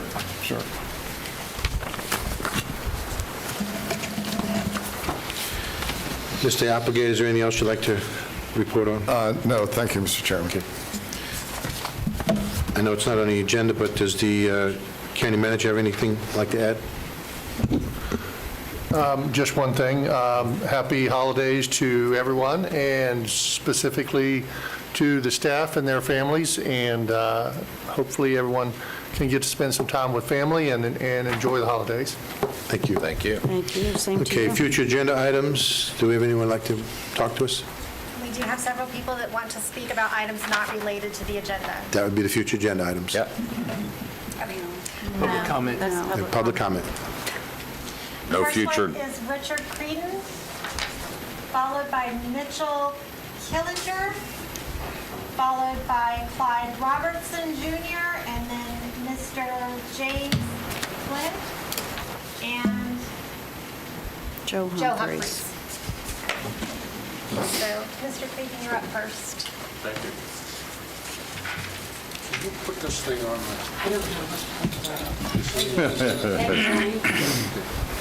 don't know how it's going to come out with the color.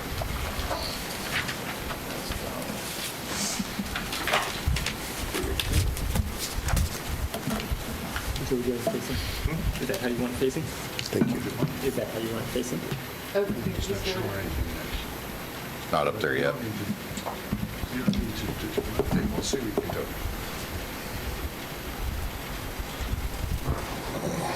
Mr. Chairman, fellow commissioners, my name is Richard Creedon. I live at 1172 Apache Drive, Geneva, Florida. I am speaking today as Vice President on behalf of the Geneva Citizens Association. My topic today is the potential development of the Yarborough Ranch property. We have a unique opportunity here to save a natural jewel from destruction by the building of a de facto city smack dab in the heart of the rural area that we worked so hard to preserve for the last 30 years. In our hearts, we all know that the highest and best use of this property is to have it remain as undeveloped natural land. It is a critical link in the mosaic of properties adjoining the Econ River that the state of Florida and the St. Johns River Water Management District have been assembling for many years. How to have a win-win-win for all involved? We must now buy this land and its development rights using any creative combination of state, county, and private funding. Tomorrow will be too late. Unwanted development can never revert back to nature. The property owners would get just compensation. The eastern rural area would be preserved and greatly enhanced. The Geneva community would not be swamped by an unwanted new city-style development, and the recreational opportunities for all Seminole County residents would be widened. The pandemic has shown that usage of our parks and natural lands has been increasing exponentially. Let's buy into these trends by being proactive rather than reactive. After the fact, when it would be too late to close the barn door. We must buy now. We dare not dilly-dally and lose this golden opportunity. As to the proposed project, I have here an artist rendering. Can you get it? It's on that one, it just isn't coming up. Oh, it's on that one, okay. Can you, okay. It's not too clear, unfortunately. An artist rendering which was created by the developers, which was shown to a select group of real estate professionals to gauge their interest. It was a hush-hush meeting and was followed by similar tactics at the recent DRC meeting on the project. The reason that the picture is not better is that it was snapped with a cell phone camera at this hush-hush meeting that they had. After looking at this proposed mini-city, and if you look at it, all of the pink lots nearest to the lakes are all a half an acre. The only lots that are bigger than that are a little bit at the bottom, and there's a piece at the top that's chopped off. But almost all of the lots are only half an acre. The half-acre lots are totally unacceptable and a violation of the comprehensive plan, which says that new development in the rural area must be compatible with the surrounding properties, which are mostly 5 acres and larger. This proposal is also totally in disagreement with any trends of development in the area. We are also inalterably opposed to any new packaged water or sewer plants to service this property. The comprehensive plan is crystal clear that new water and sewer plants in the rural area are forbidden unless they are proposed to solve existing well and septic failures in an already built community. The proposed plans for this project do not fit that parameter, but rather are meant to facilitate a new large-scale development, which is exactly what the comprehensive plan is trying to prevent in the rural area. Lastly, in listening to and watching the recording of the 2008 BCC meeting, where the development order was discussed as part of the consent agenda, it is obvious the chairman of the meeting managed, either consciously or unconsciously, to delude the other commissioners into believing that the plotting of this project was an innocuous action that would later get a full and complete vetting by the BCC before being allowed to proceed. We believe that there was impropriety and possible illegality in the way this issue was approved at that meeting. Richard, can you conclude your comments, please? You're past your 3 minutes. Excuse me? You're past your 3 minutes. Can you? I'm speaking on behalf of Geneva Citizens Association.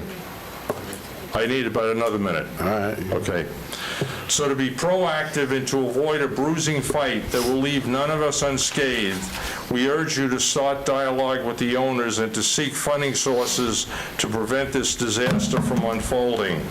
The Deer Run Golf Course was a strategic and very popular purchase to preserve a valuable piece of property within Seminole County's urban core. The Yarborough property would be an equally valuable purchase in the eastern rural area. We would ask that the county review one-time revenue sources to potentially establish a funding mechanism for the purchase of the Yarborough Ranch property. Time is of the essence. Please act now. Thank you. Thank you. I have a question for Mr. Creedon. Commissioner Richard? Zimbauer? Commissioner Zimbauer? Commissioner Zimbauer? I had a question. Yes, sir. But he's chewing a caramel, so he'll get with you in a second. No. So we both recall when this tri-party deal was being discussed between St. John's, the state, and the county. And as I recall, the Geneva Citizens Association, and specifically you, were involved in that conversation when all that was taking place to give the input from the rural people at that time. Is that my recollection correct? Actually, I was not really involved in it that much. The only way that Excuse me, Commissioners, can we just do a point of clarification? I'd like to ask the county attorney. How much dialogue should we have on this? Well, as always, we should be careful if it's going to be a controversial item down the road, so that's all I can say. I mean, I can't stop anyone from asking a question. Commissioner Zimba? Have a Merry Christmas, Richard. Okay, so you don't want to ask the question? Have a Merry Christmas. Okay. Thank you. Okay, good. We hope to see you at Geneva Lights. Yes, sir. Mitchell Killinger? Thank you. My name is Mitchell Killinger. I own a property on Michigan Street and Sanford Avenue. Recently purchased it. I'm a builder by trade. I recently moved to the area. I'm starting a construction business in the area. I bought a 5-acre lot. What's that? Welcome. My main issue, I believe in limited government. I don't believe the purpose of government is to go out of its way to, hamper people. I recently applied for an owner-builder permit, which is permitted under Florida statutes for an owner of a property, which I believe I am. I'm married to my wife for 14 years. For a variety of reasons, we put the deed is only my wife's name. I know a lot of couples do that. According to the Florida Secretary of State, 38% of married couples in Florida only have the house in one of the person's names. But the building department, based on advice from Deputy County Attorney Schippo, said that they could deny a permit to the spouse of the deed holder because they're not the owner. The statute doesn't require the person to hold a deed to the property. I have legal title to the property as I'm married. 2 different Florida statutes and the Florida Constitution guarantee my ownership interest in the property based on my marriage. I just don't understand what's the compelling public interest of trying to basically make it so I have to, now my wife has to sell me my own house back to me just so I can go and pull a permit for a security electrical permit. Now she has to fly down here from Wisconsin. She wasn't going to come down until I finished the house. Now she has to fly down just to sign a piece of paper and fly right back. This seems like the definition of bureaucracy. I noticed just about everybody on the board and most people in this room have wedding rings. I think most of us value marriage. I just don't think this is... I think this is kind of like an overstep on the statute. If it just says owner, if it doesn't say deed holder, why should we go and try to add language to a statute? I have talked to my state senator. They're trying to get some information for this on me, but I just, on a county level, if it just says that any owner can pull a permit, and if you're married and the law says that you're the owner, then why should we try to rewrite that statute or add language to it to make it harder on taxpayers? It's a simple permit, a simple process for a simple situation. I think it deserves a simple interpretation. I think Attorney Stuck is kind of just almost like saying no just for the sake of saying no. I mean, who's helped by this? If say you're out of town and something breaks and your husband or wife needs to take care of something, they should be able to go and pull a permit for a property that they own. They shouldn't have to say, oh, here's the deed. If the statute doesn't say you got to pull the deed, then you shouldn't have to. The permit itself says proof of ownership, deed, title, closing documents, etc. On the closing documents it says my wife is a married woman. They say that for a reason, because it affects ownership. I provided my marriage certificate. I think that should be enough. And I think overcomplicating is unnecessary and not beneficial to anyone. Appreciate it. Thank you. May I? Sure, ready? Commissioner Hurd, this is your district, but... My district, I think, wasn't it? I heard Michigan. No, it's my side of Michigan. Other side. You want me to address this? Well, I guess so. Yeah, sure. It has been given to the county attorney for interpretation. Our staff and building has interpreted it as well, and I will respect our county attorney's direction on this matter. If the county attorney wants to dig into it further, I guess on a short order, what I can tell you is we are not able to issue permits to people who are not registered deed owners of properties. Okay, then let me ask a different question. Are we not at a place, we're having Zoom meetings where people can give public comment and testimony virtually from anywhere in this country. Why can't we let his wife sign the document and send it here? Why?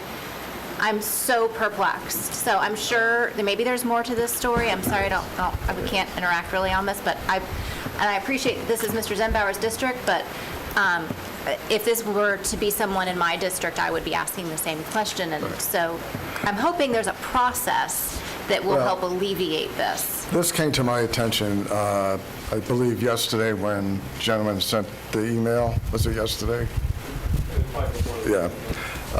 And I talked to Paul briefly about it. The case law is very clear. The owner of property is the owner of record, and his wife is the only one on the deed. And this is not for a contractor to come in and do the work. It's for the gentleman to do the work. I don't know if the property, you applied for an electrical permit. Is it, you're building a home? Is that? Yeah, this is not like a repair to a home. This is where they're going to be hiring subs and that kind of thing. And the statute, in our opinion, is pretty clear that when they act as their own contractor, it has to be the owner of the property to get the permit. I will look into whether or not there can be an authorization to see if we can work something out. Electronic signature or Dotted something. I mean, dear Lord, this is 2022 next month. So You can close on real estate Buy remote. a house in that. that's what I'm going to try. I'm going to try and work this out with the gentleman. I tried talking to him outside, but the first thing he said to me was he's filing a writ of mandamus, and once he said that, I figured, well, okay. But At this point, I haven't tried to hire anybody. Thank you, sir. Appreciate it. Shaney? Clyde Robertson Jr. Clyde Robbins. Clyde H. Robertson Jr., 836 Stevens Pass Cove, Lake Mary, Florida. I talk fast, but I don't know if I can do this in 3 minutes. I'm glad to hear you said case law, because I have a propane company, and we've been turned back on permits recently because of there's case law study. I have one for everybody, if you don't mind. Can we do this? We'll set the time clock when you get back to the podium. Thank you, sir. And there's one of these for all of y'all, too. I'd rather wait till you get back to the podium. Thank you, sir. There's one of those for everyone also. What is happening with the propane company? We've been involved in this. Just give us a second. Yes, sir. Everybody got everything? Not yet. Just give us a second. We need to get something to the clerk. Well, they have your copy, but that's okay. I don't need it. I want to be fair. I'm tired. Wait. Wait. I have more than I need. You good? I'm good. The clerk has got copies as well for the record. I do. I'll give this back to you. Okay. Thank you. Okay, Robbie, go. Okay, Robbie's my nickname. Most of you know me. We have a family business, propane business, been here since 1947. We've been on 414 West 9th Street since 1956. I came out of college in 1977. I've been a license holder since 1980. I've been a master qualifier since 1986. I've served on every national government committee I could serve on in the 80s and 90s. I have been president of the Florida Propane Gas Association in 2018-2019. I'm on the Florida Propane Foundation, one of 9 members of the state that oversees how we give money out to the people that want to use propane. I also serve on the Florida Propane Education and Research Council, which I'm very active on. We have trained, I talked to the interim fire chief over there, we have trained over 14,600 firefighters to handle propane in the state of Florida. We're proud of what we do. We're proud of our safety record. I have a problem with the fire marshal in Seminole County not interpreting the law and not following the books that we go by that I helped write and my dad helped write, and not giving us a final permit. What happened in 2020, for some reason, I don't know if the commissioners did it or the building department asked for it, but the building department was always reviewing our permit application and either denying it or say go for it. Yes, they came out and they approve our work and they gave us a final. Now the fire marshal comes out if it's a container and it's underground to make sure that the engineer has done it right and that we have done it right, and they're failing me because they don't understand a buildable property line, which case law states it right here. And I went to your zoning department and I checked on both of the two that they've condemned, and they've actually tarnished my record as a propane master qualifier by saying things like, we've disapproved this with penalties, and so my customer now is believing I don't know my job and I don't know safety. And I think we have a great record to back up that we are a very safe company. What it is, the main concern is, if you have zoned a neighborhood and you have 10-foot setbacks from your property line is where you can build, then that's why the code says you can bury a propane tank 10 foot from a buildable property line. Reason being, propane's a little heavier than air, so you want to have your tank buried 10 foot from the foundation of your home in case something would happen. Plain and simple.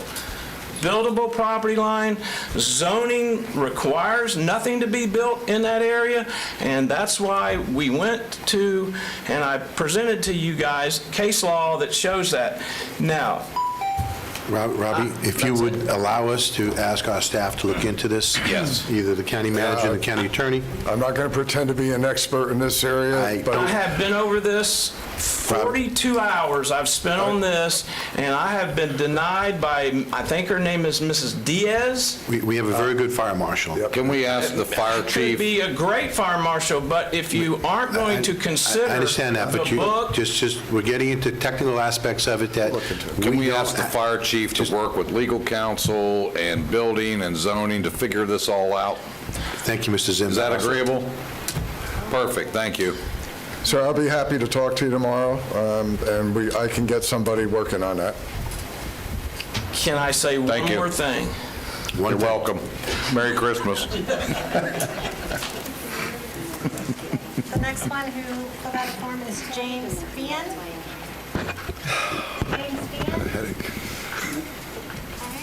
Not here. We have Mr. Humphrey. And Mr. Humphreys is the last speaker.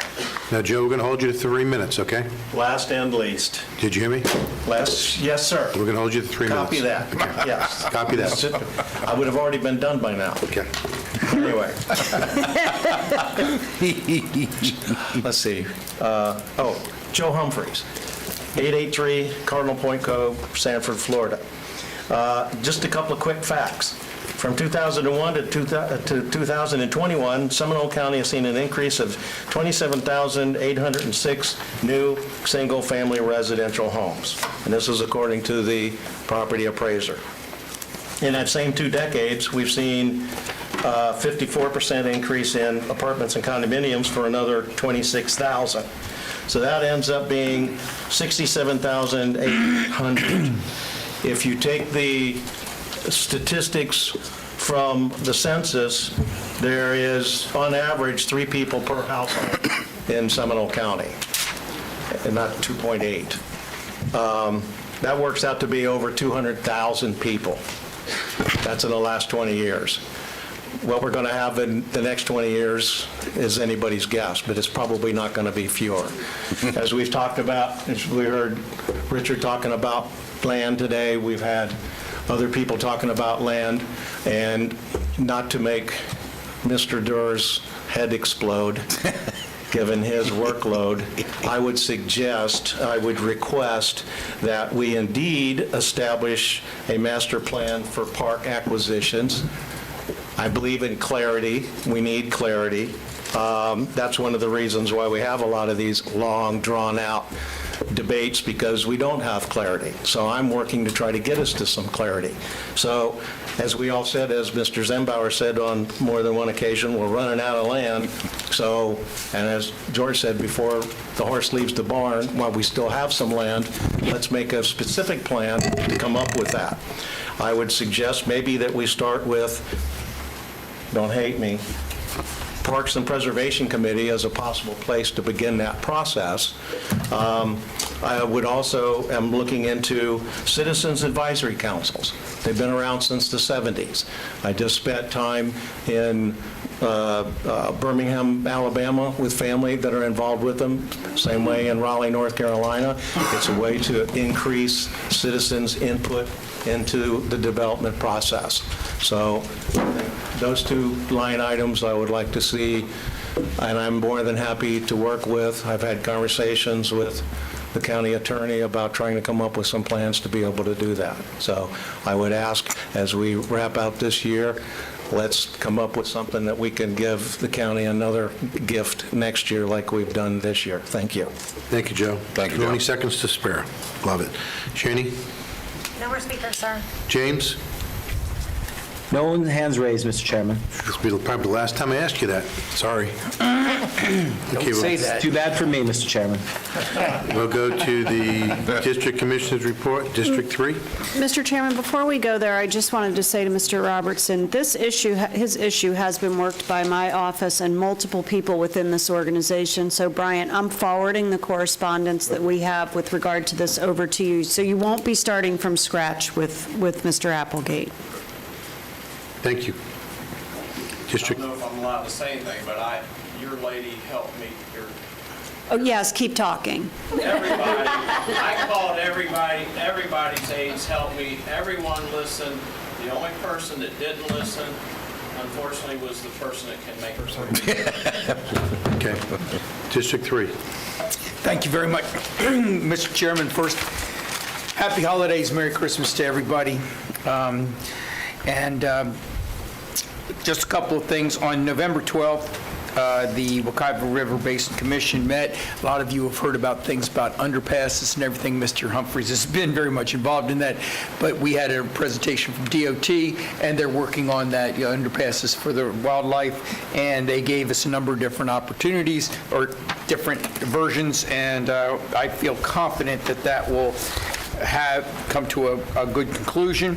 On December 9th, with Commissioner Delory present at the Central Florida Expressway Authority, I was able to get approval of the Direct Connect, and I wanted to thank Commissioner Delory for being there to, not only support, but also ensure that that would happen, but that, and I want to thank Laura Kelly for who's working with it, but we now have that in the 5-year work plan and is moving forward. Also, this 20th, December 20th, I'm at the Altamont Hilton. I'm going to be presenting the last final version of the presentations of checks from my event that I started 35 years ago, and we're looking at being able to deliver more than, or almost $400,000, $7 million. And on the 23rd of December, I want everyone to know that I'm hoping my school, UCF, will beat the University of Florida in Gasparilla Bowl. And also, on the 21st of this month, my mother, Mary Ann Lansing, is going to be 90 years old. Congrats. So happy birthday, Mom. Happy birthday.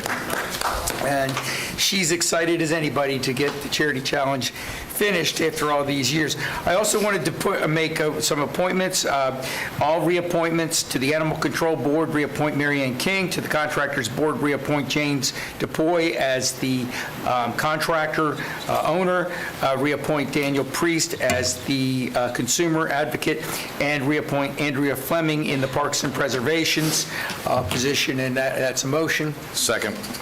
All in favor of the motion, signify by saying aye. Aye. Opposed, like sign. Motion passes. And that's it, Mr. Chairman. Thank you. District 5. Yes, easy request from staff, since I was the one that was on Zoom. I still think we're having microphone issues with this microphone because it's been hard all day cutting in and out. So we really do need to get that fixed because it's hard to understand some of the pieces of what staff is saying from that microphone.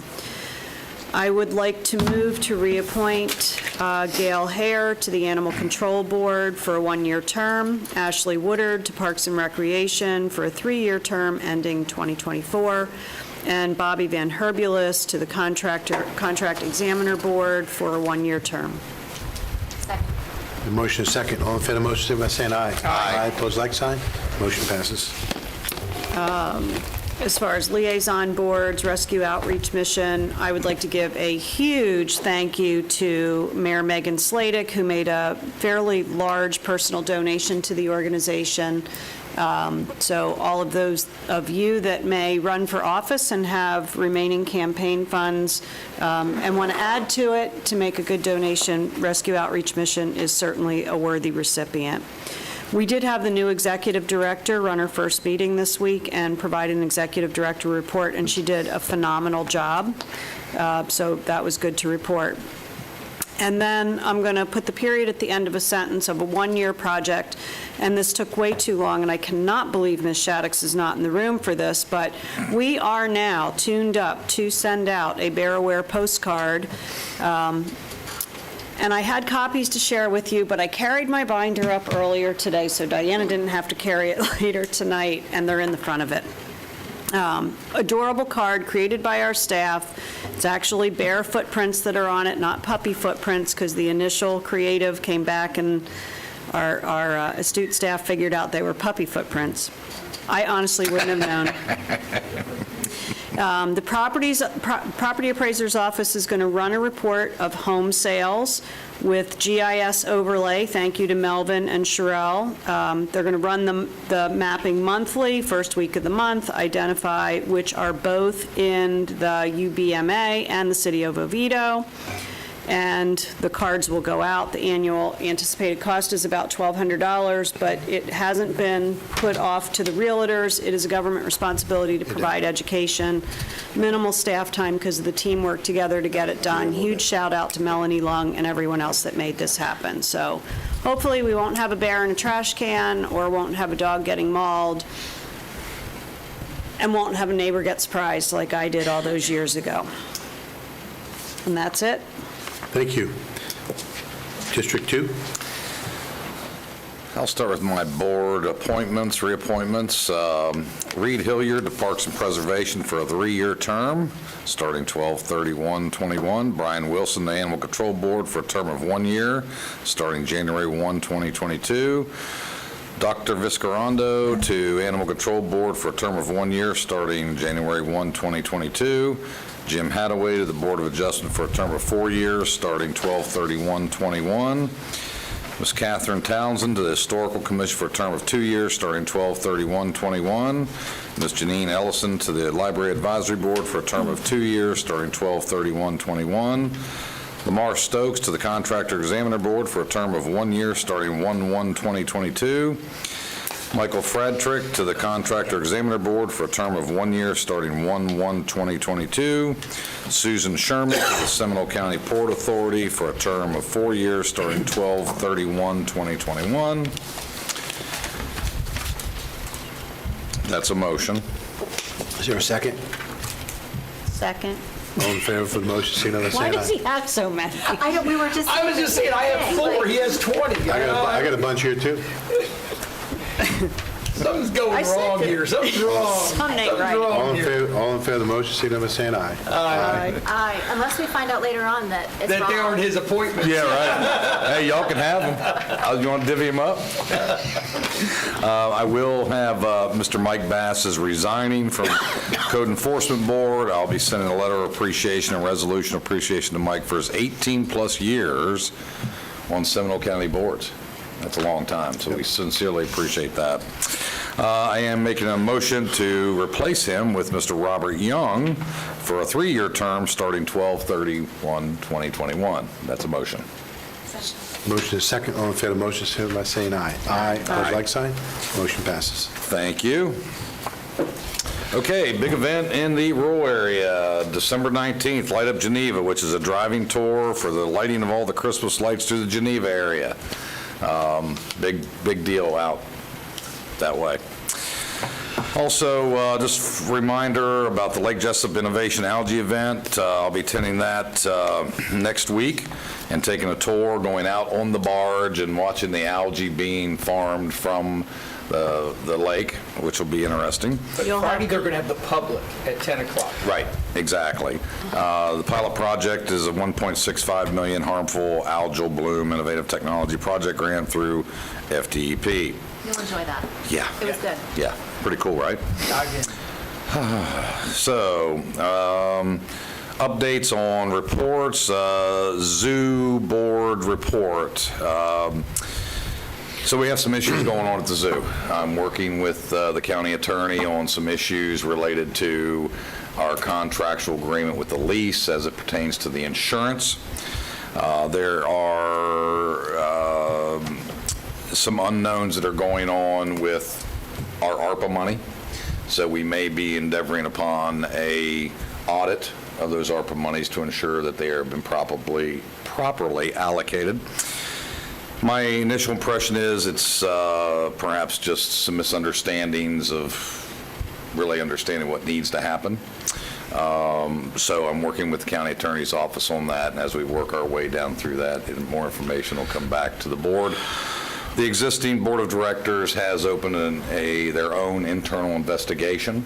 They've set up a task force to do the investigation on several things that are going on there, and once that has been completed, I'll be happy to report back to the board as to what those results are. So I wish each and every one of you a happy and Merry Christmas. I know several of you have loved ones that are struggling, so our prayers are with you during that time. So God bless each one of you. And same to the staff. Happy holidays. Thank you. Thank you, Commissioner. District 4? So I'm going to do one of my appointments, and I'm going to save the rest for January. And save the other one for I'm January? going to save the other one for January. Actually, this is really exciting. So I don't know how many of you have had the opportunity to meet Eric Ducharme. He's the general manager of the new Topgolf in Lake Mary, and he is actually a Seminole County homegrown kid. He went to school here, graduated from Seminole State, went to UCF, and he really is a very energetic, will be a wonderful addition to the Tourism Development Council as the operator of an attraction. So that's what my appointment is for someone who is an attraction. And let's see, it will be for a 4-year appointment okay, I'm just going to read what's written. This is a 4-year appointment. One term is for 4 years per state statute, and this appointment is for a representative of an attraction, meaning an organization that does not collect the tourist development tax and a non-elected official. So the term commences in January of 2022 and ends December of 2025. That's the motion. Second. All in favor of the motion, signify by saying aye. Aye. Motion passes. Awesome. Thank you so much. I do believe, was that Mary Sue Weinard's position? I don't know who is it I think it prior. was. I just was going to say if we would send a letter of thanks. Oh, yes. From the chairman. Yeah, absolutely. That'd be wonderful. Is that also a motion? Do we need a motion to say thank you? To send a letter of thanks. Sure, Second. Make a motion to say thank you. All in favor, signify by saying aye. Aye. Opposed, like sign. Motion passes. Okay, Thank you. fantastic.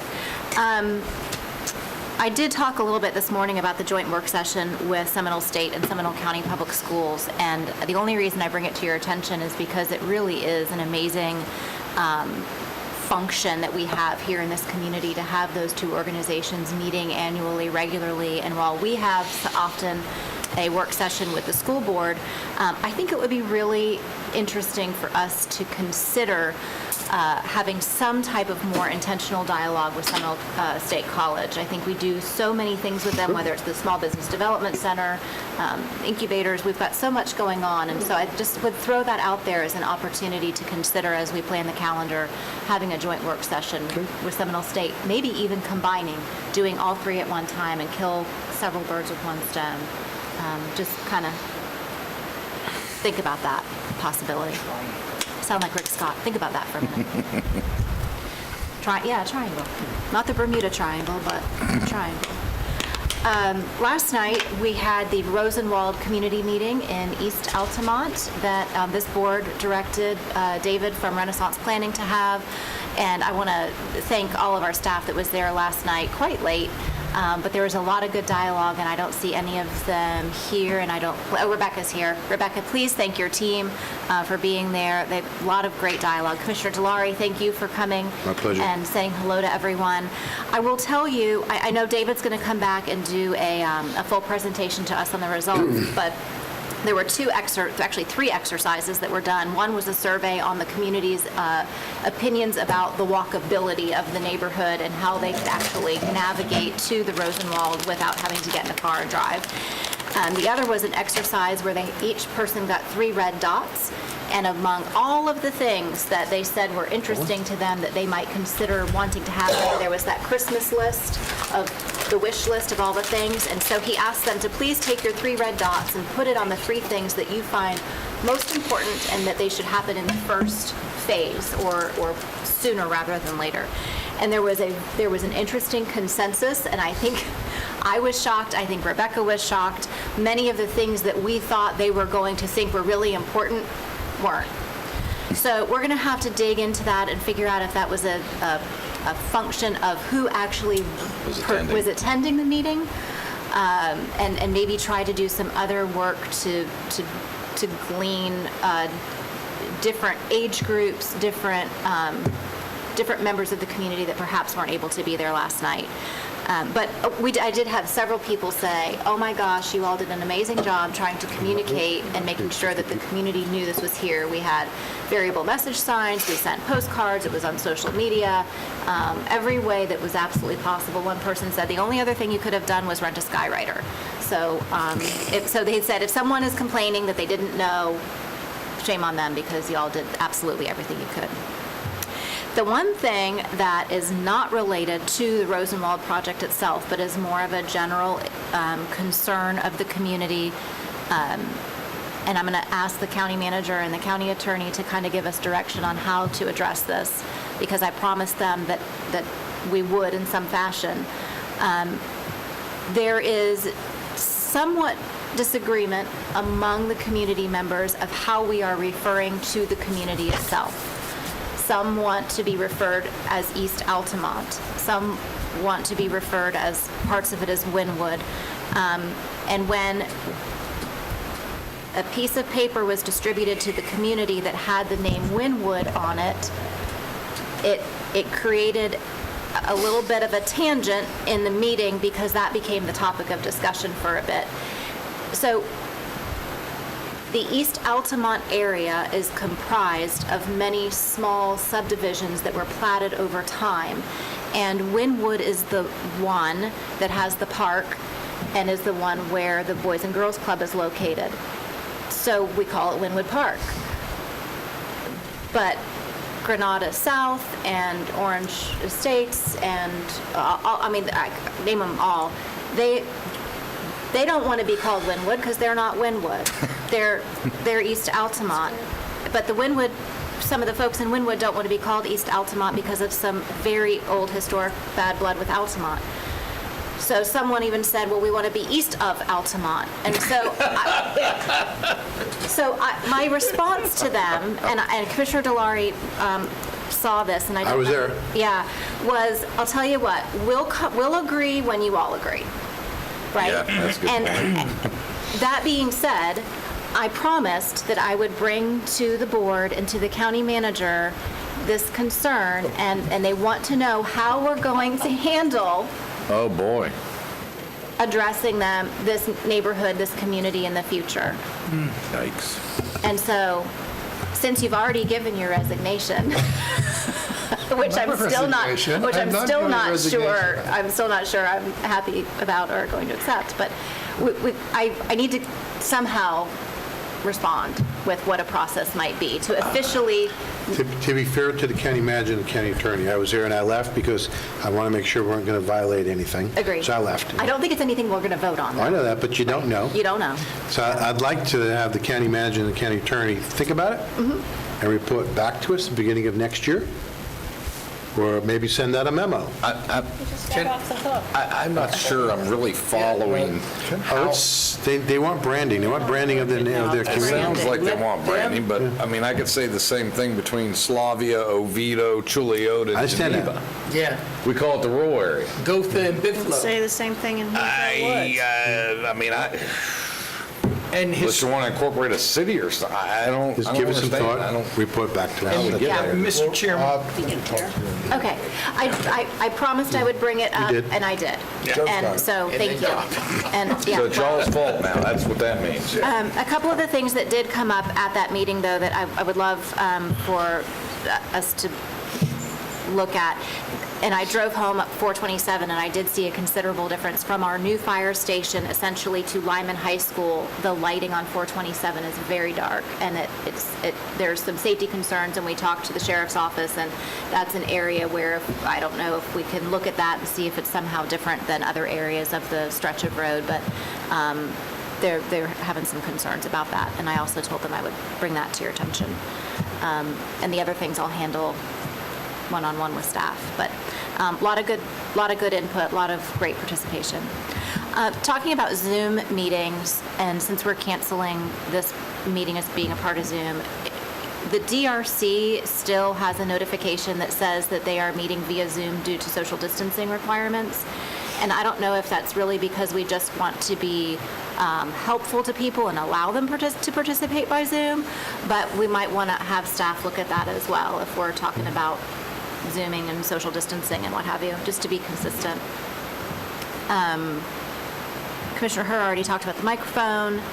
Are you going to talk about the chairman and board appointments? All right, I'm going to get there. Okay, so two things on that, which I know you haven't brought up yet, but I didn't see a delineation between what are board appointments and what were chairman's appointments. There is. Okay, I didn't see it. And then I'll bring the other one up later. The Contractors Licensing Board, there was a little confusion over the course of the last couple of weeks about whose appointments were whose, and through that confusion, I had the opportunity to talk with the HVAC representative, Mr. Wesson, delightful man. And he and another board member that was reappointed, Mr. Von Herbulis, tonight, I spoke with both of them, and both brought to my attention that if there's no need for them to meet, they don't ever meet, and there has not been a need for them to meet for many, many, many years. And they both thought that there were some things that they would like to give input on as a board, but since they're never called to meet, they don't get that opportunity as a board to discuss things and to bring things to our attention. So do we have a requirement that a board meet at least once a year, or? Typically, most of them have a minimum requirement. That one is on call, though. Which one's that? The Contractors Licensing Board, or the It's Contractors. as needed. Needed, yeah. As needed, yeah. I think some of them might think something's needed, and maybe the person who's responsible for calling the meeting doesn't think that it's needed, so it never gets called.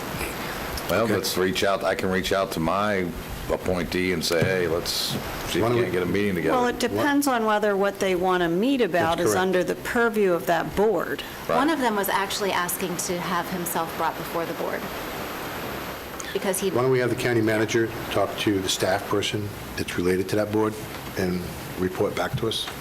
That was going to be my recommendation, but everybody else was jumping in with ideas. I thought I'd Let it keep going. I'd let it simmer a little bit there.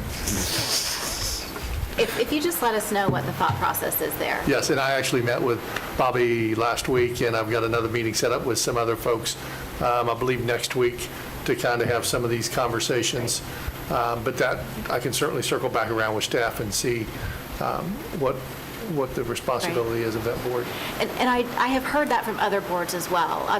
As we are making these appointments and I'm talking to members of these boards, they're saying, look, we really want to serve. We're excited to be a part of what Seminole County is doing, but we're not getting a chance to meet. And the pandemic has been used as the reason for quite some time, maybe for not pulling people together. Well, I can tell you in a couple, so most of the advisory committees have a administrative code that outlines when they should meet and the frequency of meeting. But I can tell you, and I'm going to use Rick as an example. I don't know whether he's still here. Yeah, he's still here. With the pandemic, they had some trouble, but they were also having trouble getting a quorum. Right. So even though they could start meeting again, or they could do the Zoom, and then when they couldn't do the Zoom, they couldn't get a quorum. So, you know, it's a little bit of a mix sometimes, but we can look into that, and I'll have a conversation with staff on trying to be a little more active in that. I can tell you in that vein, if it's helpful, when I became chair, there was 0 given to me on those boards that you're referring to. And my office had to reach out to everybody that had ever been involved, including any entity that helped coordinate that, to understand what the ground rules were, what was the bylaws, and my office has all of that, as much as we could gather, which I passed to the next chair. But my office still has as much of that as we could gather. Happy to give it, share it, whatever. Yeah. County Attorney's Office, I think, at one time did a whole. We gathered some from our staff too, but we found out whatever the county attorney had and the county managers was not consistent with what the entities, and we had to flush it all out. Maybe that's that why should he has come to 20 this board appointments. if we're flushing things. Yeah, that's why I have rather 20 than just appointments and y'all have flushing. 3. Anything else, Commissioner? Yeah, one last thing. I'm so sorry.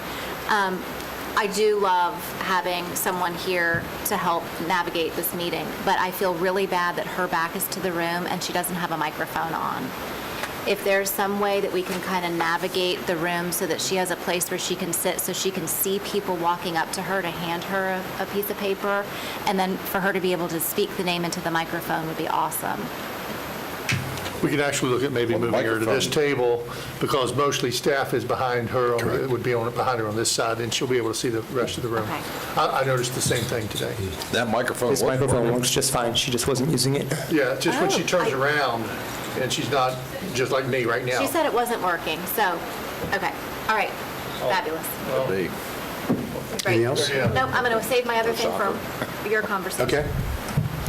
Okay, District 1, I have several board appointments and reappointments and resolution of appreciation. First resolution of appreciation, the following citizens serving on boards and committees: Ed Giuliani, Julian, for Parks and Preservation, Bill Young for Contractors Examining Board, and Brenda Uris for Tourism Development Council. Resolution of appreciation and board reappointment would be John McGrath for Animal Control Board, Mark West from Contract Examining Board, Heather McCandles for Contract Examining Board, Jane Hames from Code Enforcement Board, Eunice Mann for Historical Commission, Ann West for Library Advisory Board, and also board appointments for the first time would be Davison Hampton for Parks and Rec Preservation, and Bruce Squallow for Tourism Development Council. That's my motion. Second. All in favor of the motion, signify by saying aye. Aye. Aye. Opposed, like sign. Motion passes. Thank you. Now, under the chairman's report, we do have some at-large reappointments, and these are recommended by staff. John Monk for the Animal Control Board, Mark Reyes for the Law Library Board of Trustees, and Tom Green from Law Library Trustees. Is there a motion to approve? So moved. Second. Motion is second. All in favor of the motion, signify by saying aye. Aye. Opposed, like sign. Motion passes. Also is at the November 16th job fair for roads and stormwater. I'd like to congratulate everyone that's been involved with that. I was there, and I was amazed on the amount of people that showed up. Hopefully, we got some great candidates. And we got 10? It's 10 more than we had before, so that's a good thing. I did also go to the Lake Jessup cleanup, and I was there with Kim Warnberg. And if you just excuse me for a moment, I went out to the barge, like some of us did. And this is the level of water that was sucked up at the Lake Jessup. And this is when it came out of the machine. I think it's pretty phenomenal. I thought that was Christmas gifts. All we need is about 20 more barges and we'll make a dent in the lake. Well, I understand that, but I think that we should be, number one, thank you, St. John's Water Management District, and everyone associated with that. And I'd like for us to do a resolution of support of that cleanup, since they're actually doing part of it and hoping to move forward. Is that a motion? Second. There's a motion and a second. Yep. All in favor of the motion, signify by saying aye. Aye. Opposed, like sign. Motion passes. Great. Now, under committee assignments, here's what I did. I tried to group the regional boards that were outside the county and non-regional boards inside the county. I sent it out to everyone. There was a word missing from each one of them. The top graph is the chairman's appointments. The bottom one is the board appointments as a whole. So those are two big words missing that I was saying I didn't see, so that explains that. I can resend that out. No, that's okay, now that I know where it was what. And so what I tried to do was I wanted to make sure, and I just called it, this is just me, I just did Tier 1, Tier 2. Tier 1 is a regional board by nature involving issues mainly outside the county. Tier 2, which is board organizations inside Seminole County. And I did green for Tier 1, which is the regional outside. The blue is more of the county internal. And I tried to divvy them up by districts so that there'd be even representation, both on regional boards outside the area and boards inside the area. And so by looking at that from a regional perspective, you can actually see that we do 3 boards. It's evenly balanced, and that's what I was trying to do. That's my recommendation for both the chairmans as well as the board appointments. And I'd like to, if there's no objections, I'd like to have the board approve that, and I will resend that out with those 2 words that are missing. So moved. Second. Commissioner Lockhart? So I brought this up the last 2 years, and I don't know how to get it through this year. What's the question? The Alliance for Regional Transportation is not a committee that includes elected officials. I've been appointed to it year after year. It was on the list. I understand it, but someone continues to keep it on the list despite the person being appointed to it saying it shouldn't be on the list. So I talked to the chairman of the Alliance for Regional Transportation, who's Michelle Chandler, and I said, Michelle, help me out here. I keep getting appointed to your board. It's a lovely board. I see the people that are on it. None of them are elected officials. And she said, well, we'd love to have you, but you're right. There are no elected officials on this board, and frankly, I've never heard that anyone is supposed to be appointed to it. Then that should be a So breath of can we fresh just air. make that go away? I don't know how it got on there. I don't know why it keeps getting put on We there. can remove it if that's what the board so decides. I'll check on it. It's not a thing. It's not a thing. It's just not a thing. I mean, they're delightful people. They probably do great So work with let's OEP. do this. but- If the county attorney can review that, and if it's not really appropriate for us to appoint someone, we'll remove it from the list. Well, let's put it this way. I'm not invited. Okay. So, I mean, you can keep appointing me. You can and keep her on the list, but she's not You're appointed invited. but not allowed to come? Yeah. I mean, frankly, it would be easier for me to just stay quiet and have it look like I have Commissioner, more responsibilities I'm not than I trying have. to. Here's the thing, we need your report on it. Okay, we'll look into that, and if we can, we will remove it, okay? Thank you. I hate to have to be this aggressive about it, but I've tried it nicely the last 2 years and it hasn't worked. Oh, my. Doesn't matter, we're going to look, you're going to look at it. I'm going to look at it. We have a motion. All in favor of the motion, signify by saying aye. Aye. Opposed, like sign, motion passes. And in closing, I just want to wish everyone, over this past year, there's been a lot of hard work from the residents, from the employees, both on the county manager side and the county attorney side. You've all done a phenomenal job. This is the part of the year that it's important that we spend as much time as we can with our families. You don't know how much longer you have with them, as we all can attest to. And it's these special times, it's times to reflect on what's important to us. And I just want to say thank you. God bless you all. Merry Christmas, happy holidays. Thank you. Seeing that, this meeting is now adjourned. Thank you.